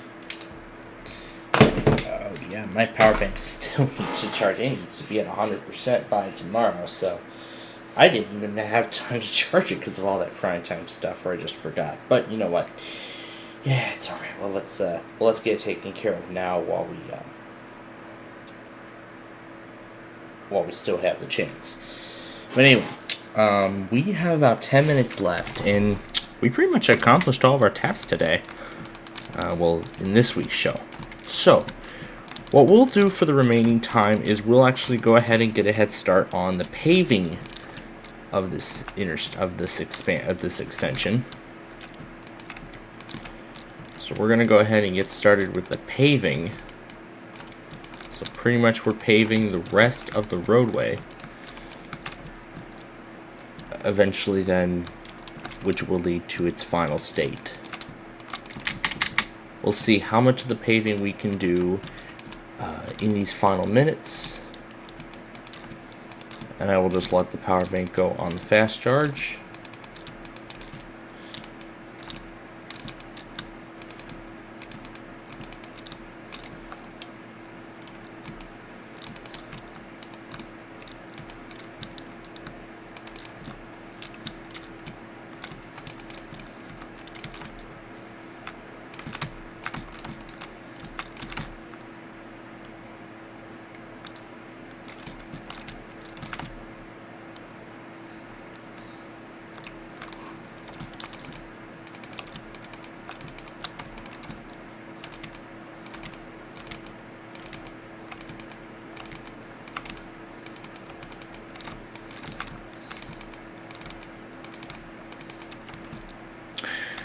And whatever paving job we don't finish in these, this is where we'll kind of get a head start and an advantage for when we continue this in next week's show.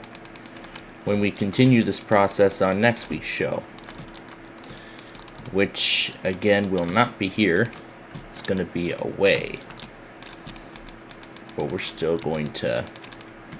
But we will still complete as much of it as we can.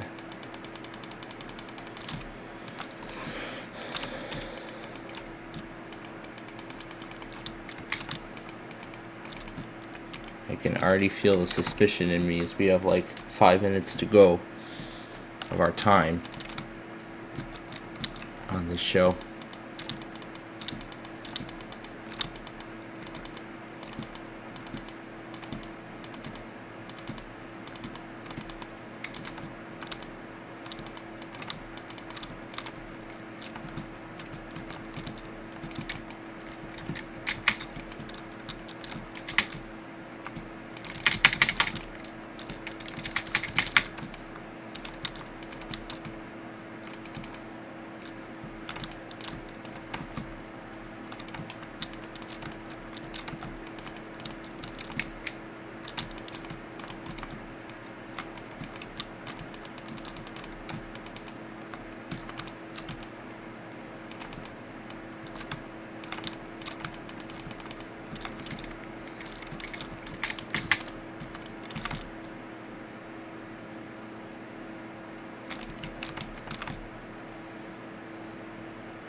Don't think we're going to get to that subsidiary interstate tonight.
With this being the longest section of all, I believe this will be the last section that we will have time for tonight. And then this is where we are going to stop.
Yeah, this is as far as we're gonna go for this week.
So yeah, judging by the time that is, well, we're pretty much out of time, so pretty much we're going to finish where we're at currently.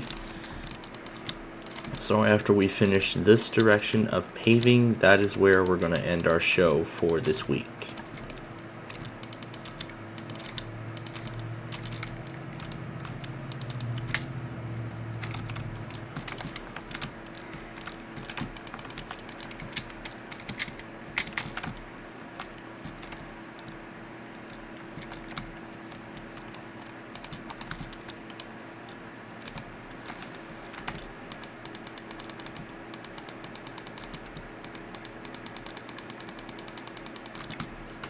Yeah, I don't think I need this on.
All right. And now, is sending a random administrative message with the rice and steel test on the weather scan failed. It took everything else perfectly. Whatever this thing is also failed. And there's the Clark.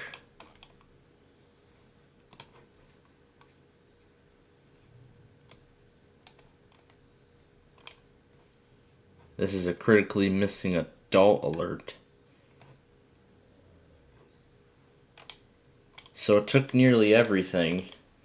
However, there's still a bunch of things that failed on the weather scan, and I'll show you as we go through the list here in just a little bit. Before we do, however, let me close everything.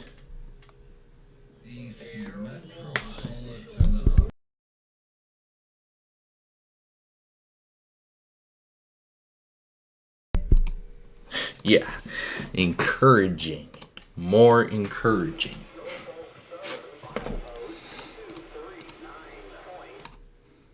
There we go.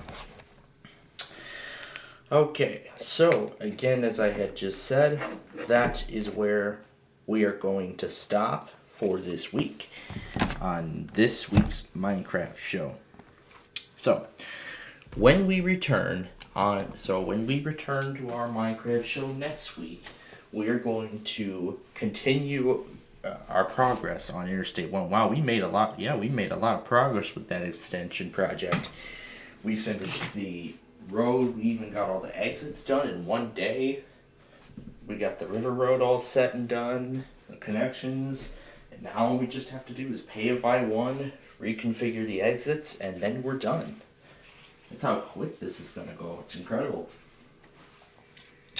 Alright, and now, before we go any further, let's go through and take us through everything else that has happened. We're going to start following Hawaii here. And then we're going to work our way down the list. That's something John failed. This one failed.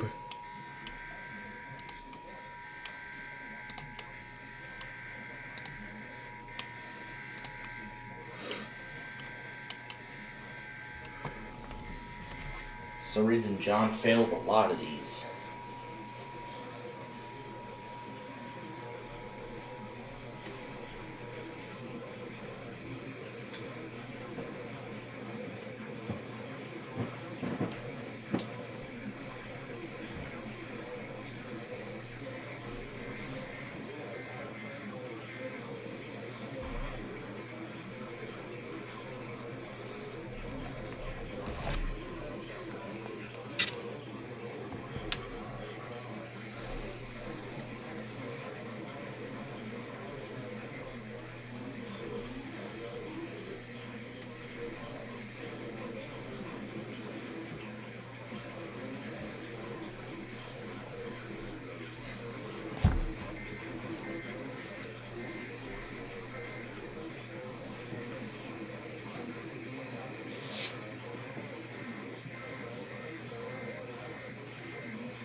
Okay.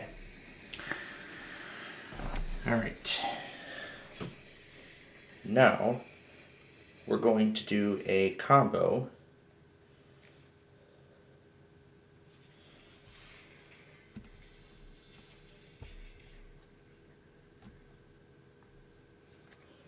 What did I just do?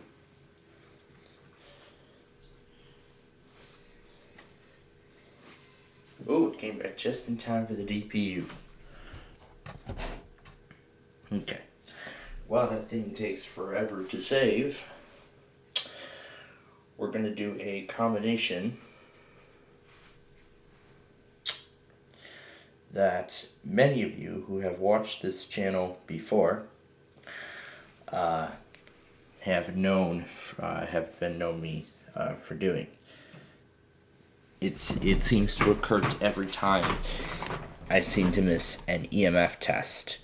What I would usually do is go back on the local, download the file, download the audio clip, and then create an independent video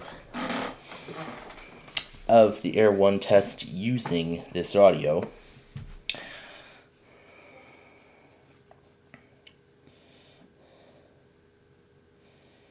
And then once this saves,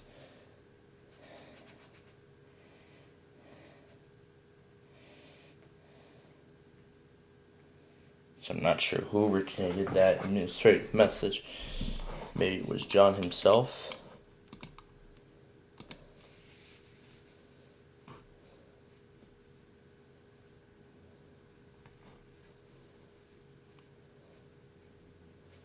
For some reason it takes like at most 40 minutes to save, but I don't know why. I guess nobody knows why. Alright, so again, those of you who have been familiar with my way of doing things, you should entirely know how this order usually goes. So I usually go here, and then I locate a previous Air 1 test,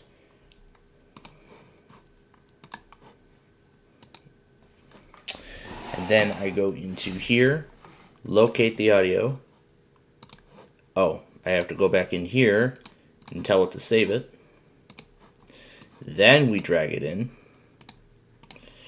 And then I go into my test messages folder to locate the pre-roll and closing announcement. And then all I'm just going to do is reuse this, sync up the opening and closing messages. So pretty much I'm just going to use one of my previous captures as a guide. To help me out. So pretty much I'm just using a previous Air 1 test as a guide to helping me sort everything into a place where it needs to go. So I just need to ensure that they're all going to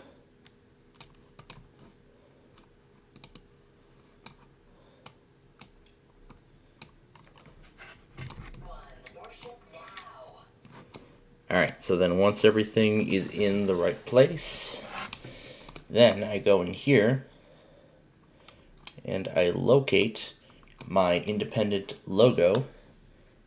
It's just a still image of the Air 1 logo on a black background. It's nothing too special. And then once everything is in the right place, then we render it.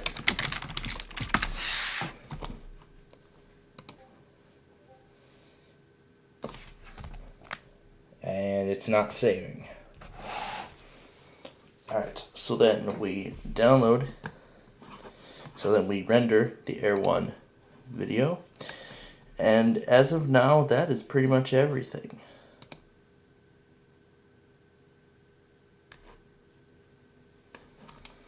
But that is everything up to this point, so John, I've noticed a lot of your tests on the weather scanner being ignored. Now that I don't think is good. So you got a lot of things to work out with that before I even consider trusting it again. Because I know KLT took a lot of this stuff. Nope, it's not going to work like that. Maybe, I know KLT took a lot of the stuff from WJL1, so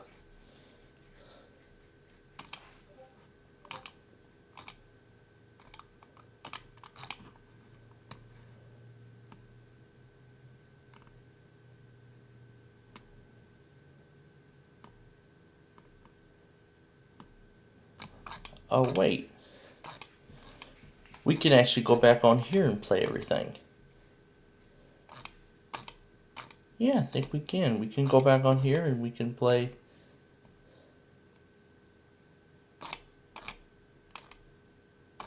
Yep, we can, we'll actually do something else for a change.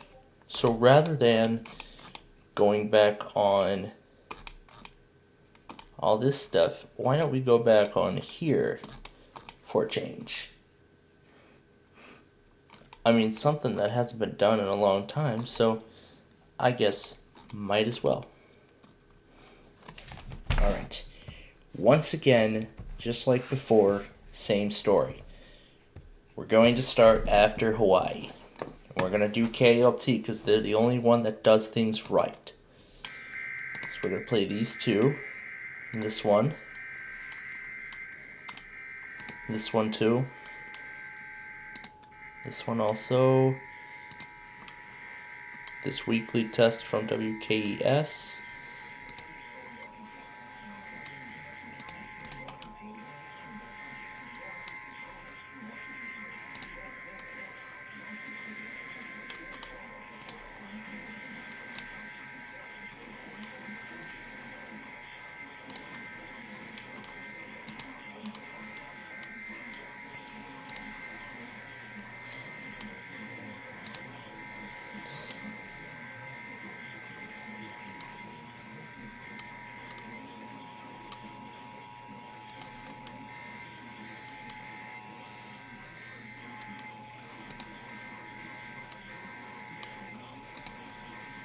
WOF ran a weekly at the same time.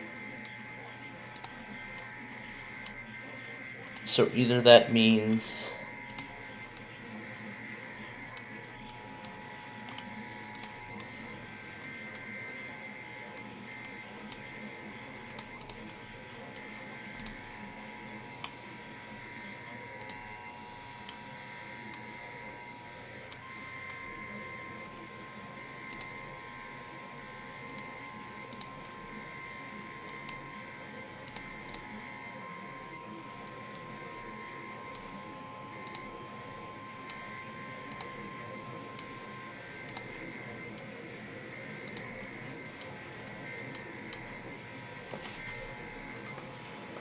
and that's as far as we'll go.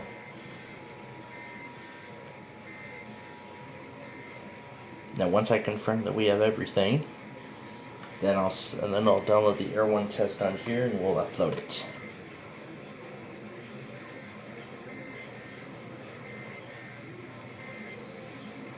And then later tonight, and then of course later on, once I go to bed here, we will start K-Love. K-Love will be our next test to go after. So there's so much power interference from the power bank.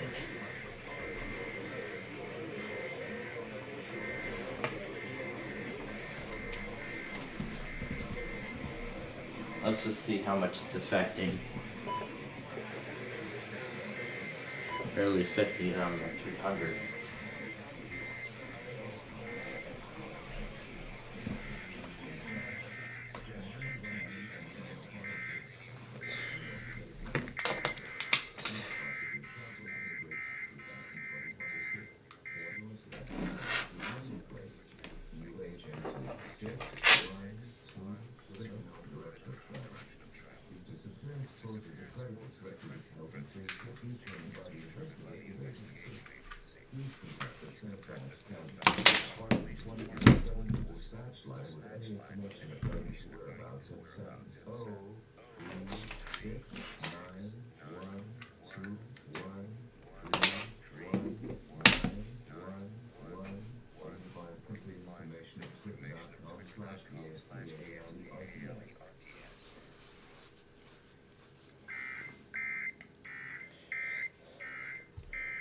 Alright, that is everything. Okay, and now we're going to go ahead and download the Air 1 test. Gotta remember where it went, and it should go under, I suppose it's saved under the, I called it Air 1 Weekly.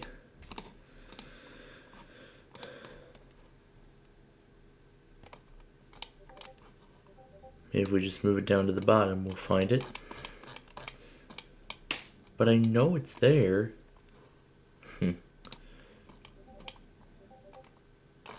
Where did it go to? Oh, here? Aha, that's where it went. There it is. Air 1 Weekly. Okay. And this will go up separately, and then we will be done. Yes, save. Okay. Alright, we are almost done. We don't need this open anymore. Now I'll go back into the video we've been working on for a while. And now this is where we will play everything. So pretty much it's KLT that's going to finish the iPods compilation and not WJON for a change. And now we will find, oh, I have to tell it to save to files. Well, from files, save it to the photos directory in order to save video. Now we go back here.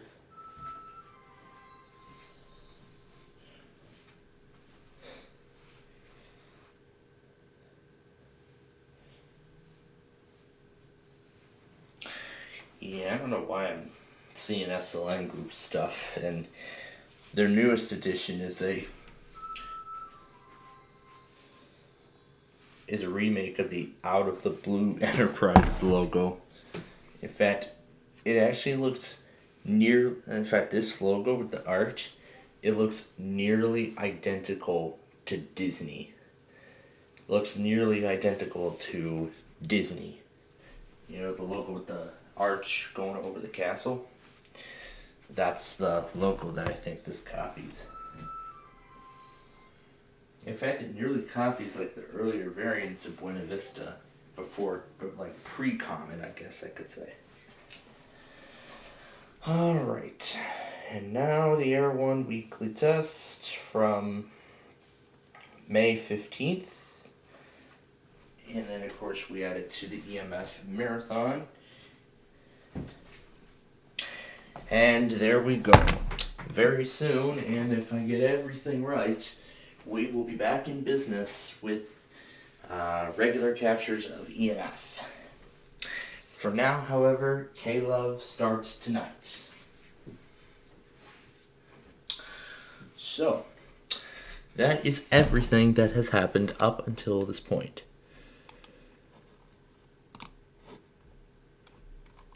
Talk about Ash on that group. Oh my gosh. Okay, so that is everything from tonight. Now I'll go ahead and unmute the scanner because we're done with everything. Now, before we go, we have a couple things to announce. First is the rundown of every weekly that has happened today. So we did get an XGM and a WYPR, so that is 2 out of 14. So 2 out of 14 stations have ran their tests today. We're going to see if YND, YCT, MRA, and NRP run their tests tonight. It'd be really nice to see the it would be really nice to see the remaining 3 overnight stations run their tests. That would be nice to see. That would be so nice to see, but who knows. And then, of course, we have the good old WEDA, FMT, NRP, all that stuff. ZHF, HPR. We still got a few other stations to go, but the week is just getting started. And a KMOX is what we also need as well. But in addition, tomorrow we have this massive slight risk that we're going to be watching over. So let me put this on the side. Put this over here. And here's a rundown of the remaining things. And yeah, that's pretty much it. Alright, now let's set everything up for tomorrow. So we are going to be needing, and I'm going to go in order from highest risk to lowest risk. So Nashville, Morristown, Jackson, Kentucky, parts of Louisville will be in there too. Well, yeah, I swear if they actually test in that risk, which I hope they don't. Blacksburg, Raleigh, Greenville,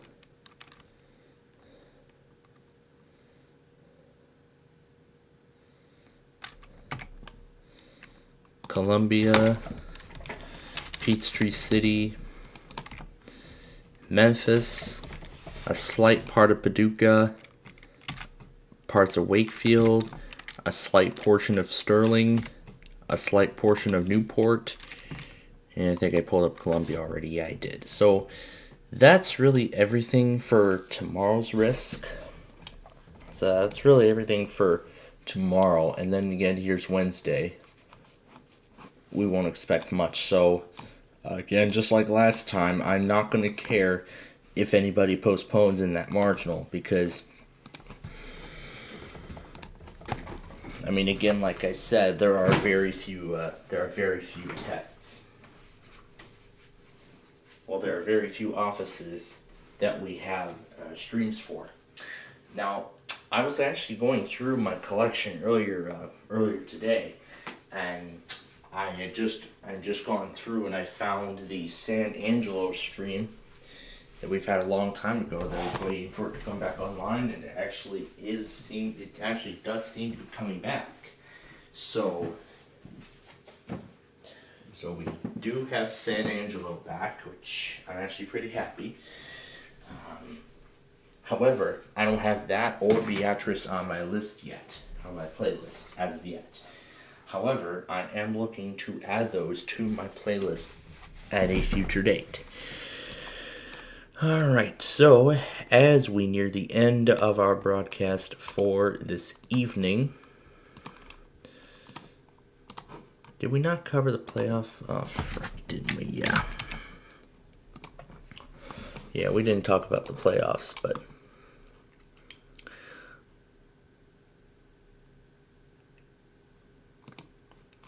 it looks like we have our spots. The Stars won 2-1 in the conference semifinal.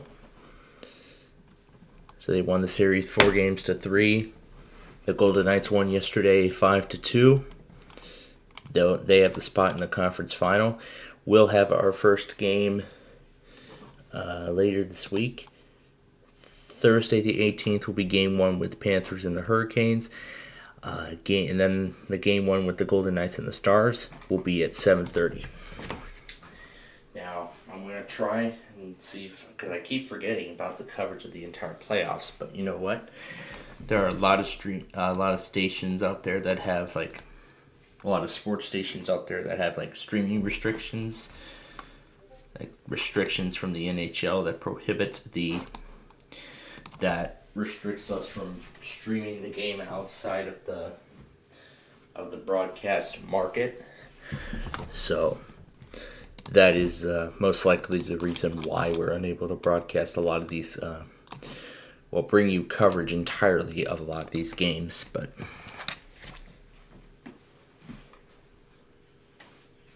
that's another reason why we only bring you sports from normal season stuff. We only bring you it from Chicago.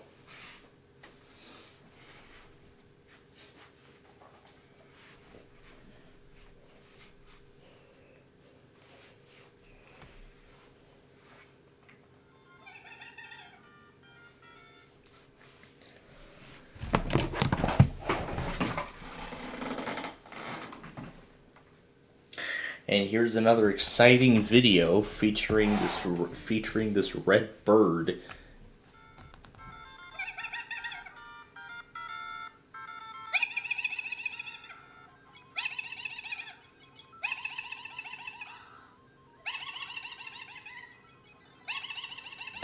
Featuring the red bird going crazy over a video game controller.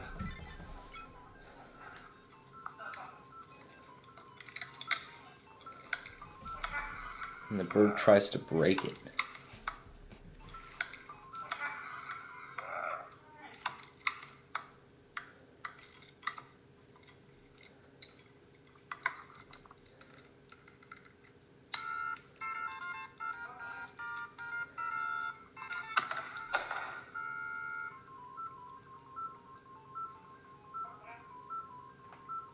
And the bird just throws the little controller on the floor.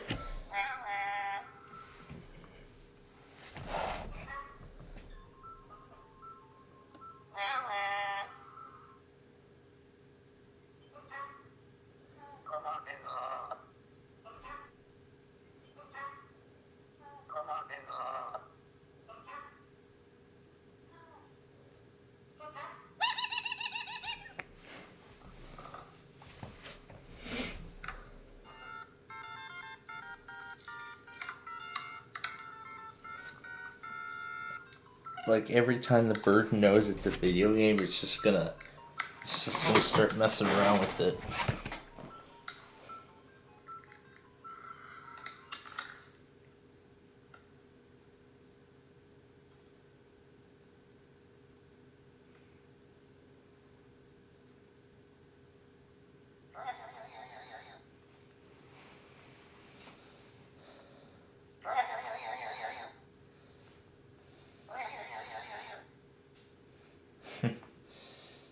I knew that's how it was going to end. It was going to end with the bird laughing. I knew it was going to end with the bird laughing. That's what I was initially thinking. And yeah, so pretty much the last thing I have to do now is go over to my other accounts and clear all. There's the Air 1 test from earlier. Station change. Hey, it's Taylor Swift. I hope you don't mind, but I'm taking over your radio. WTDY and WTDY HD1 Philadelphia. Broadcasting from the greatest city in the world. Why? Always live on the free Odyssey app. Our next air. 9 o'clock. A big announcement is coming. Taylor, ready for it. Ready for it. Taylor's hits. Get ready, world. It's Taylor Swift. Play on 90 Swift 5 TAY.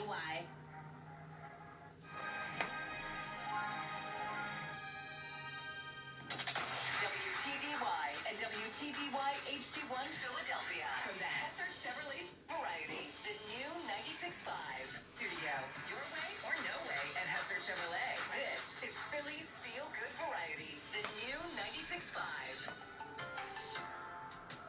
Always live on the free Odyssey app.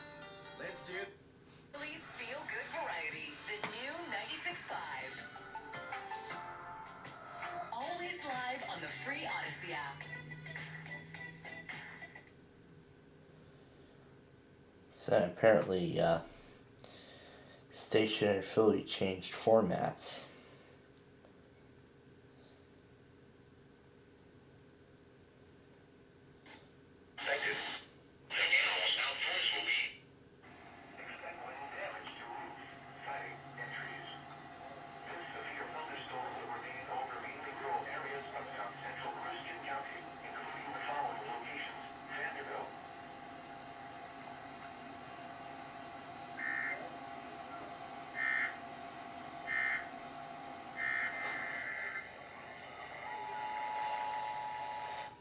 That's quite a little compilation he did.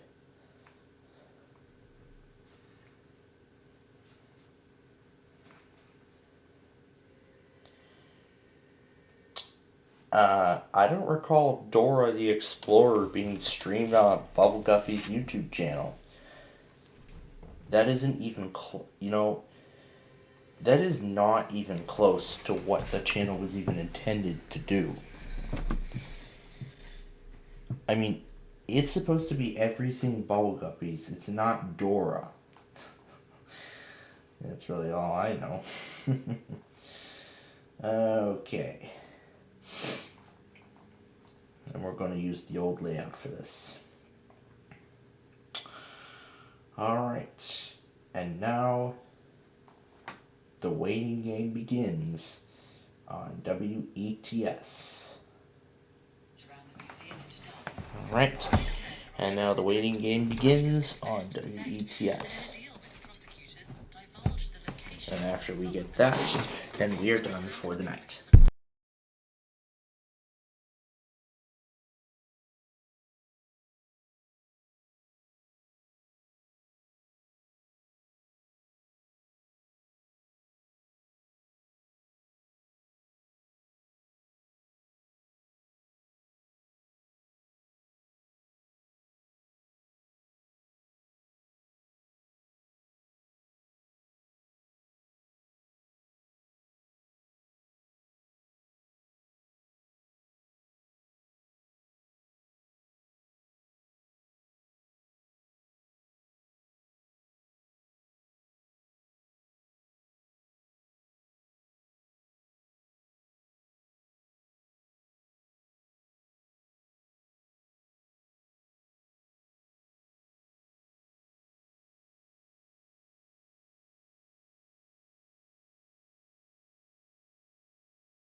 So, we are about done for the night. So now all I just need to do is plug these in. And then I'm going to get K-Love ready to go for tonight. And now, as I've got Nani by my side, there's only one more thing. I'm going to go ahead and close out the scanner because really, why do we still need it? And why do I still need this other drive connected to the device? Let me try that again. And again. There's nothing open that's using... Oh, yeah, OBS for all those broadcast sources.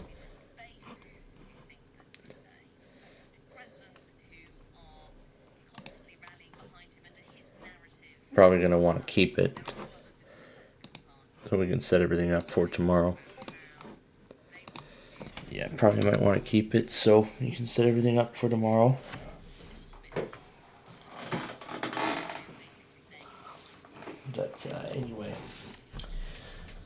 But anyway. Did that 4-hour recording ever save at all? It didn't. Wow. Well, I'm not surprised.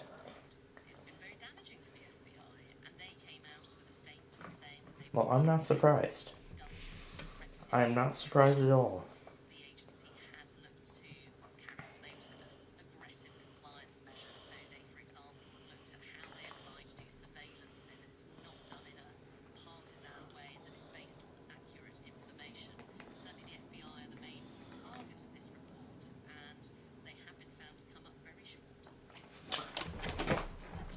And there is still 30 gigs of space remaining.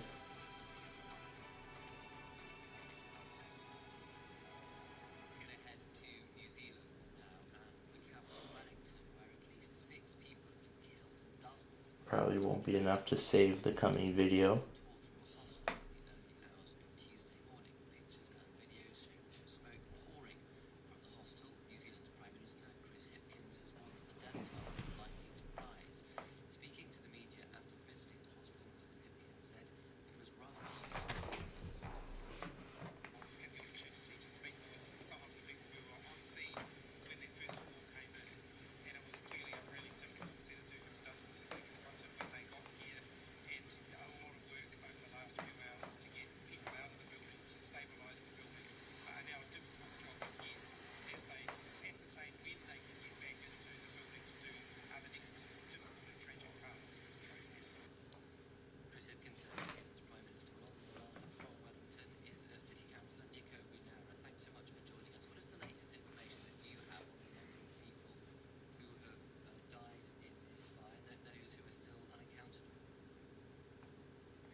It goes for me, I don't care. Because I don't think he loves to test that plate, but I'll keep him on.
looks like ETS has not yet happened.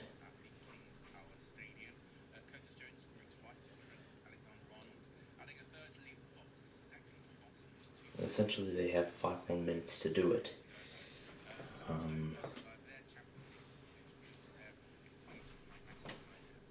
So we're still waiting for ETS. And then I'm going to end the iPods compilation as soon as they go. So far they haven't, but again, we're going to keep waiting patiently for them. And so until then, oh, and yeah, so anyway, that's it for us here tonight. Now before we actually go, before we go, there are a few more things that I have to announce. First is that on next week's Minecraft show, we're going to resume the Interstate 1 paving work that we started today. We're going to continue that next week. So, look forward to continuing that project.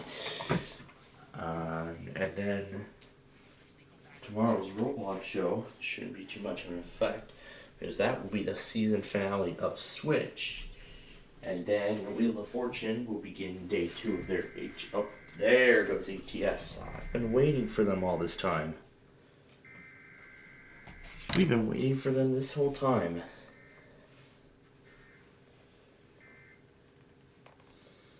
There it finally was. We've been waiting this whole time for ETS.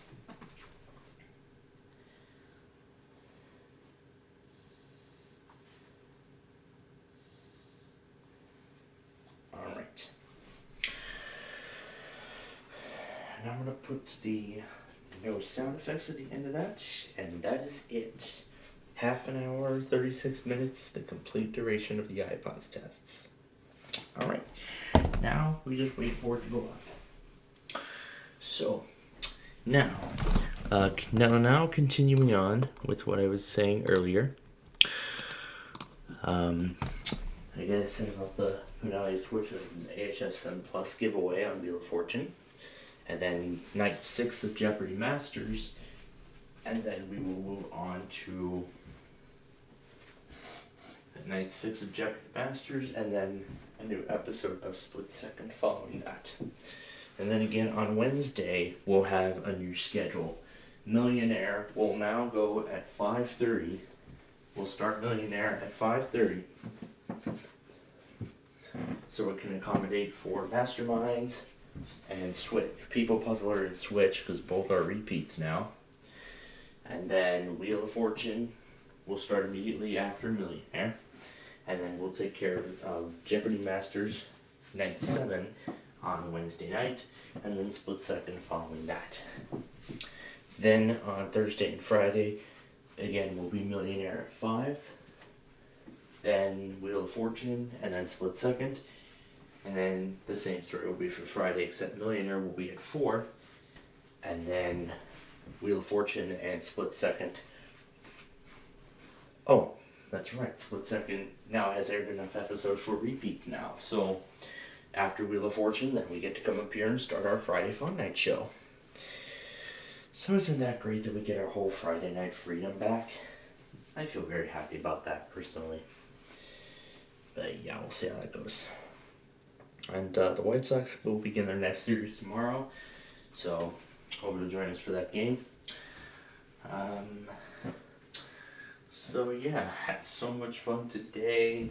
Can't wait to see what kind of fun we'll have tomorrow with EMF. Oh, it's gonna be fun, won't it?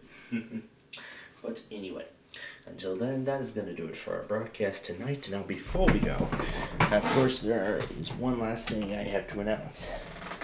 Is that there's a train in La Plata, first of all.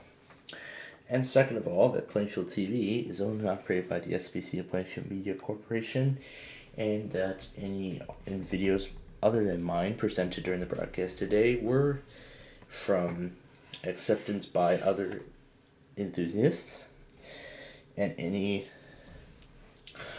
alerts broadcasted today may be reused for archival purposes only. However, you must grant permission from me before doing so. Otherwise, I would find it and then I would order a copyright takedown. Alright, so this will most likely be the last train of the night in La Plata that I will get to see. I think I missed Amtrak 3, didn't I? I'm very certain I missed Amtrak 3.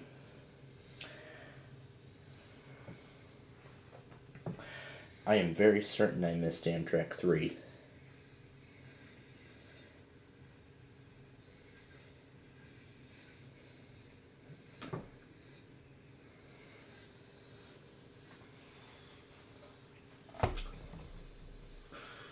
I'm sure it came during Jeopardy Masters. So we'll have to take a look. Yep, there it is, just pulling into Kansas City.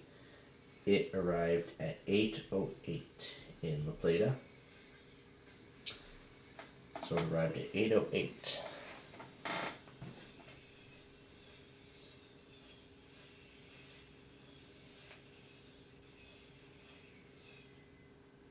And that is it for that.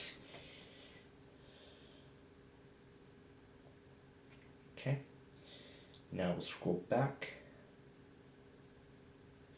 So that was like when we were going back on split second. Oh, there was a meet.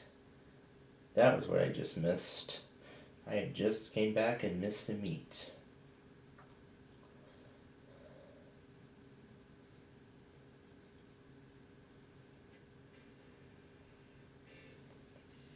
Came on two probably since that other one was closed. 139 and 153 with nothing special on it. No private cars, no nothing. Alright. And that is everything. Alright. That is everything. And so with that, that's going to do it for us here tonight. So, now for the staff and management of Plainfield TV, thank you again for watching. And we hope that you will join us again tomorrow for another exciting day of programming. So, until then, have a great rest of your evening.